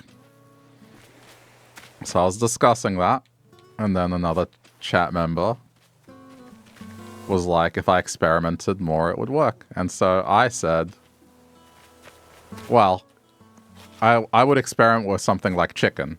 And so when I said that, was meaning I would experiment when it comes to cooking if it involves chicken.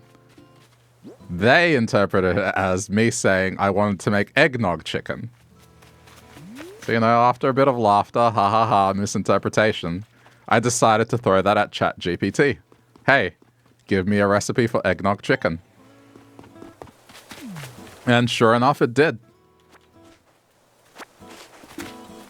The stream continued, took it one step further. We were talking about just childhood, and a part of my childhood was staying at my aunt's, and she would watch random soap operas during the day. So we were talking about that, and the plot to one of those soap operas was a character called Marlena, and this is like a core memory because I remember asking my aunt why she watches this stuff, and it was specifically because of this thing where this lady got possessed by a demon, and that was a major plot point to one of these soaps.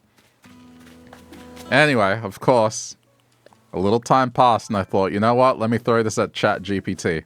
Give me a script for that soap involving a plot point where Marlena is possessed by this demon again, and she tries to give people eggnog chicken.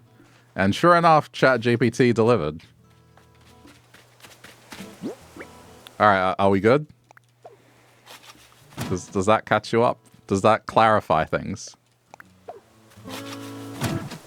Does that concern you?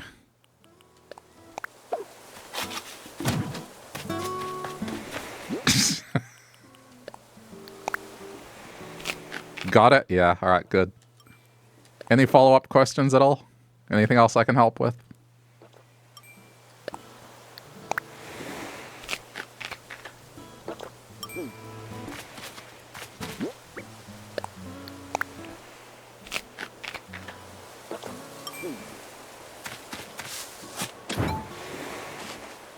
Now you sure it all seems quite reasonable. What part of that is reasonable?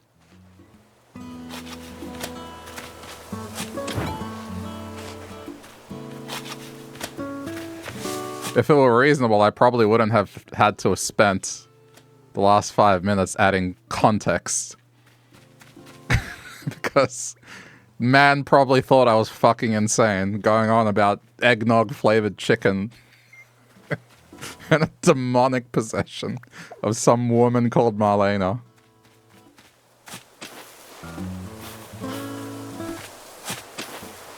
If it were reasonable, I wouldn't have to explain at all. It would have been just like, you know what that guy said? Yeah, that's normal.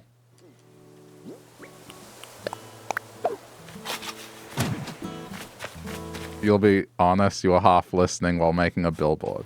Okay. That's okay. The VOD watchers can listen to the other half and then we'll have one whole listener.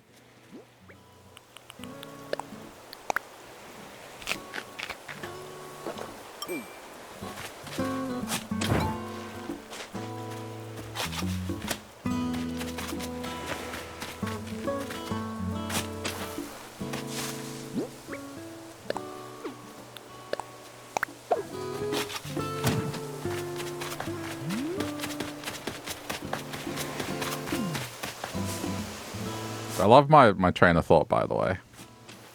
It's like, hey guys, I'm sorry that, you know, today's Animal Crossing content, I mean animal content as well, because we had Akami.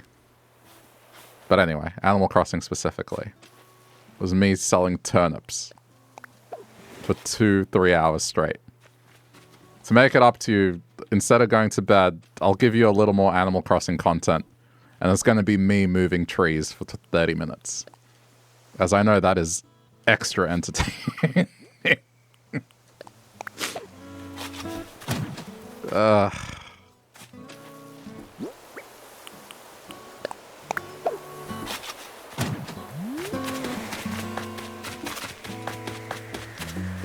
Okay, I can actually get this.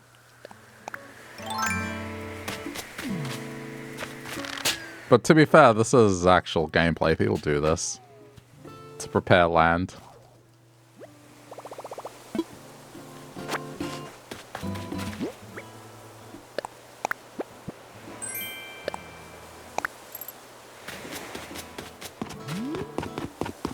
But yeah, I hate the fact that my brain has retained this fictional character from a daytime soap from the 90s.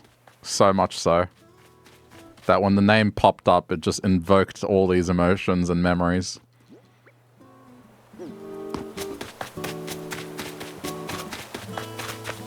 Like, couldn't that have been, I don't know, like I learned French in high school. Couldn't I still have that? Could I not know basic French right now? Basic Japanese? I had that in high school. Nope, Marlena from the 1990s and her demonic possession. Good one, brain.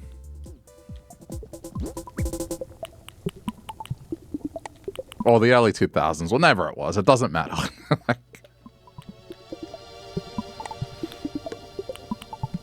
Okay, it is hardwood. Got it.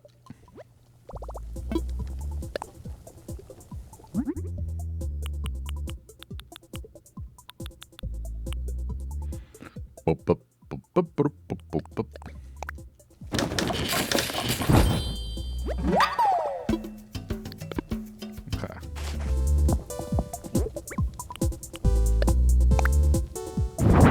I'm definitely going to ask my brother.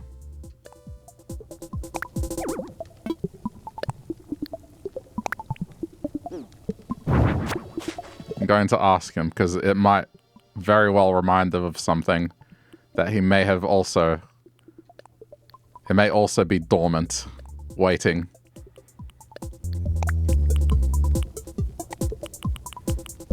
He too will be like, why the fuck do I remember this?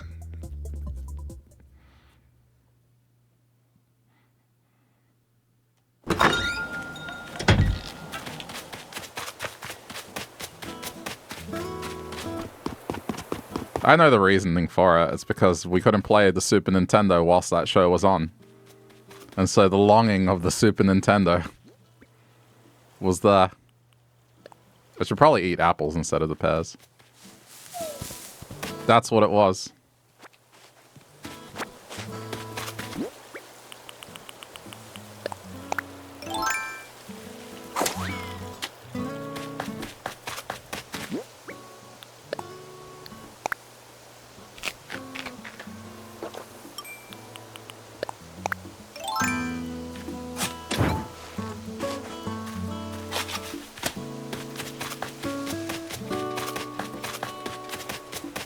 I guess that show wasn't as popular as I thought, because no one else has remembered this character.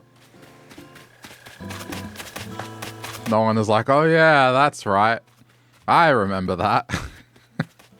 Oh shit. Okay, we're fine.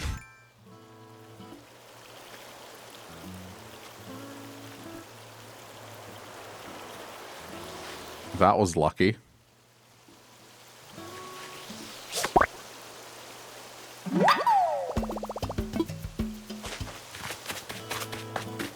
Your mom was into 90210 and General Hospital. I mean, that might also be it, as just, I guess, the way it was presented here, it was a choice during the daytime, and there wasn't a whole lot at that point. Those shows were on, like, midday to 2. And then Bold and the Beautiful was, like, 4 p.m. I hate that I still remember that. Why do I still remember that? Why do I still remember that? Well, 4:30, it was something like that. Fuck me, why do I remember this? There might actually be something wrong with me.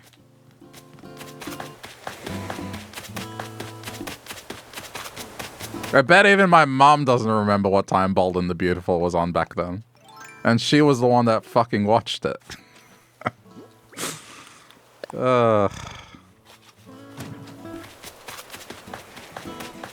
Yeah.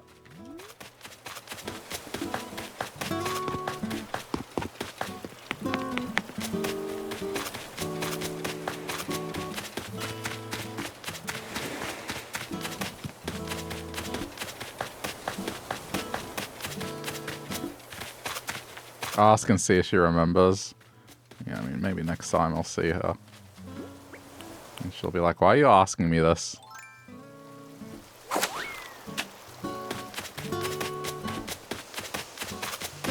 Okay, clean. This is where the flowers are gonna go. Alright, let me get my flower chart out. I need to know how I'm planting stuff. I don't have to go too crazy with Red Island, thankfully.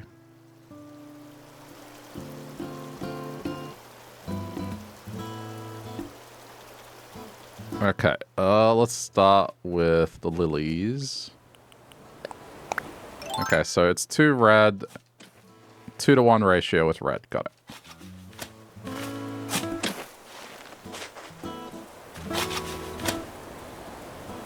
Things are happening.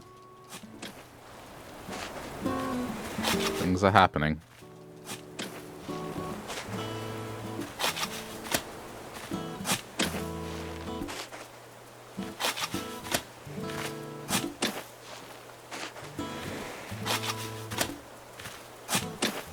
The one thing I really wanna...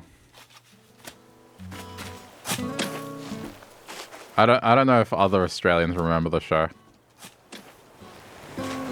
But there was a show called Totally Wild. I don't remember the show itself, I just remember the theme was good.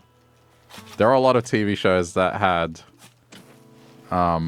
just theme songs that were better than they needed to be. Totally Wild was one of those shows.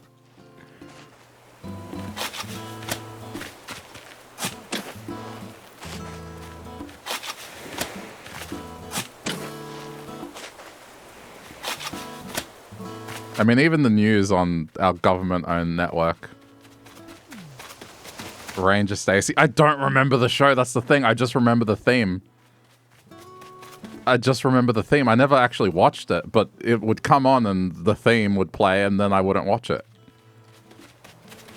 That's the thing. If you ask me about the show, I don't know. That's just the theme that stuck with me. It's the same with the ABC News theme.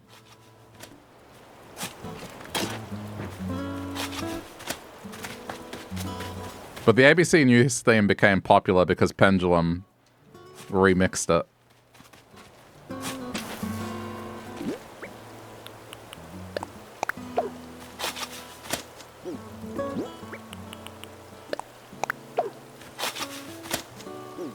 Yeah, that was good. But that shows how good that theme was.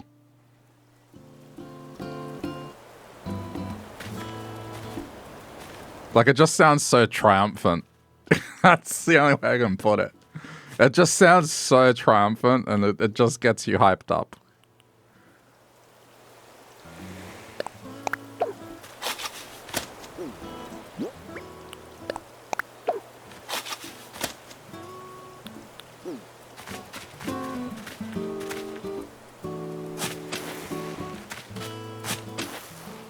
I wish I could play it, but again, you can't play music anymore without problems.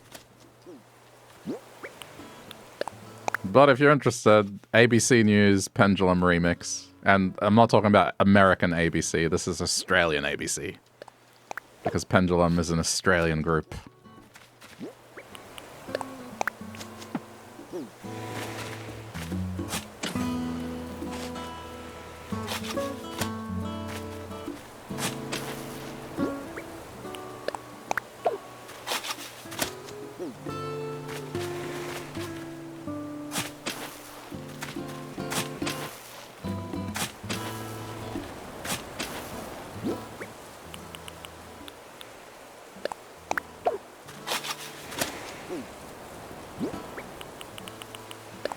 I bet someone's done a remix of the Totally Wild theme. I'd be shocked if no one did. I mean, if people took that guy... I don't know if this company was actually national, but there's a group called National Tiles. And the guy had a radio commercial. Anyone in Melbourne would certainly know about it. But, I mean, that's something else that got turned into a song. Just his commercial. He always had the same way of starting a commercial. He'd be like, "Hello, Frank Walker from National Tiles." in that inflection. Just the hello. Hello.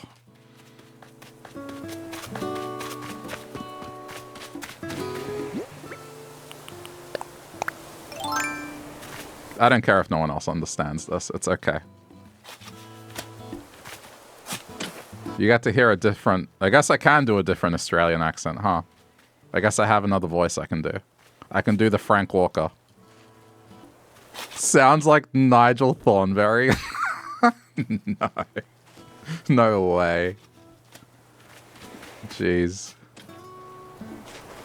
It's been a while since I've heard Nigel Thornberry, so maybe it does. Was he just bogan? I mean, yeah, I would say so.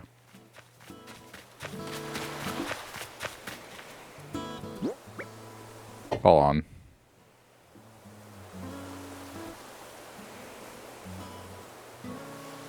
Let's see if it's on YouTube.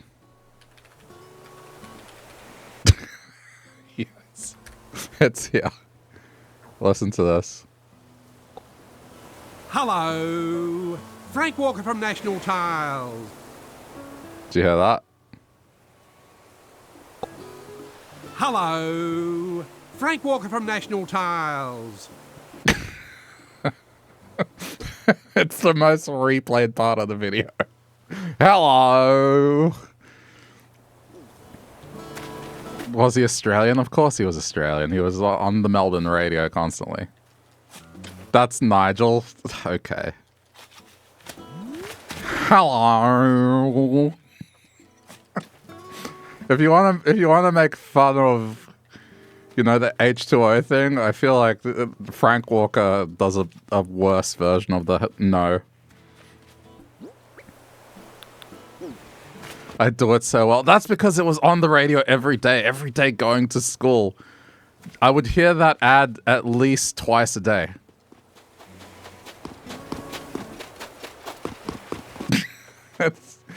It wormed its way into my brain and I could mimic it. It's just...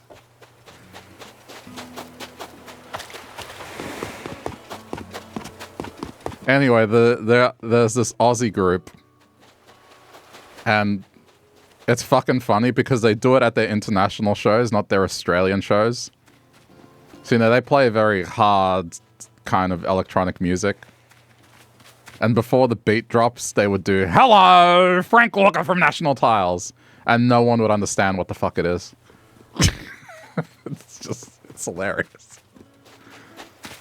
That's the sort of shit I would do. It's like just something only I find funny.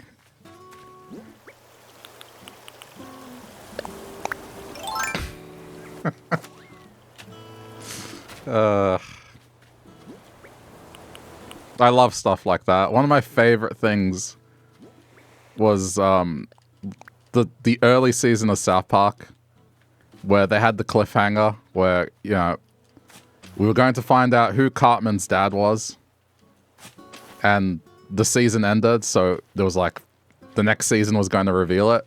First episode of the next season had nothing to do with it whatsoever. It was like just a random Terrence and Phillip episode, and they didn't even address the father thing anymore.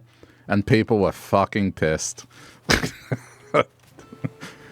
Matt Stone and Trey Parker found it hilarious. That's the sort of thing where they probably had like a conversation. Just having lunch or something. Like, dude, wouldn't it be funny if we didn't actually reveal who Cartman's dad was right away?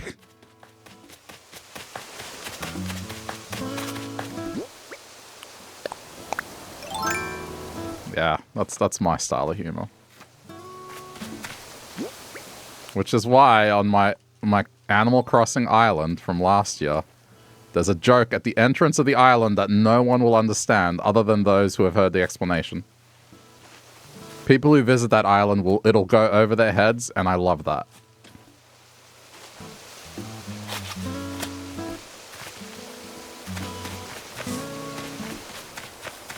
And I will probably do something similar on these islands. I will have something that almost no one will understand, and I will find funny.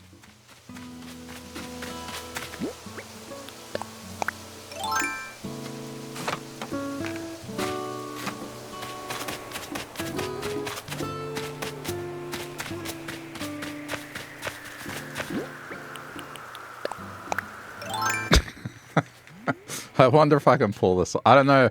The problem is I have these ideas, but it's just the limitation of the texture, the pattern editor thing.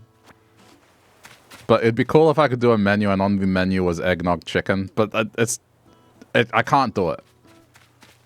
It's too much wording. I barely got the Breaking Bad joke into a pattern. It needs to be higher resolution.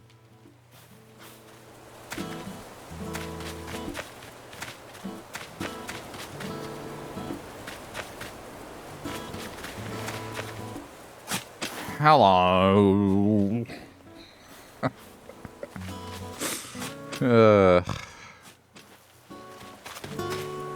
Hello, ladies. One at a time, please.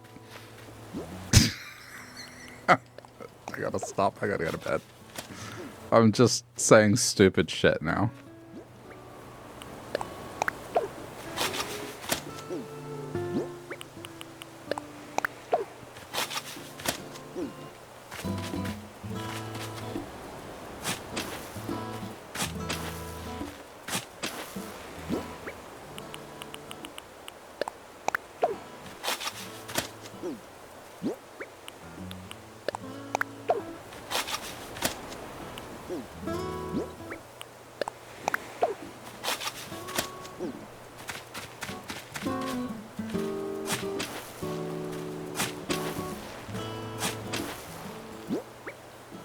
You know what? If I'm ever struggling for a voice in the next Like a Dragon / Yakuza game, I'll pull out the Frank Walker. I have a voice I can do.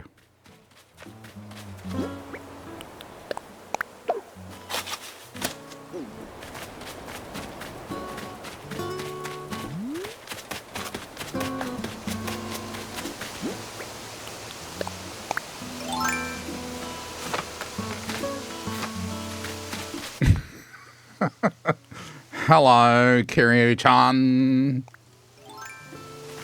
Frank Walker from National Tiles.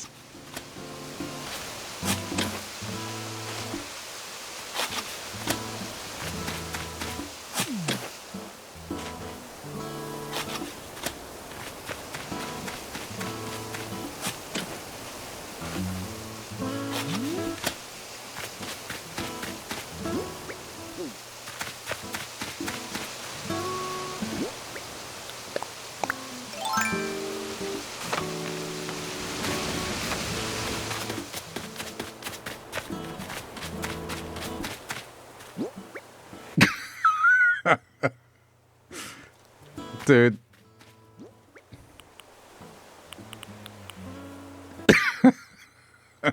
I mean, like, I would love it if an American took the Frank Walker thing and made it their message bank.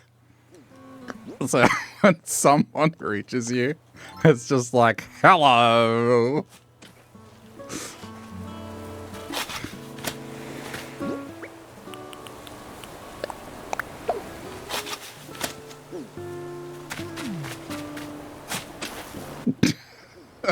Why am I finding that?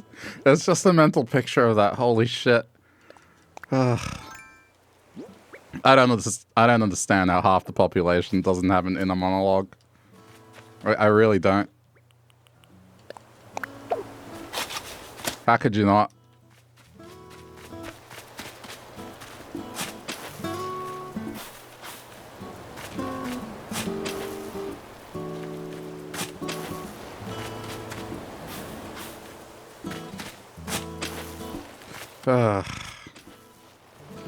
You couldn't live without your inner monologue, even though it never shuts up. Yeah. Real.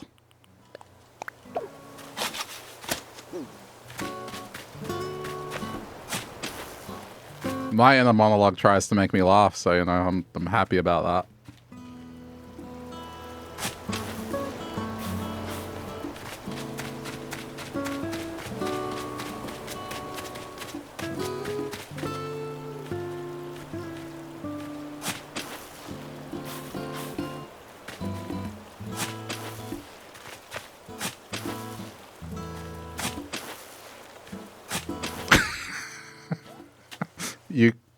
You knew a guy who couldn't see things.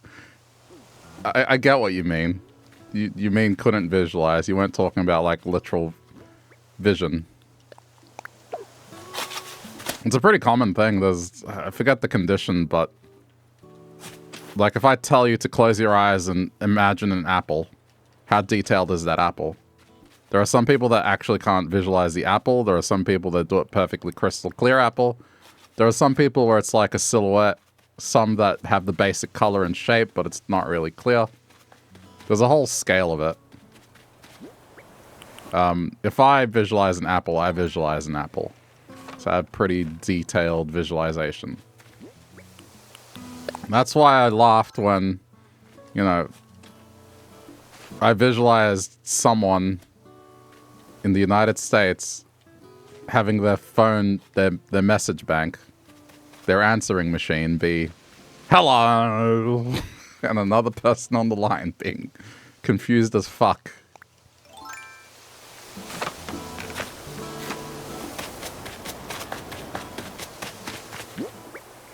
It made me laugh.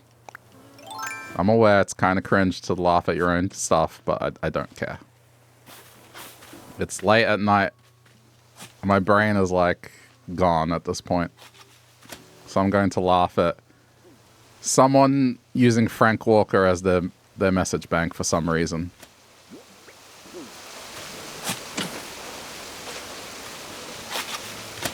Hello.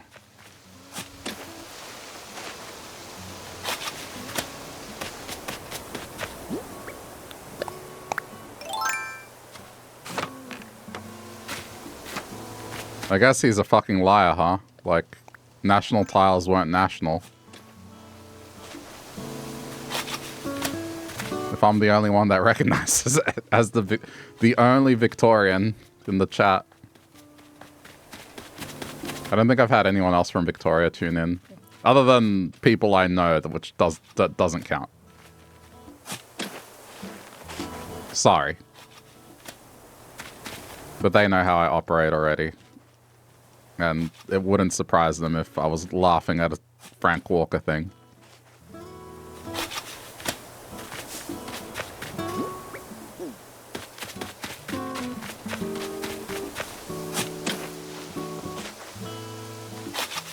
You're in the middle of color and shape, but it's like difficult to maintain. Okay. Well, that's good still.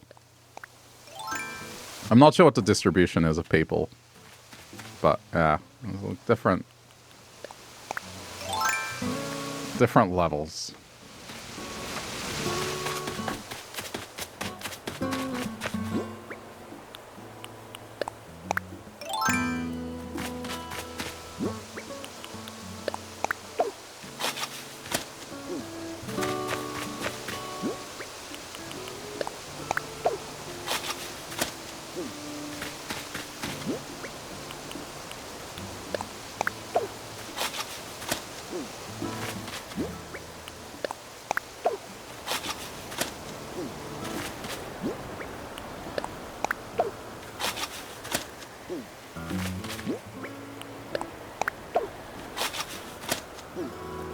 I think the only time I do the whole, like, Australian holding the no thing.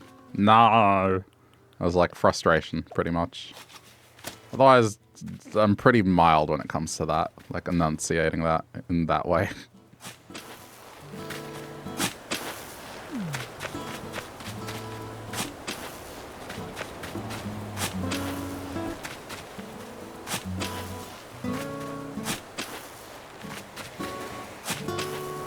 It pays to have a non-standard Australian accent.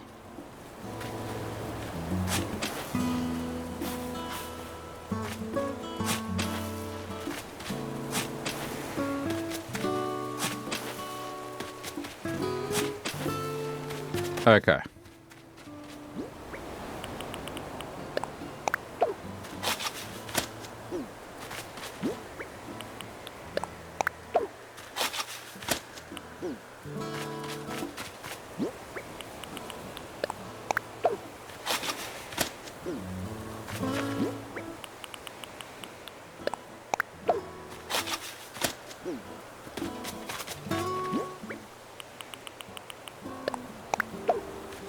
I don't think I need this many lilies, but this is just phase one, getting them in order.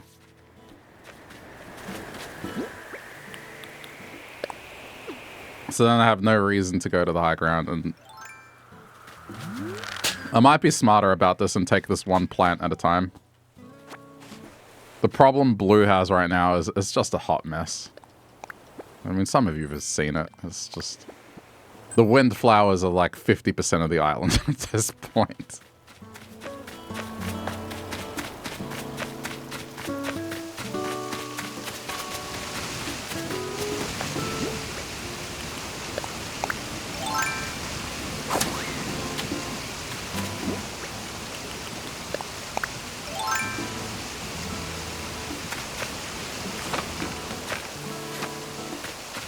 That's the other thing in terms of game.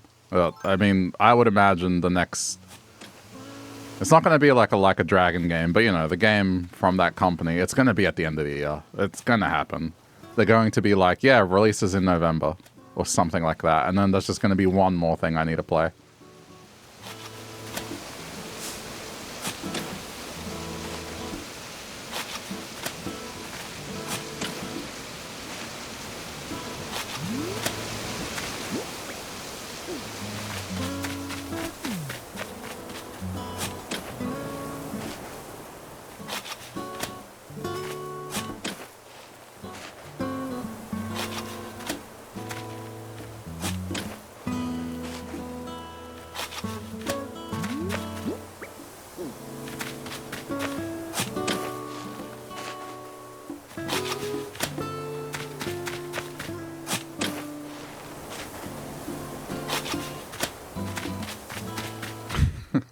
So funny. Nigel Thornberry. I'm gonna have to watch an episode of The Wild Thornberries to compare.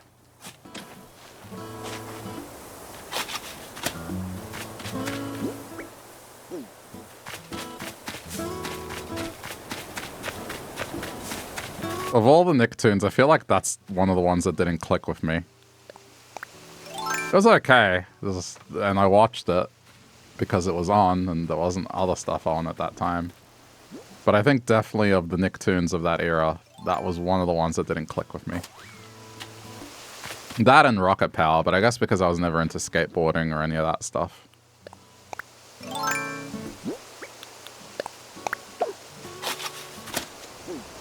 Again, still watch them, just... wasn't like the other stuff.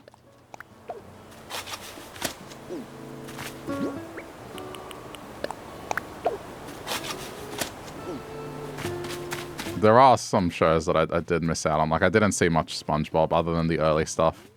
I need to watch Adventure Time. People keep saying it's really good and worth it. And then there's all the other stuff that's adjacent to that.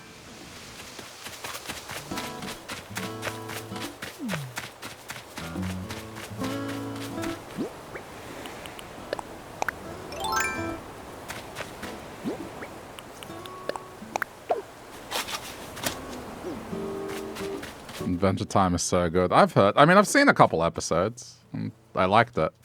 I just haven't watched the whole thing. It's another one of those things. That's just like, I'm bad at watching stuff. Unless someone's like, hey, we're going to watch this. Sometimes I will miss the boat on things.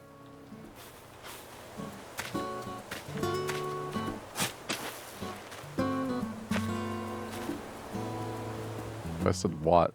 What do you mean? The best of Nigel Thornberry. I don't know if I can... I mean, I guess maybe the audio.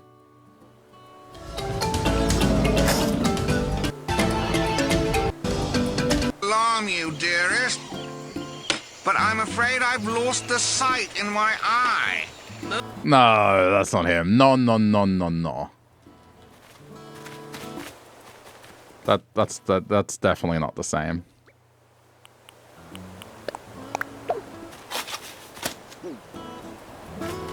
It's not.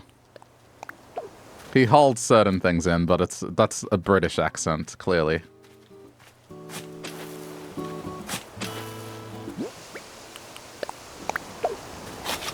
That's like me saying, you know, you Boston and New Yorkers have the same accent. That's gonna start a war.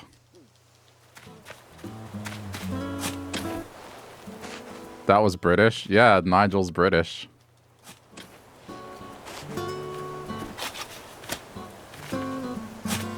You mean to tell me Boston and New York don't have different accents? You mean to tell me that they're not the same? I thought they were the same. I thought Boston and New York were the same thing. I thought the Red Sox... Alright, I'm not gonna go that far. I don't want to die. The Red Sox and the fucking Yankees were the same. What the fuck did you say?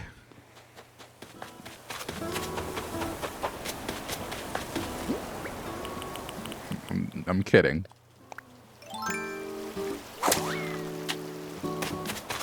I mean, to be fair, the Australian accent is derivative of the British one. From what I've learnt, the Australian accent is the result of heavy drinking by the convicts that moved here. Unfortunately, you root for the Mets. Okay, I don't know the severity of that, but sorry for your team. I know nothing about sports. I barely know about the sports that happen in the country I live in.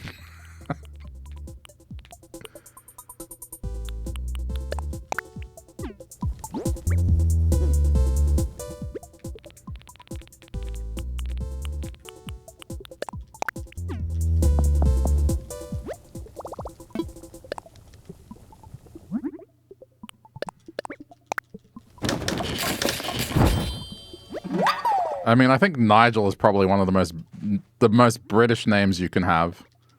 If I was to say pick a name that is unequivocally British, it would be Nigel.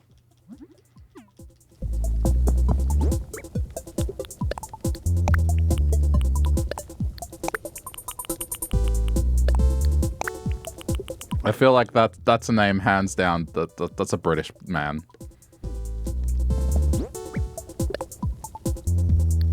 Really? Yeah. To me, at least. I don't know about other people. What is the most British man's name you know?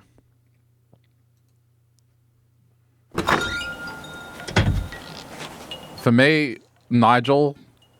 Probably Hugh. Hugh is up there. I mean, Charles, if they go by Charles and don't shorten it to Charlie or Chuck, but just Charles.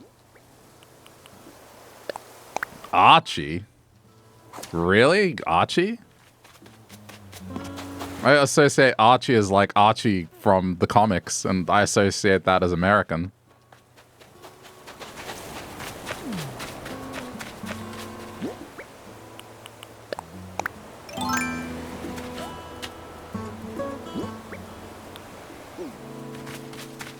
I mean, I don't know how British Archie is, so who knows? Would have to get someone from the UK to confirm.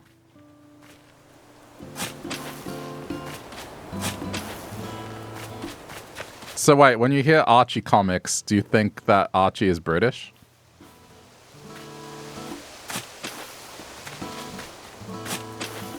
Like the comic character Archie. He's not? I don't know. I don't think he is. I thought Archie was an American comic.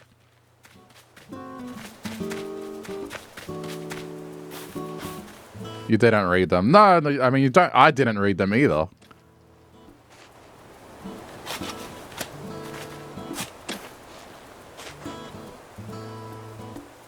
Archie.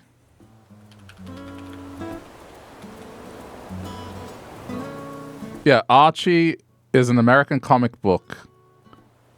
I know, but that's the publications. But they're New York based.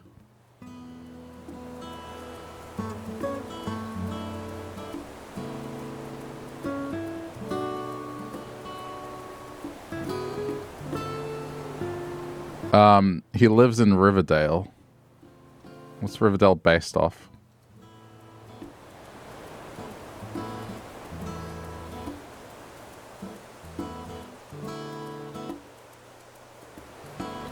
It says conflicting details on the geographic location have been given over the years.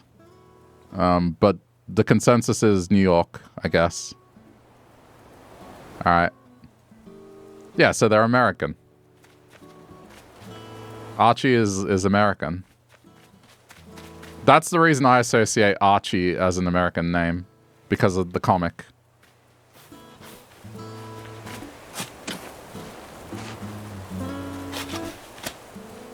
You've never met an Archie? That's fair. But they're going to say that about Karen one day soon as well. And there were plenty of Karens in America. It might just be a name that died out. Arthur sounds British. Yeah, I think I would agree. I would agree that Arthur sounds British, and I guess because of the story, right?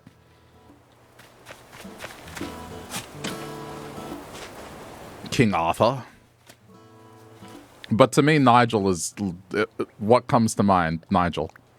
For me. Name a British name. Nigel. Hugh.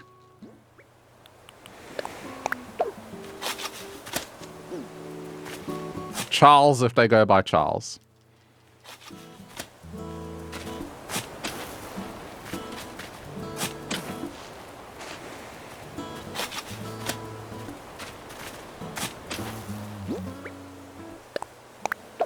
Hugh is a British name. Yes.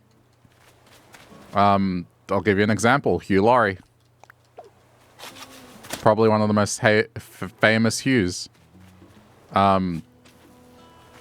mean, you might think Hugh Jackman, but, you know, he's Australian, and Australia is a derivative of the UK. So its origins probably stem from the UK.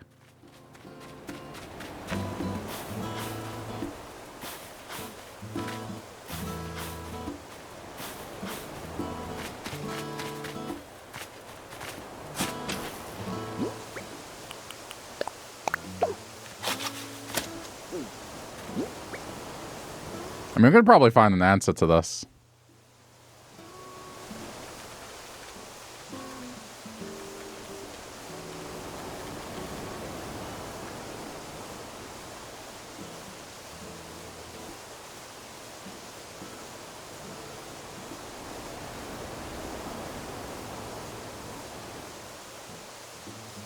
I mean, I should probably say, hang on, because it's kind of changed the landscape. Top names over the last 100 years. Hang on. Let's go 1990s.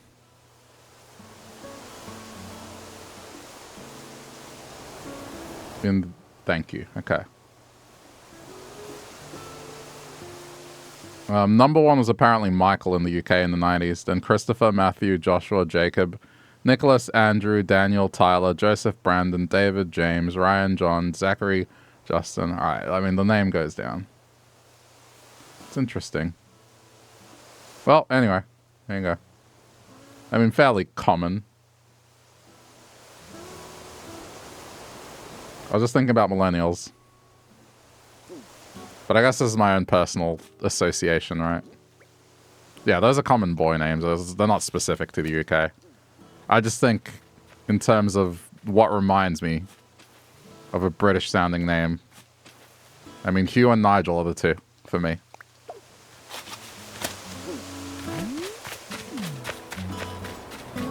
And I think Nigel is because of Nigel Thornberry. Like, that guy was just very British.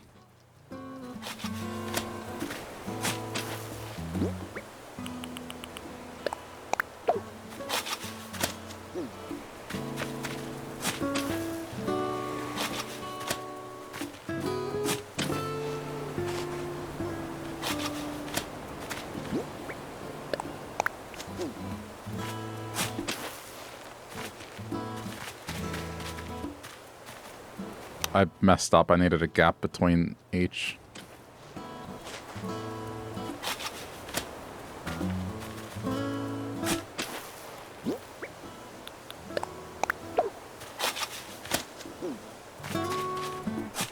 Mind you, the only Nigel I've actually known.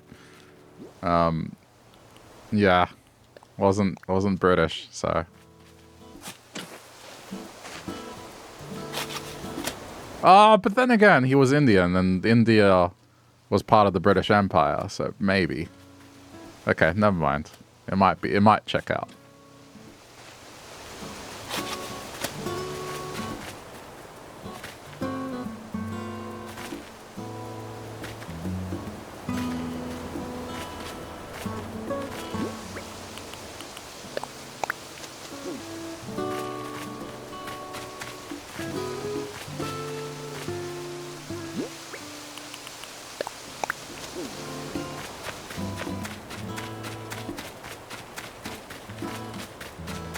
I mean, I think I'm just going to fill them with red, and then that's enough. Like, this is already more than enough. I could probably ditch the rest. Let me get the red ones. I just want this to be set up.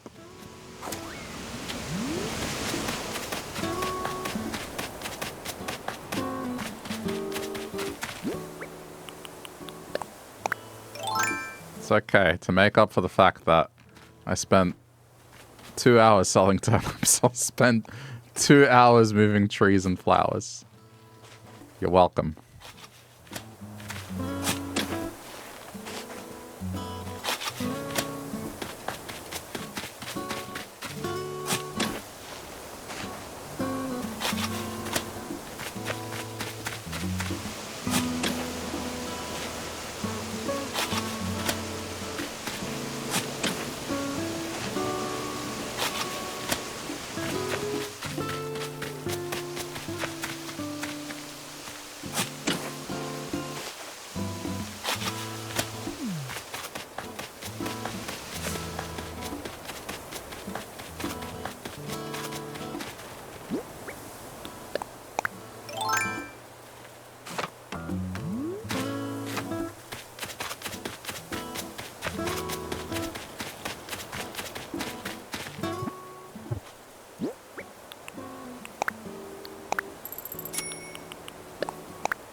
I didn't buy today's music, did I? I need to check the music.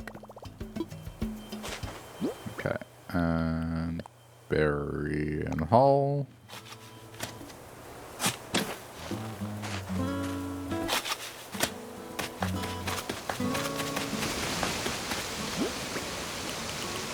What's Archie short for? That would have to be a shorter name, right? Maybe it is British.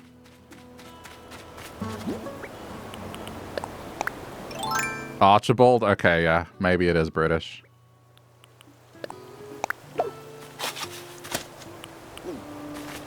See, Archibald and Reginald, they sound very British. Yeah, I guess it just... again, my experience with the name Archie was through the comics, and I knew they were American comics.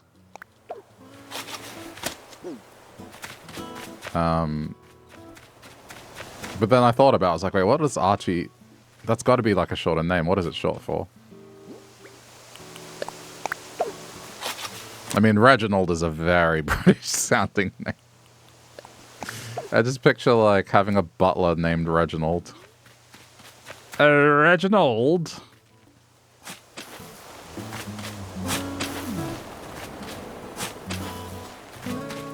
Like a sassy butler named Reginald.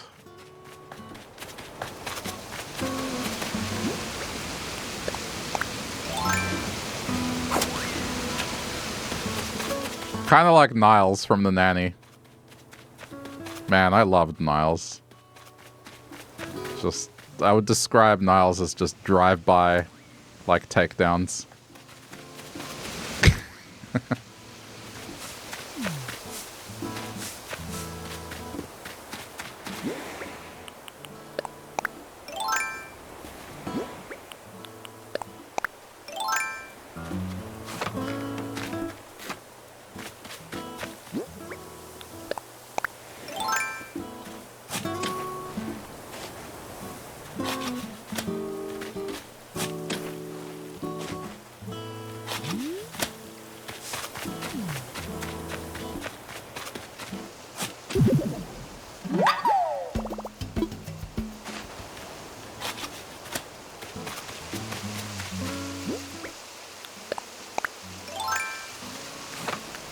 I knew a guy who had the name, his surname was Sheffield. And we used to play games together. And had another friend. She could do the Fran Drescher, oh Mr. Sheffield. Whenever he would get a kill in game, she would do that. Not every time. It's just any time it was impressive. And it was just fucking hysterical. He did not like it. He did not like it.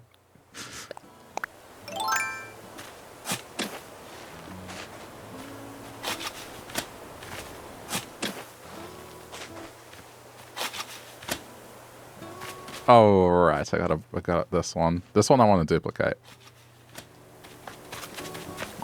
Have I already got the hybrids for this without even trying? I think I might already have the hybrids. There's pink. Did I maybe waste my time doing this if I already have the hybrids? What's the other one? It's just orange, right? Okay, I see that, but if I go down there, it's going to bite me. Dude, I already have the hybrids. I have them without having needed to do anything. They just naturally happened.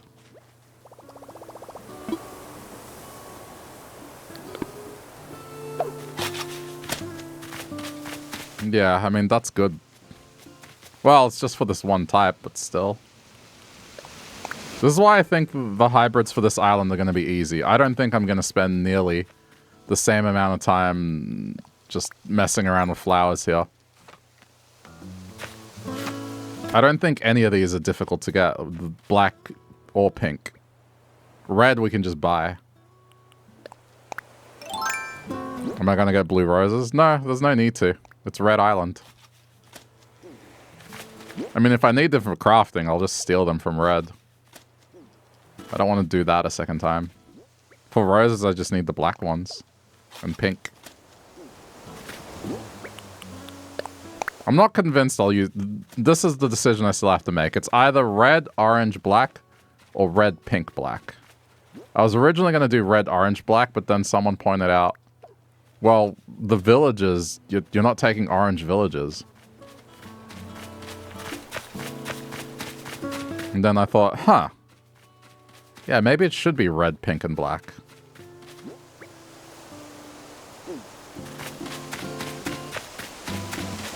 Your vote is for pink because pink. Hey. Pink is a good color. It works. White too. No, but for white I'm doing white on Blue Island only. So Blue Island is purple, white, blue. And so the opposite of white is black, so that's going on red. And then the green mums are going to be on both. So there's going to be 4 flowers on each island, with green being the common one because that's just the color of nature. It's like no one owns green.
I think I got them all.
I mean, I guess I can use this to get more of them. It doesn't hurt. But the... Oh, wait. I think I have... Wait. I'm forgetting something.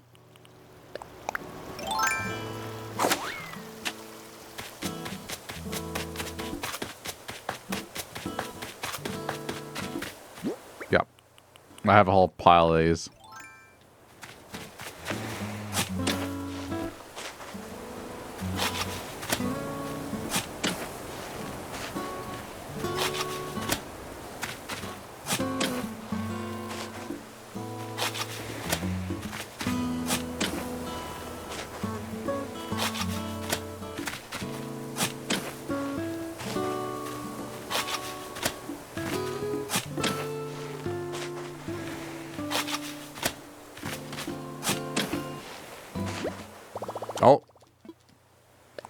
I don't think I'm going to take any more of these anyway.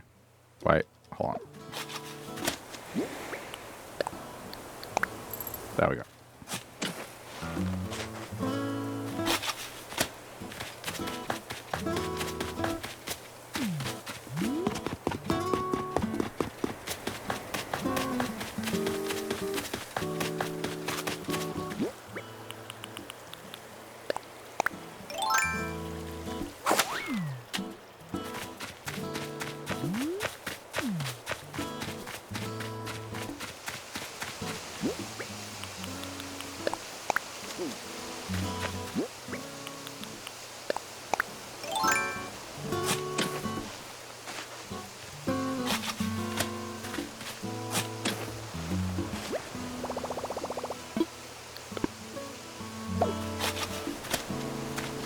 This is my first Animal Crossing game, right?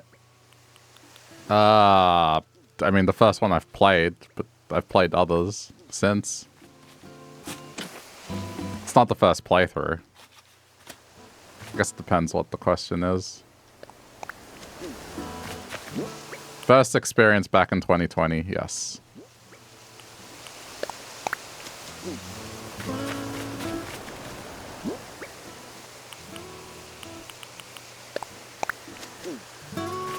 And I've done a little bit of New Leaf, a little bit of City Folk. Probably more City Folk than New Leaf. I guess I didn't play New Leaf properly because I found out about things after I stopped playing it.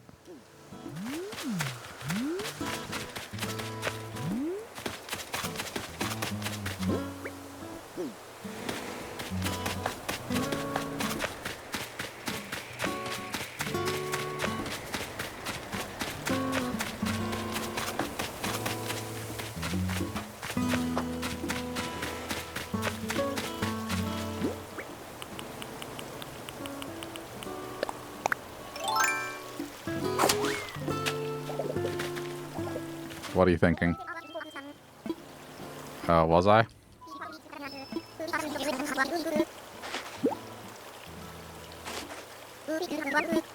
Alright. I can't be bothered harvesting this. I'm just gonna throw these here. Wait, throw them. Throw these here.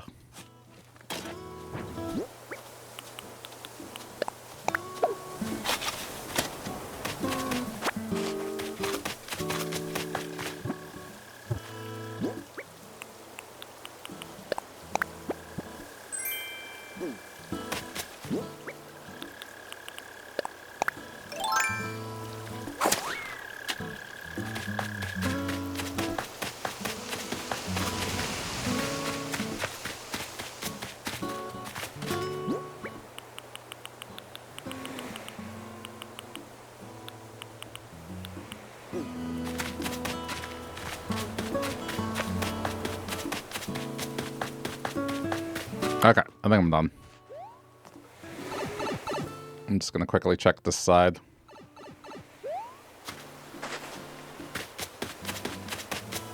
The others I'm just gonna get rid of.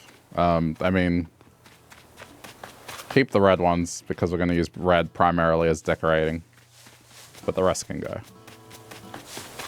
I think I have enough to kind of get started on growing. Yeah, I mean, this is gonna be its own thing as well. Alright. That'll do for tonight. Hold on. That will do for tonight. I forgot one thing. I got to buy the music before I forget. I didn't get to visit Blue Island today, but that's alright. It's like... can do that another day. I just gotta make sure I water stuff. Okay. Well, that'll wrap it up for tonight's stream of this. I hope you enjoyed, despite it being like several hours of selling turnips and a little more of moving trees and flowers. Jeez. All right. If you're watching this later on the VODs channel and stuck around to the end, thank you for watching. Hope you enjoyed. Leave a like if you feel like it. And we shall do more next time.